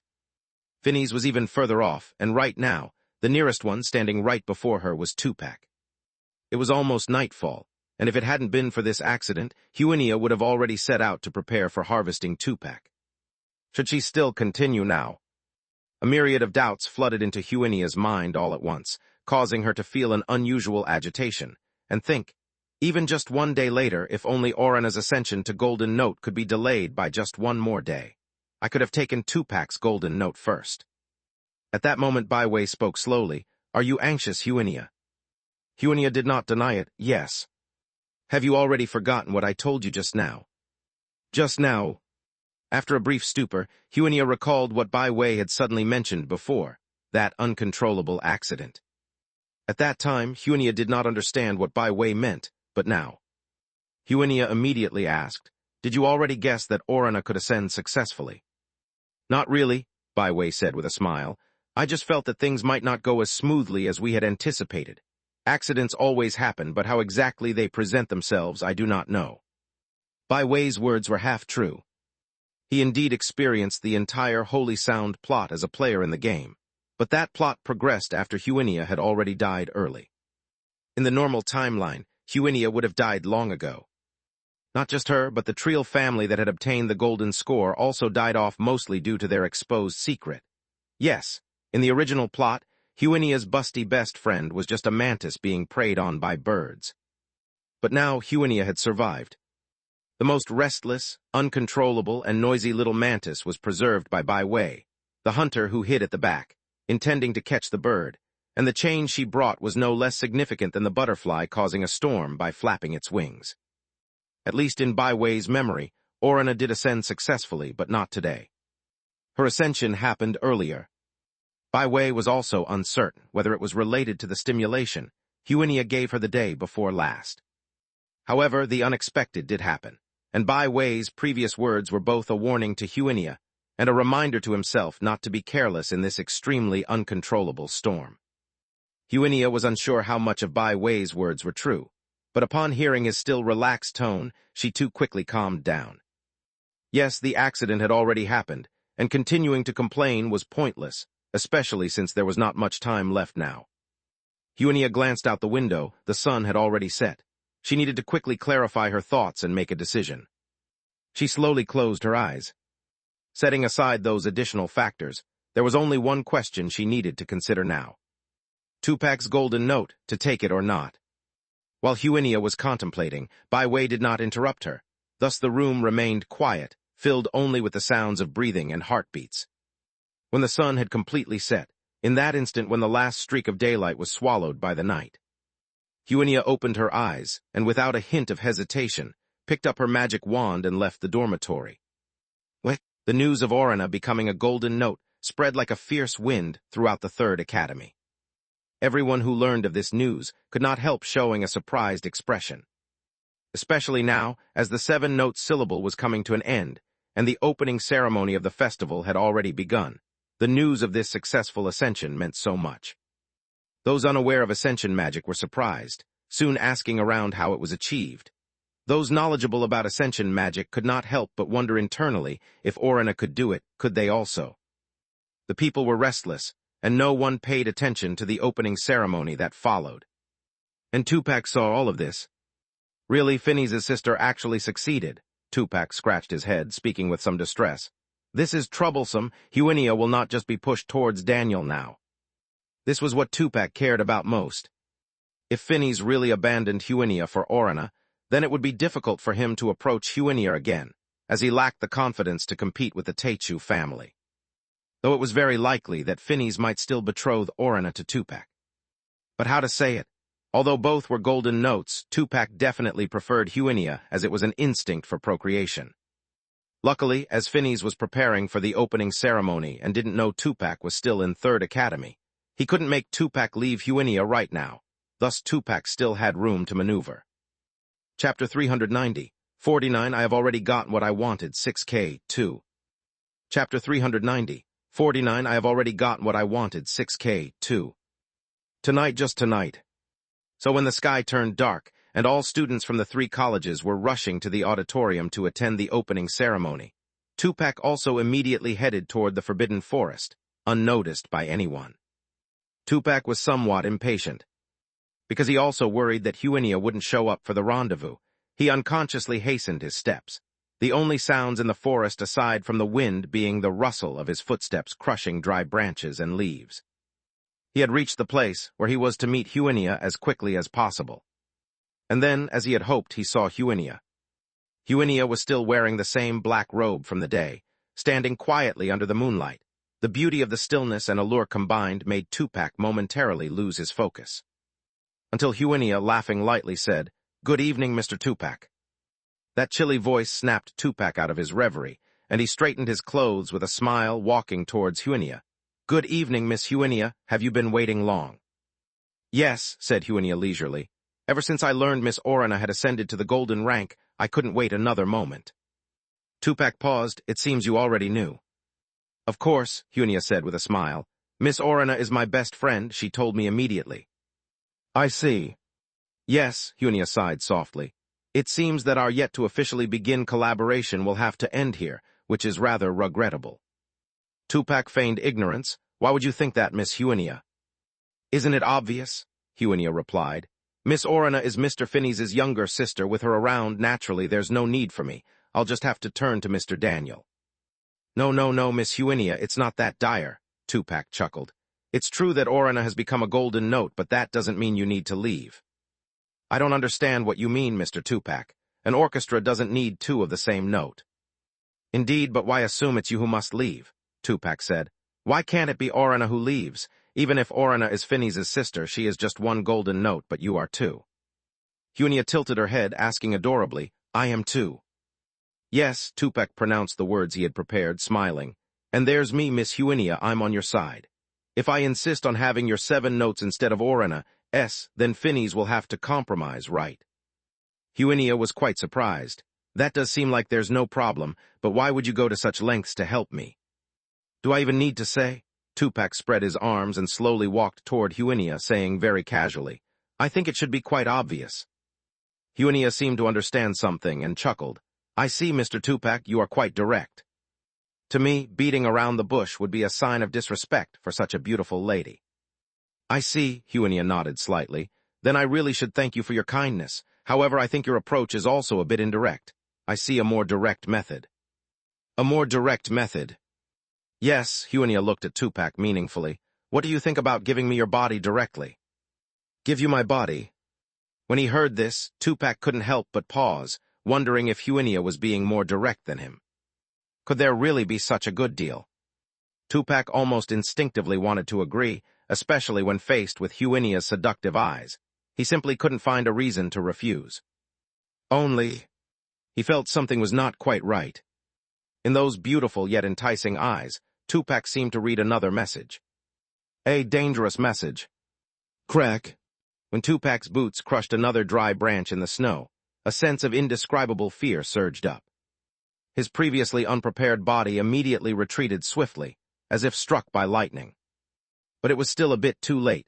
The thorny magic vine grew violently from the crushed dry branches and quickly climbed up Tupac's thigh, viciously biting into his flesh.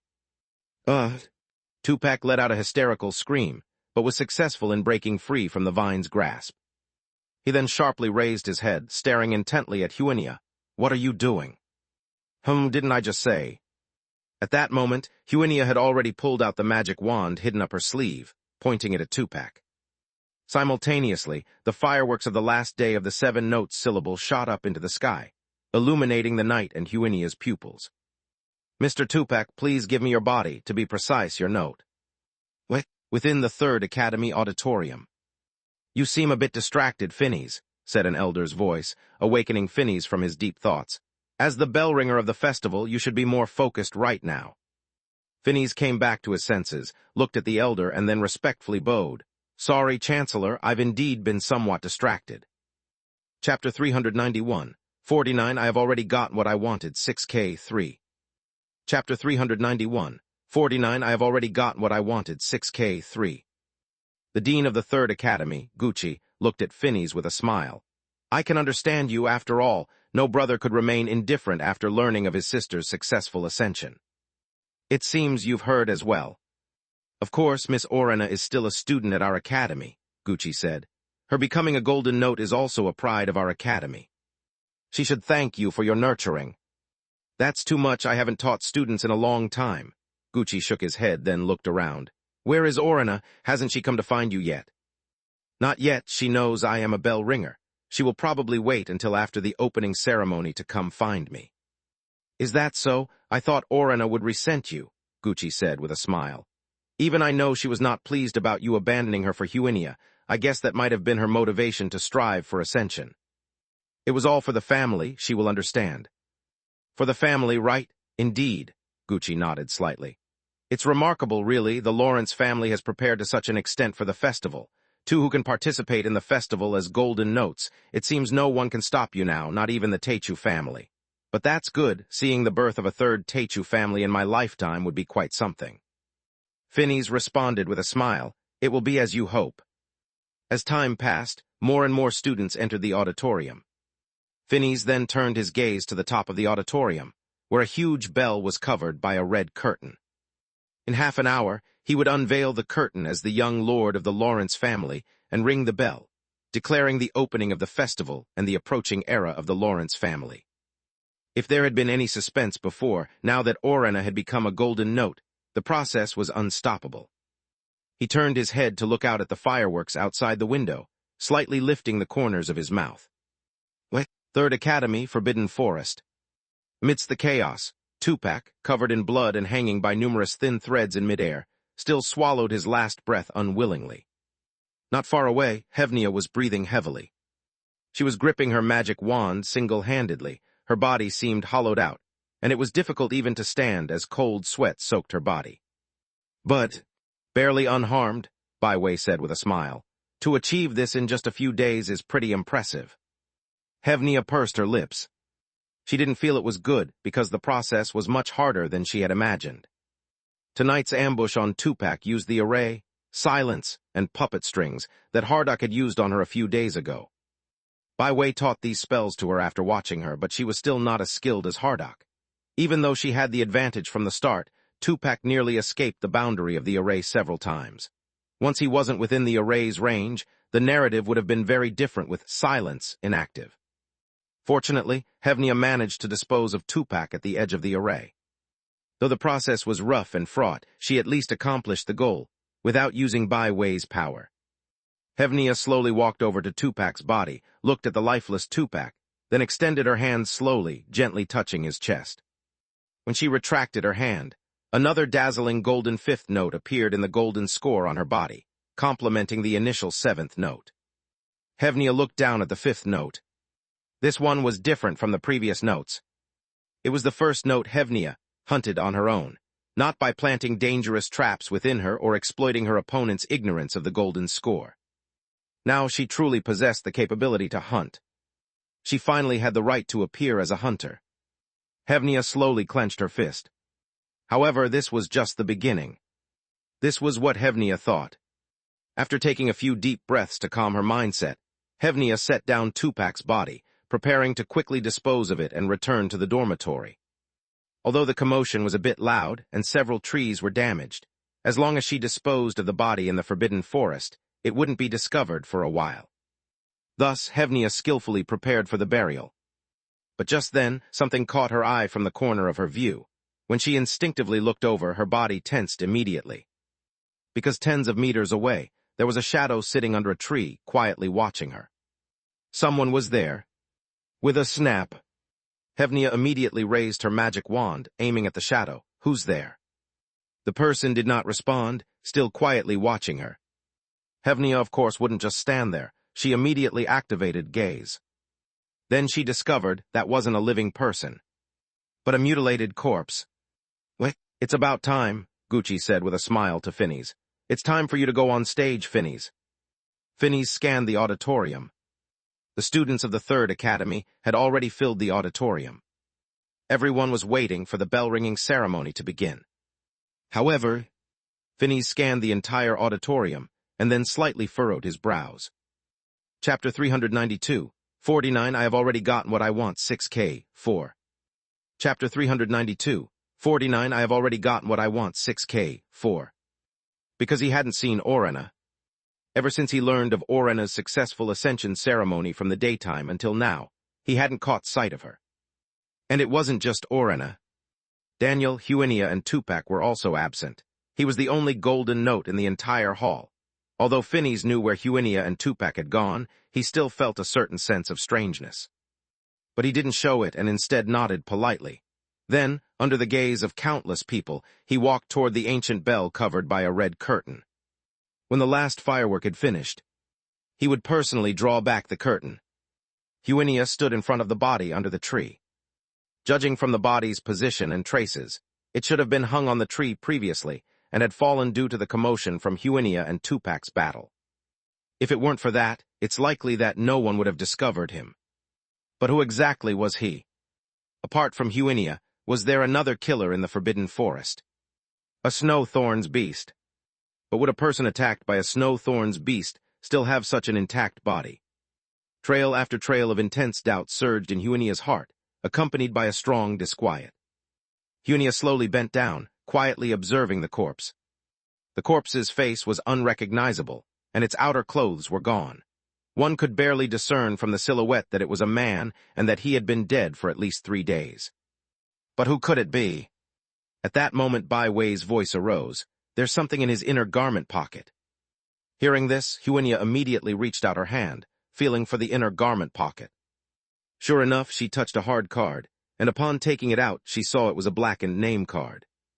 The back of the name card bore a noble insignia that could no longer be discerned. So Huinia flipped the card over to the other side, also pitch black. Fortunately, it was only covered in soot. Huinia wiped it gently in the snow, and the card became clear. She flipped the card again, and at that moment the last firework of the 7-note syllable ascended to the sky, turning night into day for an instant, and likewise illuminated the name card. In that instant, Huinia held her breath. Fear involuntarily climbed into her heart. Because the name was Daniel Ether. It was time. The last firework had finished. Phineas was timing the moment in his mind, and just as the firework faded, he forcefully pulled back the curtain. The ancient red clock symbolizing the Holy Sound Master appeared before everyone. "Wait, Red." Phineas sensed something amiss. He subconsciously raised his head. Then he saw a naked woman lying atop the clock, her spilling blood staining the entirety of the clock red. Phineas's position allowed him to look straight at the woman. He slightly opened his mouth. "Ors Oranath. The library." Og, alone in this place, blankly watched the last trace of fireworks disappear. "How come you're not attending the opening ceremony?" a gentle voice sounded. Og turned his head and looked in surprise at the man sitting in the corner. "Mr. Daniel, when did you get there?" "I've been here all along, you just hadn't noticed me," Daniel said with a smile. Og noticed the blood-stained sleeve on Daniel's arm. "Is your hand injured?" It's just a minor scratch, don't worry," Daniel inquired. "Why aren't you attending the opening ceremony?" Og shook his head with a wry smile. "I can't. What about you? Why aren't you there?" "Me?" Daniel lowered his head, looking at the arm with the rolled-up sleeve. On the inside of the arm that Og couldn't see, silver music staffs bound the blood-stained golden 7th sound, slowly dragging it down, positioning it alongside another golden 1st note. In the flickering candlelight, the notes were like insects caught in a spider's web. Daniel rolled down his sleeve, smiling and saying, "I have already obtained what I wanted." Chapter 393, 50 Predator and Predator 6K. Chapter 393, 50 Predator and Predator 6K. The following morning, the entire Third Academy was under martial law. Huenia drew back the curtains of her room and saw more than 10 fully armed staff members standing below, while at the distant docks, even more workers from the other 2 academies were supporting them, boat by boat. "It seems you don't have to attend class today," Bai Wei's voice resonated in Huenia's mind. "The holiday has been extended, eh? That must be what students dream of, yet you don't seem very joyful, do you?" "Mr. Visas, is this really the time for jokes?" "Why not?" Bai Wei said with a laugh. "Isn't this just what you originally wanted? To stir chaos and to ensure that nobles cannot live as comfortably as they did before. Look now, neither nobles nor peasants can be at ease. The outcome is better than you imagined, isn't it?" Huenia couldn't deny this point. This festival would definitely be the most unique in the history of the Holy Sound, starting with the death of the Golden Note, putting the complacent Holy Sound nobles on edge, which was indeed what Huenia wanted to see. However, the instigator behind all this was not her, but someone who hid deeper, did more, and was more dangerous. Huenia softly spoke. "Did you already know about the existence of the other score?" "Pretty much." "Then why didn't you tell me?" "There was no need," Bai Wei said. "You couldn't handle him anyway, better to focus all your attention on those you can handle." "But he's come so close to me several times," Huenia said. "Aren't you afraid he might suddenly strike at me when I'm not prepared at all?" "Are you blaming me?" "Of course not," Huenia stated calmly. "I do not have such privilege. I am merely your tool, your servant. You are free to do as you please." "It seems like a complaint to me," Bai Wei chuckled.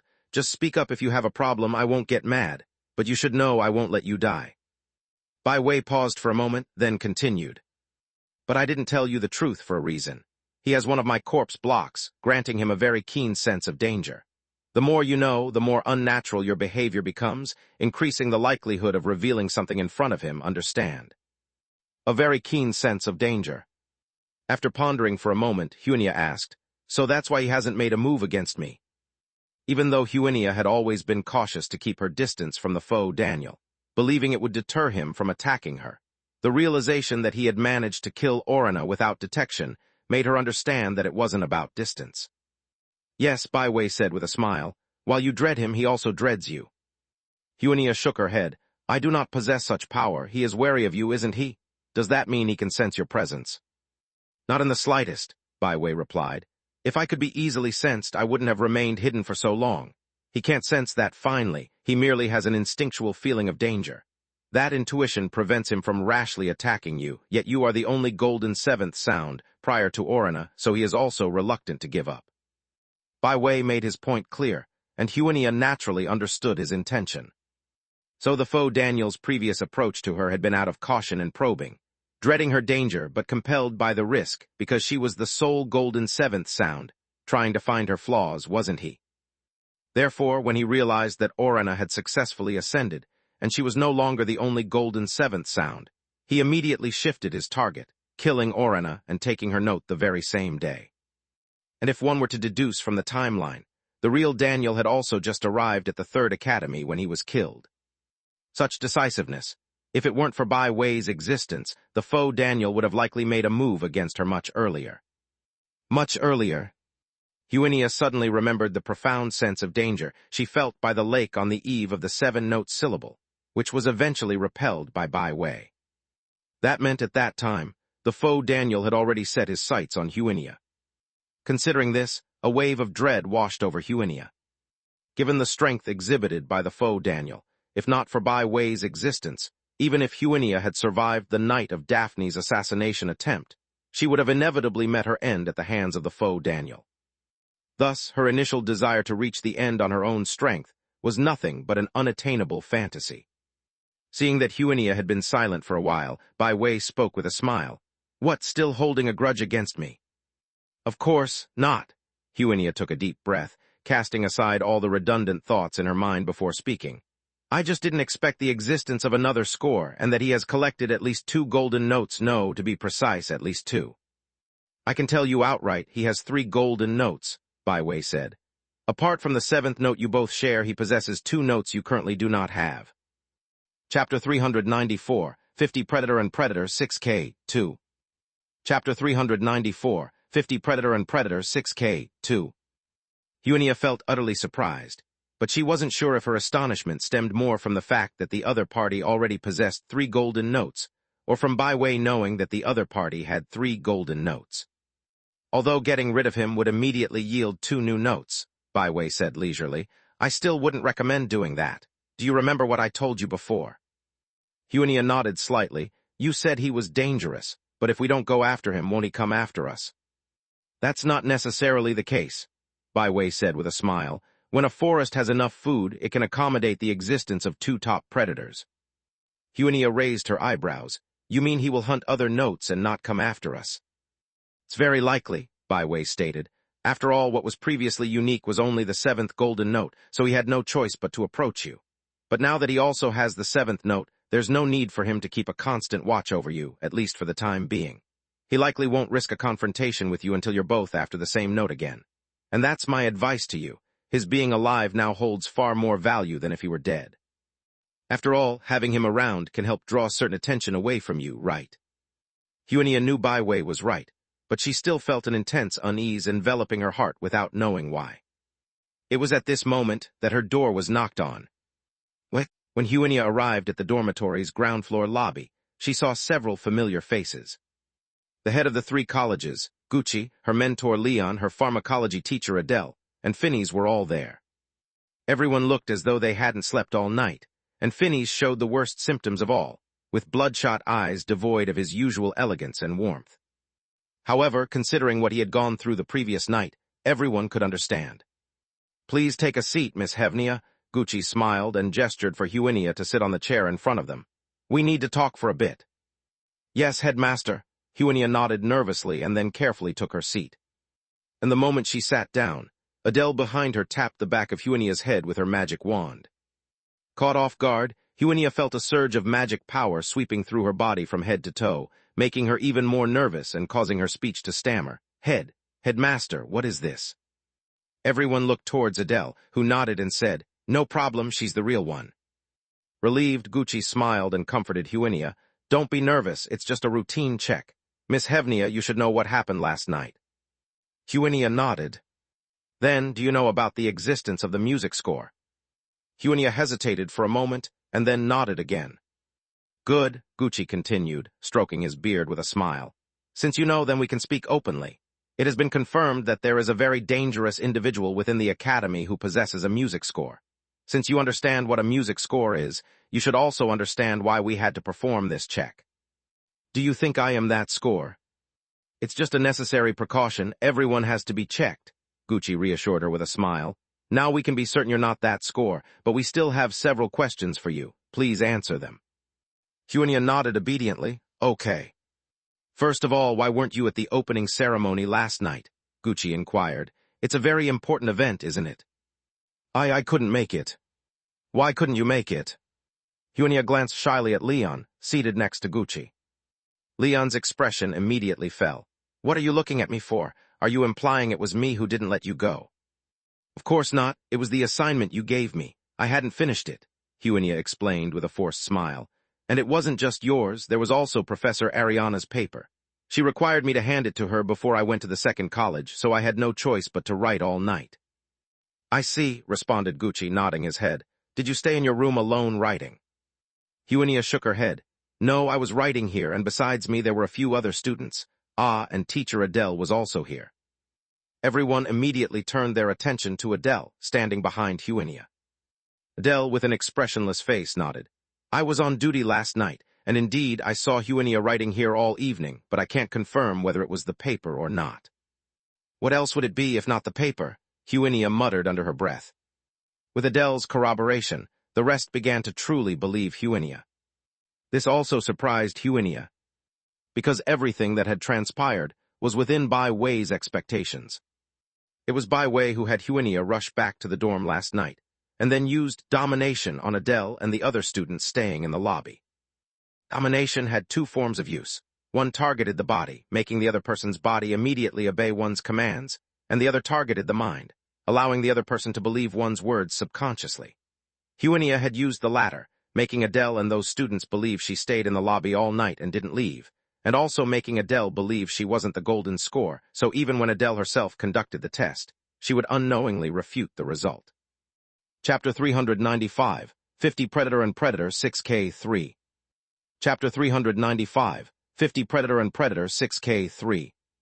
So Miss Hevnia was able to perform day stealing and clear all suspicion in such circumstances. Visas, did he really not have the ability to predict the future? Once again, Hevnia couldn't help but start pondering this question. Since Hevnia's identity had been fully confirmed, Gucci no longer had anything to conceal. Miss Hevnia, since you are aware of the characteristics of the score, you should understand what the other party wants to do, Gucci said. He came for the festival. He wants to gather. No, I should say seize. He wants to seize 7 golden notes and play the 7 notes divine song at the festival. Right now, he likely already has his hands on at least 3 notes. At least 3 golden notes. Hevnia was somewhat surprised. Why did they also know that the fake Daniel had 3 golden notes? But she quickly realized that Gucci must have counted Tupac in the calculation.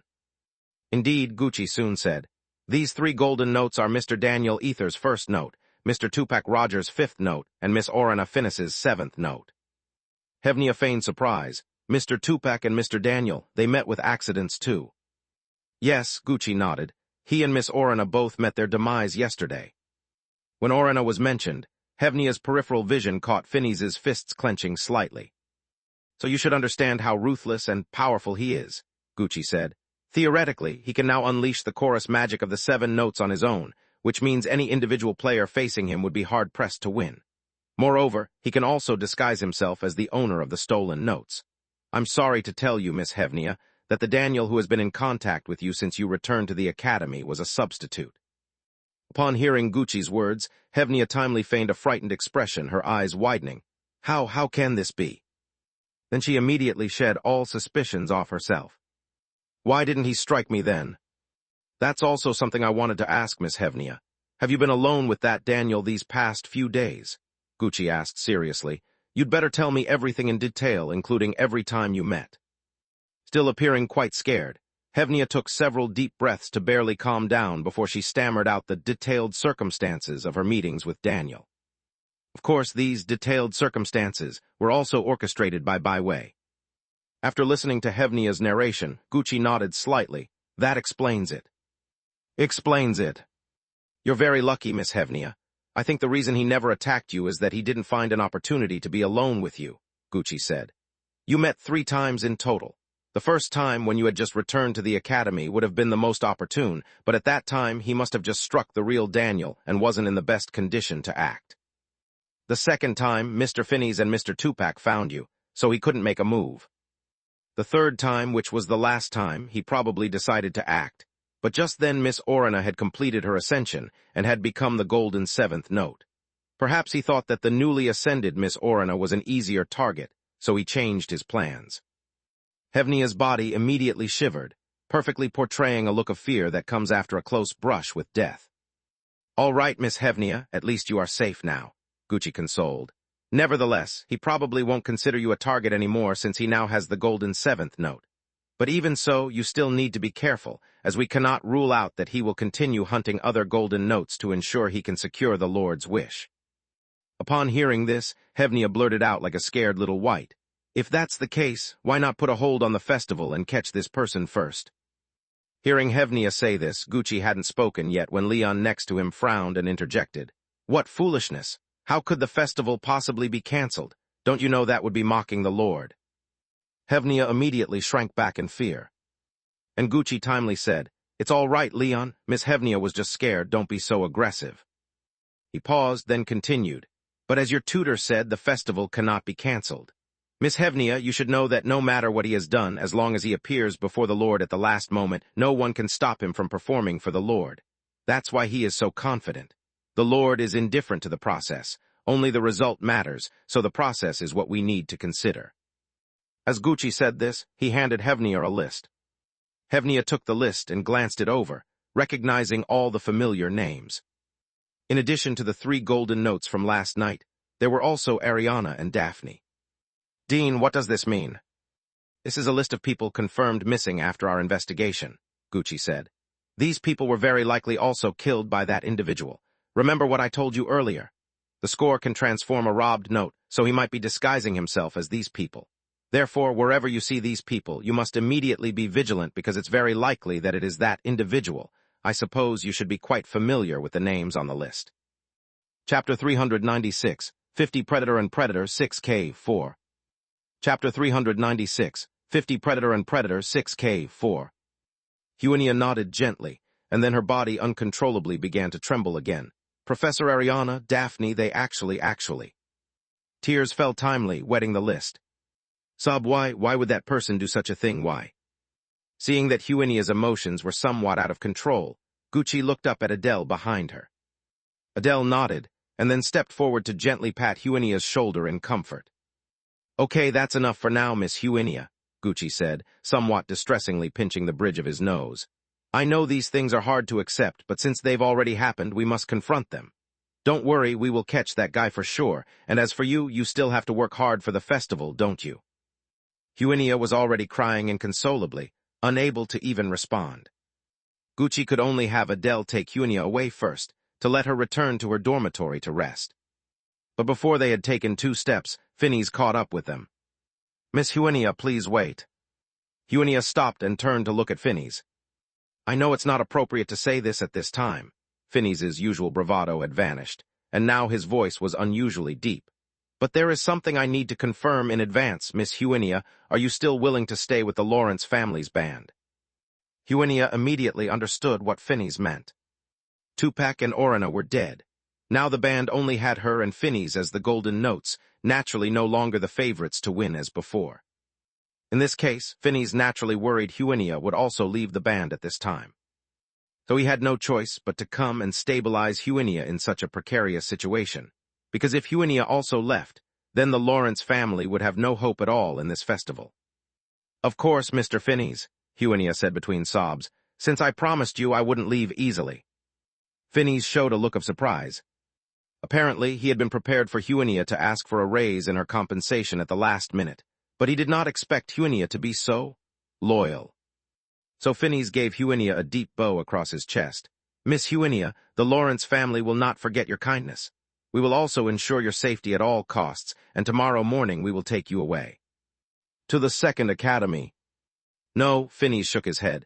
Tupac is gone. There's no point in going to the 2nd Academy anymore. Go directly to the 1st Academy, to the feet of the Lord. After talking with Phineas, Huinia was taken back to her room by Adele. Thank you, Professor Adele. Adele nodded her head, left a word of advice to rest more, and then left. And in the moment Adele left, Huinia, who had been tear-stained just a second before, suddenly returned to normal, showing not a trace of sorrow. The 1st Academy, Huinia said softly. Finally, it's time to go there. The 1st Academy. The place in all of Holy Sound closest to the Holy Sound Master, and also the final venue for the festival. She could finally go there and temporarily escape from that dangerous person. Only... Huinia's brows furrowed slightly. She turned her head to look out the window at the 3 colleges she had stayed at for a year. She always felt as if she had forgotten something. Chapter 397, 51, You Are Really Daring 6K.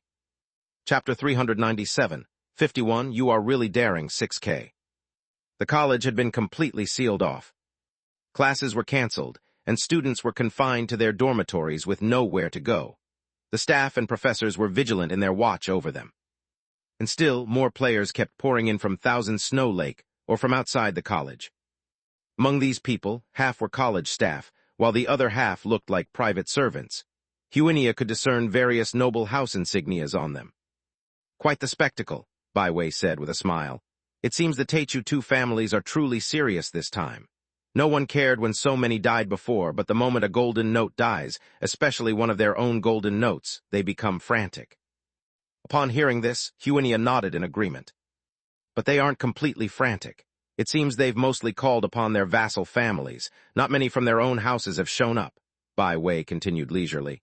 Is it because they still don't take that guy seriously, or because they want to ensure the festival goes smoothly? Probably both. After listening to Baiwei, Huinia observed the orchestra gathered in front of the Forbidden Forest more closely. Indeed, Huinia had not seen any representatives from the Teichu families among these players. But even so, the nobles who had arrived were not to be underestimated. Directly below Teichu, the Lawrence family had sent an elderly player. He appeared quite imposing, with golden notes that spread like ancient tree branches from below his neck. and the players he brought with him were just as formidable. There was even another prominent golden note among his own ranks. Clearly, they had all come to hunt the fake Daniel in the Forbidden Forest, much like the hunting of the Snow Thorns beast over a decade ago, but this time the team was undoubtedly more formidable. Huinia roughly counted and felt there might be no fewer than 5 golden note individuals. Seeing this scene, Huinia couldn't help but ask Bai Wei in her mind, "Will that guy die at their hands?" "No." The promptness of Bai Wei's reply took Huinia aback. She wasn't too surprised by the answer itself, but was caught off guard by how resolutely Bai Wei responded, as if no other outcome was possible. Even without the Teichu 2 families present, the current lineup, meant solely for the pursuit of one individual, made it difficult to imagine that person surviving. "Is he really that powerful?" Huinia asked again. "Otherwise, why would even I find him troublesome?" Bai Wei raised Huinia's eyebrows and said, "If he is troublesome for me, then it goes without saying for others. He might not be the strongest, but he is definitely not someone those here now can kill." Not someone those here now can kill. It seemed related to the corpse blocks that Bai Wei held. Huinia silently pondered in her heart. When she thought about it carefully, it wasn't entirely impossible. Although there were many people, the Forbidden Forest was indeed vast. If these people conducted their search on the scale of an orchestra, it would be difficult to cover every aspect. Thus, the fake Daniel, with his superior sensory abilities, would have a lot of room to maneuver. Even if he couldn't confront them head-on, it shouldn't be difficult to preserve his life, right? At this time, Huinia recalled the thing that had made her feel as though she had forgotten something earlier. She quickly remembered it was ascension magic. Previously, Huinia could not understand why everyone seemed to have ascension magic, a forbidden spell, and everyone was secretly ascending. It was only after the fake Daniel emerged and harvested the ascended Orina that Huinia realized there might be some connection. The ascension magic could very well have been released by the fake Daniel. And to Huinia's speculation, Bai Wei gave a direct affirmative answer. "So it really is like that," Huinia murmured. "It's almost like he's fishing," Bai Wei answered with a smile, "or rather sowing seeds. Using the entire student body of the 3 colleges as his farm." Huinia had always thought she had thought enough and done enough to make it to the end. But compared to the fake Daniel, she was trivial. Bai Wei seemed to guess what Huinia was thinking and said with a smile, "If you had to do it all over again, would you do it like he did?" "Why not?" Although she didn't know why Bai Wei would ask such a question, Huinia still responded earnestly. "He indeed thinks more and farther than I do. The risks are also greater, but at least he has made it this far. If I hadn't met you, I would have failed already. In this regard, he is much more formidable than I am." "You see things quite clearly," Bai Wei laughed and continued. "So it seems you consider him a kindred spirit." "Didn't you say so?" Huinia responded. "Both he and I are predators." "That may be, but in my eyes, there's still a significant difference between you and him," Bai Wei stated. "There are things he can do that you cannot." "Are you saying that I'm not his equal?" Huinia pondered for a moment and then said, "If I had his level of insight, perhaps." "It's not a matter of insight," Bai Wei said, smiling. "You'll understand in time." Huinia's brow furrowed slightly, feeling that there was something profound in Bai Wei's words. But before she could ask, Bai Wei continued speaking. Chapter 398, 51 You Really Dare 6K2. Chapter 398, 51 You Really Dare 6K2. "But you can indeed take a good look at how he conducts this harvest," said Huinia, observing in her field of vision that there were already 7 or 8 orchestras led by Golden Note entering the Forbidden Forest. They had summoned spirits capable of tracking, clearly having done sufficient research. "He's definitely prepared much more than you for today." The Riddler spoke again. Huinia sighed softly to herself. But she understood Bai Wei's meaning. The fact that the imposter Daniel had thought to use ascension magic to collect notes was definitely not a spur-of-the-moment decision. He must have planned this for a long time. So he must have foreseen the current situation and would have a plan. Therefore, what Bai Wei wanted her to see must be this. This was a hunter far more mature than herself, every move worth learning from her. If possible, she wanted to keep gaze on and watch the Forbidden Forest the entire time. But she knew her life was not that long, and the Forbidden Forest was simply too vast. Even with gaze, it was not possible to see everything. Thus, Huinia had to abandon this rather absurd idea. And if that were the case, there was no need for her to keep standing guard here. This hunt would definitely not end in a few hours, It was even very possible that Huinia would not see the result before leaving. So Huinia decided to do something else, like, for instance, find the Ascension magic she had never managed to get her hands on. As for where it might be, Huinia could only think of Orana's room. If no one had helped her pack up her belongings, then Ascension magic might still be in her room. However, the dorm was also under lockdown at the moment, with school workers on every floor and every student confined to their rooms, so it seemed a bit inopportune to go out at this time. Just then, a crisp female voice came from outside the door. "It's time for dinner, Miss Hevnia." Was it the food delivery? A thought struck Huinia, and she opened the door to see a freckled girl standing there with a plate of sandwiches and cheese. "It's time to eat, Miss Hevnia," the girl said warmly.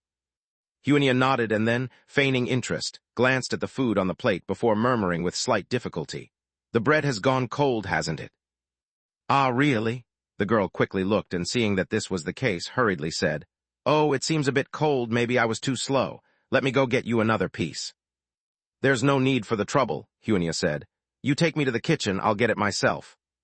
"But this—" Huinia looked into the girl's eyes and said deliberately, "I can go with you to get it, can I not?" The words from Huinia's mouth seemed to carry a certain command, causing a moment of confusion in the girl's eyes, but it cleared up quickly. "Of course, there's no problem, Miss Hevnia." Huinia nodded and successfully followed the girl out of the room while also hearing Bai Wei's sigh. "Sigh, the last time I used this rule was to order a troublesome bigwig to die for me," Bai Wei said slowly. "Now in your hands, it has become a tool to deceive little girls. Oh, the sin." Huinia pretended not to hear even, though she really wanted to ask who that so-called bigwig was. With the girl leading the way, the school workers guarding outside just glanced over, probably thinking that Huinia was also going to deliver meals, and said nothing more. This gave her the opportunity to slip into Orana's room. It was at this moment that the girl suddenly spoke up. "Miss Hevnia, I haven't had the chance to thank you." "Thank you?" Huinia looked at the girl in puzzlement. "Thank you? Why do you want to thank me?" "That," the girl whispered softly, "I am a friend of Polly." Polly? A name slightly unfamiliar to Huinia. She thought for a moment before remembering the heavily discolored corpse. "Polly and I were very good friends," the girl spoke gently. "I was working in the dining hall when she died. I never imagined she'd leave like that, and I didn't even get to see her for the last time. But I heard that it was you who took her to teacher Adele, so I've been wanting to thank you, just never had the chance." Saying this, the girl paused and then bowed deeply to Huinia, her eyes shimmering with tears. Huinia was silent for a moment and asked, "Did you come from the same place as her?" "I don't know if it counts as the same place," the girl replied. "We both came from the seed district, but not the same seed district."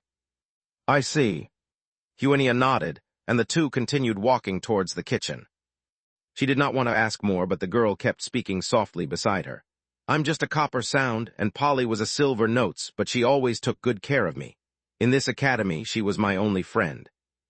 We also had a promise after graduation to open a music score shop in the lower city district, trying to settle down there. We didn't have many dreams, I am copper sound, not deserving of great dreams. Polly was the same, although a silver notes, her tone was not good, so she never thought about participating in the grand ceremony." Chapter 399, 51 You Really Dare 6K3. Chapter 399, 51 You Really Dare 6K3. We too always thought that, not having to return to the seed district meant success. But, the girl found herself struggling to continue. But luckily, they had reached the temporary kitchen by then, so the girl hurriedly went to replace Huinia's steaming hot lunch. Huinia took the lunch but remained silent, seemingly uninterested in saying much or listening to the girl's past. So she simply nodded and then turned away. Behind her, the girl bowed deeply again. "Thank you so much. If there's anything I can help with, please do let me know." Huinia did not turn around, as if she had heard nothing. A minor incident did not affect Huinia's agenda. Soon, she used the pretext of delivering meals to find Orana's room, where the male school workers called to the spot clearly did not know that the room's owner had long departed this world, allowing Huinia to enter as smoothly as if she were returning to her own room. Upon entering the room, Huinia smelled a faint scent of blood. She quickly found the source of the blood scent, the bunches of blood-stained bandages by the bed. Huinia immediately realized this blood was from Orana's ascension process. Clearly, this was also where Orina performed her ascension magic. Huenia set the food she had carried aside, the steaming sandwiches seeming more alive than anything else in the room. The room was too messy and dilapidated to resemble a girl's room, with no cosmetics on the dressing table, just books. Besides the bed were various notebooks spread open, filled with notes. Evidently, since Orina's death, no one had entered this room to sort out her belongings. It had just been left as it was. "This lady did not seem too fond of cleanliness," said Byway. "It's hard to believe she came from a prominent family like the Lawrences." "Yes," Hunia nodded, recalling Orina. In Orina's mind, all she cared about was becoming the golden note, surpassing me and nothing else. "Ah, that's a sort of obsession, then," Byway said leisurely. "So would you say she ultimately succeeded?" Looking at the chaos around her, Orina's voice echoed in Huenia's mind. "What? Remember, I, Orina Lawrence, would never stoop to such despicable tactics." "I've told you I won't be worse than you. I won't be, Huenia." "What?" She was silent for a while, then slightly nodded. "I suppose." After speaking, she immediately looked around. "Could you help me find where the Ascension magic book is? I won't activate my gaze here." Byway smiled but said nothing. After a while, he spoke again. Inside the drawer of the dressing table, she clearly wasn't thinking of hiding it. Huenia immediately went to the dressing table and pulled open the drawer. Sure enough, there was the Ascension magic inside the drawer.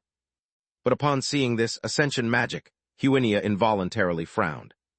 "What's wrong?" "It's different from the one I saw before," Huenia said. "This one is much more ornate, but why? Could it be that the fake Daniel baited with different versions based on the target's status?" Huenia found it somewhat far-fetched. "Take this one out," Byway said calmly. "See if the one beneath it is what you saw before." There was another one below. Huenia immediately picked up the Ascension magic. Sure enough, there was another Ascension magic below it, the latter identical to the first one she had seen, completely lacking the refinement of the first. "Why is this?" Huenia was puzzled. "Could the contents of the two books be different?" "They might differ slightly, but I think that's not the point." "What do you mean?" "You might consider a different angle, think about who would have given her the book, just think about who wanted her to succeed in her ascension," Byway said leisurely. "Besides that fake Daniel." Huenia quickly thought of the answer, Finney's. "It could also be said to be the Lawrence family," Byway said. "But I guess the Lawrence family didn't directly give her the book. It's more likely they made her accidentally find it, just like what the fake Daniel did, making everyone who found Ascension magic think they had discovered treasure. Unfortunately, this is not treasure but bait." "Bait?" Huenia silently looked at the two copies of Ascension magic in front of her, feeling that what Byway had said was very apt. There were two baits in front of Orina. Even if she was lucky enough not to encounter the one given by the fake Daniel, she would still die because of the one her family gave her. Thinking of this, a very subtle emotion inevitably surged in the depths of Huenia's heart. But she didn't show it and instead picked up the first book, the one prepared by the Lawrence family, and began to read it at the dressing table. Just as she opened it, a magic photograph slipped out from the title page. Huenia picked up the photograph and saw a brightly smiling girl holding a boy with a graceful expression, who also had the word, brother, written on him. "It seems she really has a strong brother complex," Byway said. "Unfortunately, her brother can't even find the time to tidy up her belongings after her death." Huenia didn't say anything, simply put the photograph back, set down the Lawrence family's copy, and started looking through the other, rather worn, copy of Ascension magic. This reading took quite some time, so much so that the sun was almost setting by the time she had reluctantly reached halfway through. Because this Ascension magic was indeed very complex and the process lengthy. It was no wonder everyone who used it looked so unwell. But the worse the spirit, the more one needed to concentrate, lest a mistake in the process lead to irredeemable disaster. Seeing this, Huenia couldn't help but think if she could succeed in Ascension if it were her. But this was inevitably a question without an answer, so Huenia didn't dwell on this for long. She glanced at the sky, guessed that curfew was almost upon her, and decided it was safer to return to her own room. She took the book Ascension Magic with her, planning to look at it again when she left here for the first academy the next day. Just then, a terrifying scream came from the forbidden forest. "Help, help!" Huenia instinctively closed the book and walked to the window. Then she saw a player covered in blood supporting another player, also covered in blood and already unconscious, walking out of the forbidden forest. The groundsmen immediately gathered around. What happened? The player who was still awake said in despair, "That guy, he's a madman. It's not us hunting him, it's him hunting us. Mr. Zell is killed by him, and the golden note of the 6th notes has been taken by him." Hunia's eyes widened bit by bit. She immediately realized something. Not only the students who succeeded in ascension were his prey. Those groundsmen, the noble elders who came to hunt him. They were also his prey. This was still a hunt. After saying this, the player fainted, seemingly having reached his limit. The groundsmen immediately gathered around to help him up. "This guy really daring," Byway lightly said. Hunia couldn't help but say, "Indeed, he's quite unexpected." "I'm not talking about that," Byway said indifferently. "Haven't you realized he's come looking for you?" Hunia was momentarily stunned, not understanding Byway's meaning at first. By the time she had caught on, she had already seen the unconscious player vaguely open his eyes, and under no one's notice, he glanced inside the dormitory. Just that one look and their eyes met. In that instant, a powerful oppression hit her face, making Hunia feel as if she was back in the short encounter before the 7-note syllable, as if plunged into an ice cave. Of course, this feeling lasted only a brief moment, and was broken by Byway speaking again. "Quite interesting indeed," Byway said with a light laugh. "What do you say, ready to meet your peer?" Chapter 452 Miss Hevnia, hurry up. Chapter 452 Miss Hevnia, hurry up. The message brought back from the Forbidden Forest once again deeply shook those who were staying behind at the academy. How can such a thing happen? Even Mr. Zell can be murdered. The orchestra led by the Golden Note couldn't beat him. That shouldn't be possible. But it has happened now. That guy must possess some power we don't understand. Damn it, where are the other orchestras? We must inform them of this situation. If that guy is capable of steadily taking down an orchestra, we can't let them go alone. Is that guy hunting the Golden Note? He won't eat up all the orchestras, will he? Are we just delivering notes to him? Impossible. If that guy truly had that kind of power, would he need to hide in the Forbidden Forest? Why wouldn't he come out and fight directly? Stop talking about meaningless things. What are we supposed to do now? We can only go and play the resonance piece first, to pass the message to the other orchestras in the Forbidden Forest and check on their status. The players responsible for the night watch argued fiercely, shattering the unique silence of the snowy night into pieces, and it took a long time to quiet down again. However, this was destined to be a sleepless night. Every player on duty stared intently at the pitch-black Forbidden Forest, as if by not doing so, the beast they were hunting would break free from the prison of darkness and charge towards them. But what they didn't know was that, behind them, in the temporary room assigned for the wounded and the dead bodies, a player who should have been unconscious slowly opened his eyes. In his pupils, once filled with fear, now only coldness and indifference remained. He slowly sat up, reached into his clothes, and touched a handful of blood. These injuries were not a disguise. After all, even with that thing, having devoured an orchestra led by a Golden Note, it couldn't possibly have come without any cost. But compared to the harvest, this cost was negligible. He rolled up his sleeve and saw that within the silver music score, 4 golden notes had already been embedded. It was just that the most recently added Golden Note was noticeably duller than the other 3 notes, as if its color had faded due to the ravages of time. "Pity," he said softly. "This one can no longer be used for the festival, otherwise just 3 more and I'd have the complete set." He paused. "That's why I've always thought notes are like precious flowers. Although they have a cycle from sowing to growth and then to withering that isn't short, what truly captures people's attention is just those few days when the flowers bloom. Don't you think so, Miss Hevnia?" He lifted his head, smiling as he watched Miss Hevnia step out of the darkness. Although no longer the same face, the expression was still as graceful, identical to that of Daniel from 2 days ago. Miss Hevnia stopped 5 or 6 meters away from him.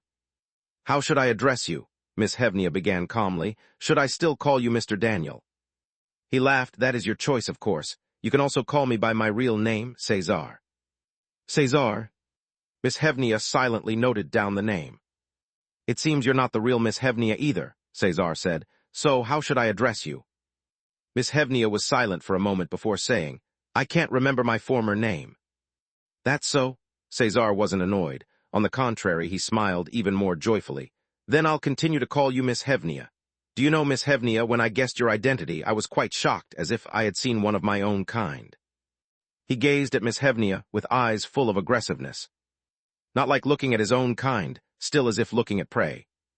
From when did you see through me? Asked Miss Hevnia. Which one are you referring to? Cesar inquired with a smile. Are you talking about the identity of your music score or the corpse blocks of a legendary figure? Just as Mr. Visas had said. He really had sensed Hevnia's corpse blocks. Though Miss Hevnia was surprised internally, she maintained her calm outwardly. I want to know both. No problem, I can tell you everything, Cesar said generously.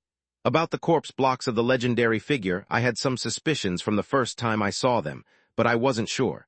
It was only after the second and third encounters that I could be almost certain. He paused, then looked into Miss Hevnia's eyes. Don't you feel it too? That same origin, magnificent life force that seems to want to draw close to each other like magnets. You have no reason not to notice it, do you? Miss Hevnia still said nothing, because she honestly didn't know what that sensation was like. Was it because of Bai Wei's presence, shielding her from such meaningless attractions? Miss Hevnia couldn't be sure, so she naturally wouldn't respond. Fortunately, Cesar didn't care about Miss Hevnia's silence, but instead spoke with a smile. All right, ladies always have the right to remain silent, but I can roughly guess the reason. It seems you're not fully familiar with that powerful force. That's normal. In the Holy Sound, the records about that legendary figure are indeed scarce. I only began to understand everything after I had his power. Of course, if you want to know about this, I can also share it with you.